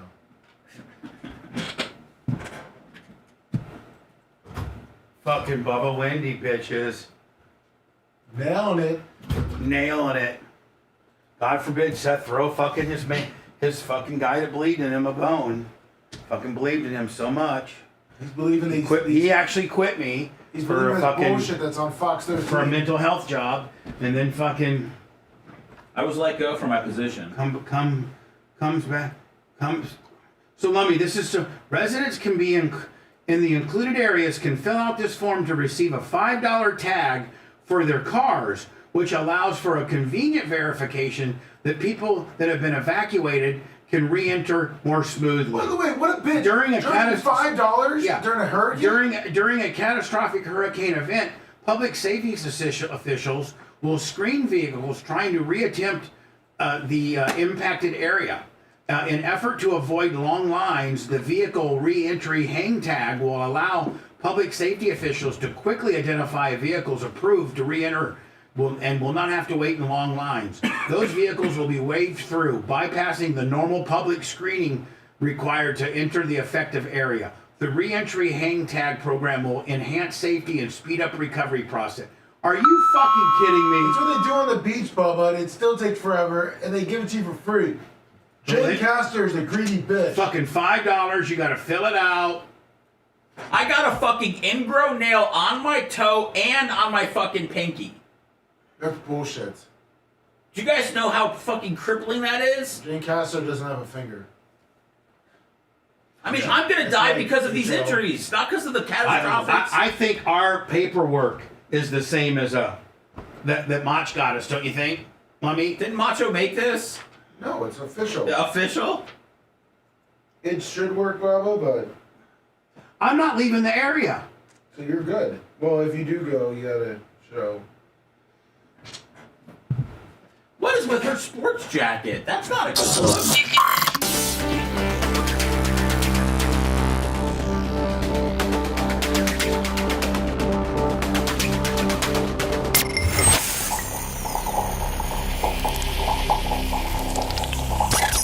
Broadcasting live from the Aquabito Studios. Aquabito.com, promo code BUBBA. It's the Bubba the Love Sponge Show. And now, from the Bubba Windy Weather Center, the most accurate and dependable forecast, claiming to never be wrong. Our chief meteorologist, Bubba Windy. Lummy, you can see what the hell they're doing. This is called media manipulation. That's right. This is called weather porn. Hey, They Handyman just Roofing. all they do, yeah. Handyman Roofing. They're spinning. They're going to be. I mean, Richard's already a multimillionaire. Might be a billionaire after the storm. But what they do, what these dirty son of a bitchin' television stations and the Weather Channel do, is Tampa has its own television market. Sarasota's got its own market. Orlando has its own market. So Tampa, like really television market-wise, rating-wise, you know, Sarasota, Bradenton, they don't even get figured into the Tampa ratings for Markham Tarpon, $500. We need it. Thank you. We don't know what type of damage we're going to ensue. Markham Tarpon. Probably none. So here's the deal, man. So these Tampa-based television stations have got to come up with every type of scenario to make you keep watching Delgado on 13, Dennis Phillips on 28, Deskins on 10. I don't even know who's on 8. And so they got to come up with. So as this storm is becoming less of a Tampa a factor, and here is my Bubba Windy. This is my Bubba Windy forecast. That's right. Where it hits. Let me go ahead and expand this. I got this hitting at 1:00 tonight, Sarasota, Bradenton, which is about what they got. I got then if you take my storm surge. Everyone's so casual about a Cat 4 hitting Sarasota. Bubba says it's going to be a Cat 2 hitting. I say it's going to be a hard Cat 2, maybe a inky binky little 3. So Lummy, what does the Tampa television no longer can scare you about the hurricane directly hitting Tampa? They can't scare you with the wind because we're not going to get that much wind, not catastrophic winds. Catastrophic winds come in the triple digits. The rain, the rain's going to be, that doesn't scare people as much as the big infamous storm surge.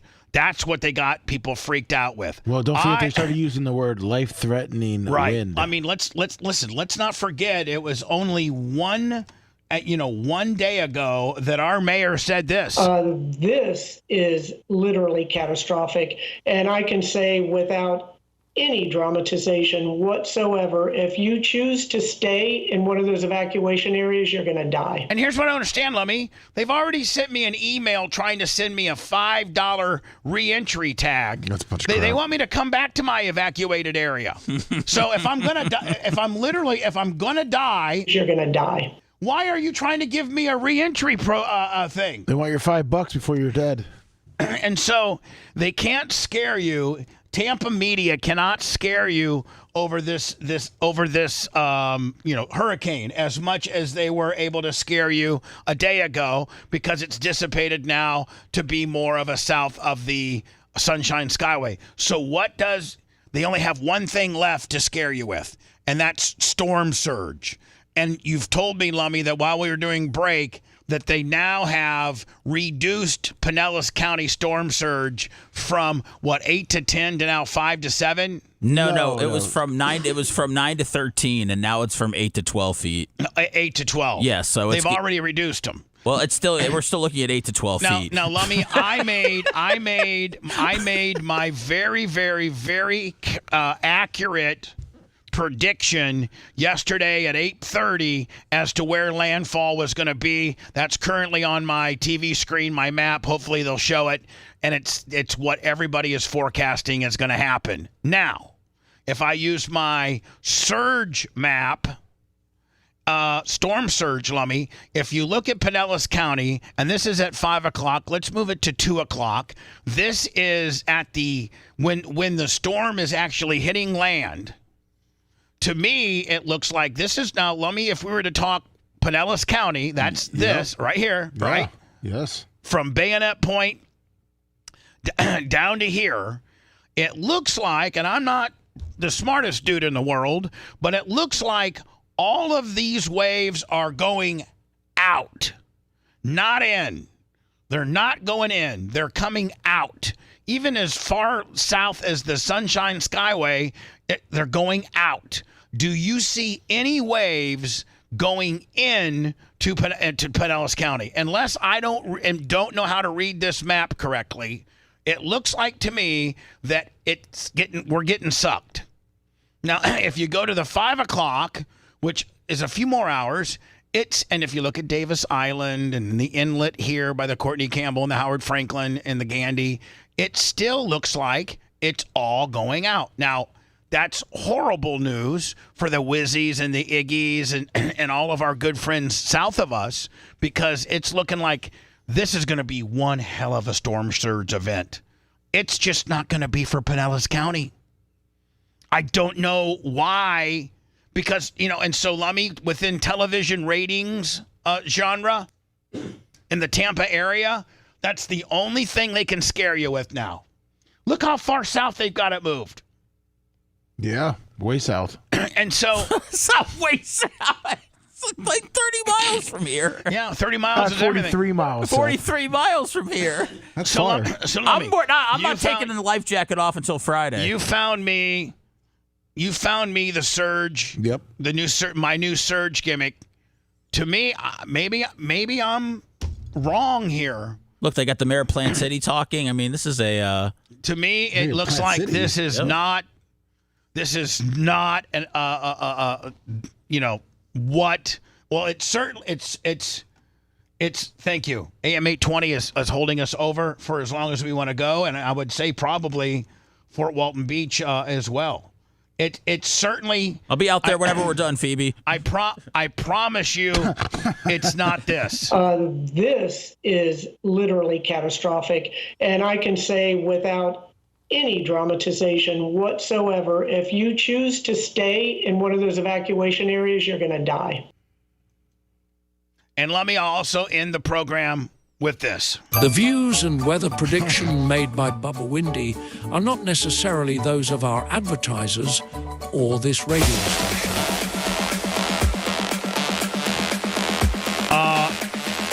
I might be doing live reports, Lummy, on YouTube. Me too, with the goats. Go to our YouTube followers. Go to my YouTube channel, which is at The Bubba Army, or our X channel, Twitter, all at The Bubba Army. Subscribe so that you'll get a notification when we go live. Me and Lummy are going to be going live. Seth's going to be going live on the Insta. I think. He thinks. If I'm up for it. And hopefully the mayor says we're going to die. You're going to die. You're going to die. We should make this like a techno song. You're going to die. Good with this beat. You're going to die. Let's wait until after the storm before we spike the football, and then You're going to die. we can haha LOL. You're going to die. You're going to die. You're going to die. We'll see you on Monday, hopefully. You're going to die. Thanks for letting me finish. You've been listening to the Bubba the Love Sponge Show, starring me, Bubba the Love Sponge, co-host and show historian, Lummit. It's Seth, co-host and president of podcasting. It's Brian Matroni, king of counter programming. Rhett, the filthy ginger video editor. Yeah, back here wiring up.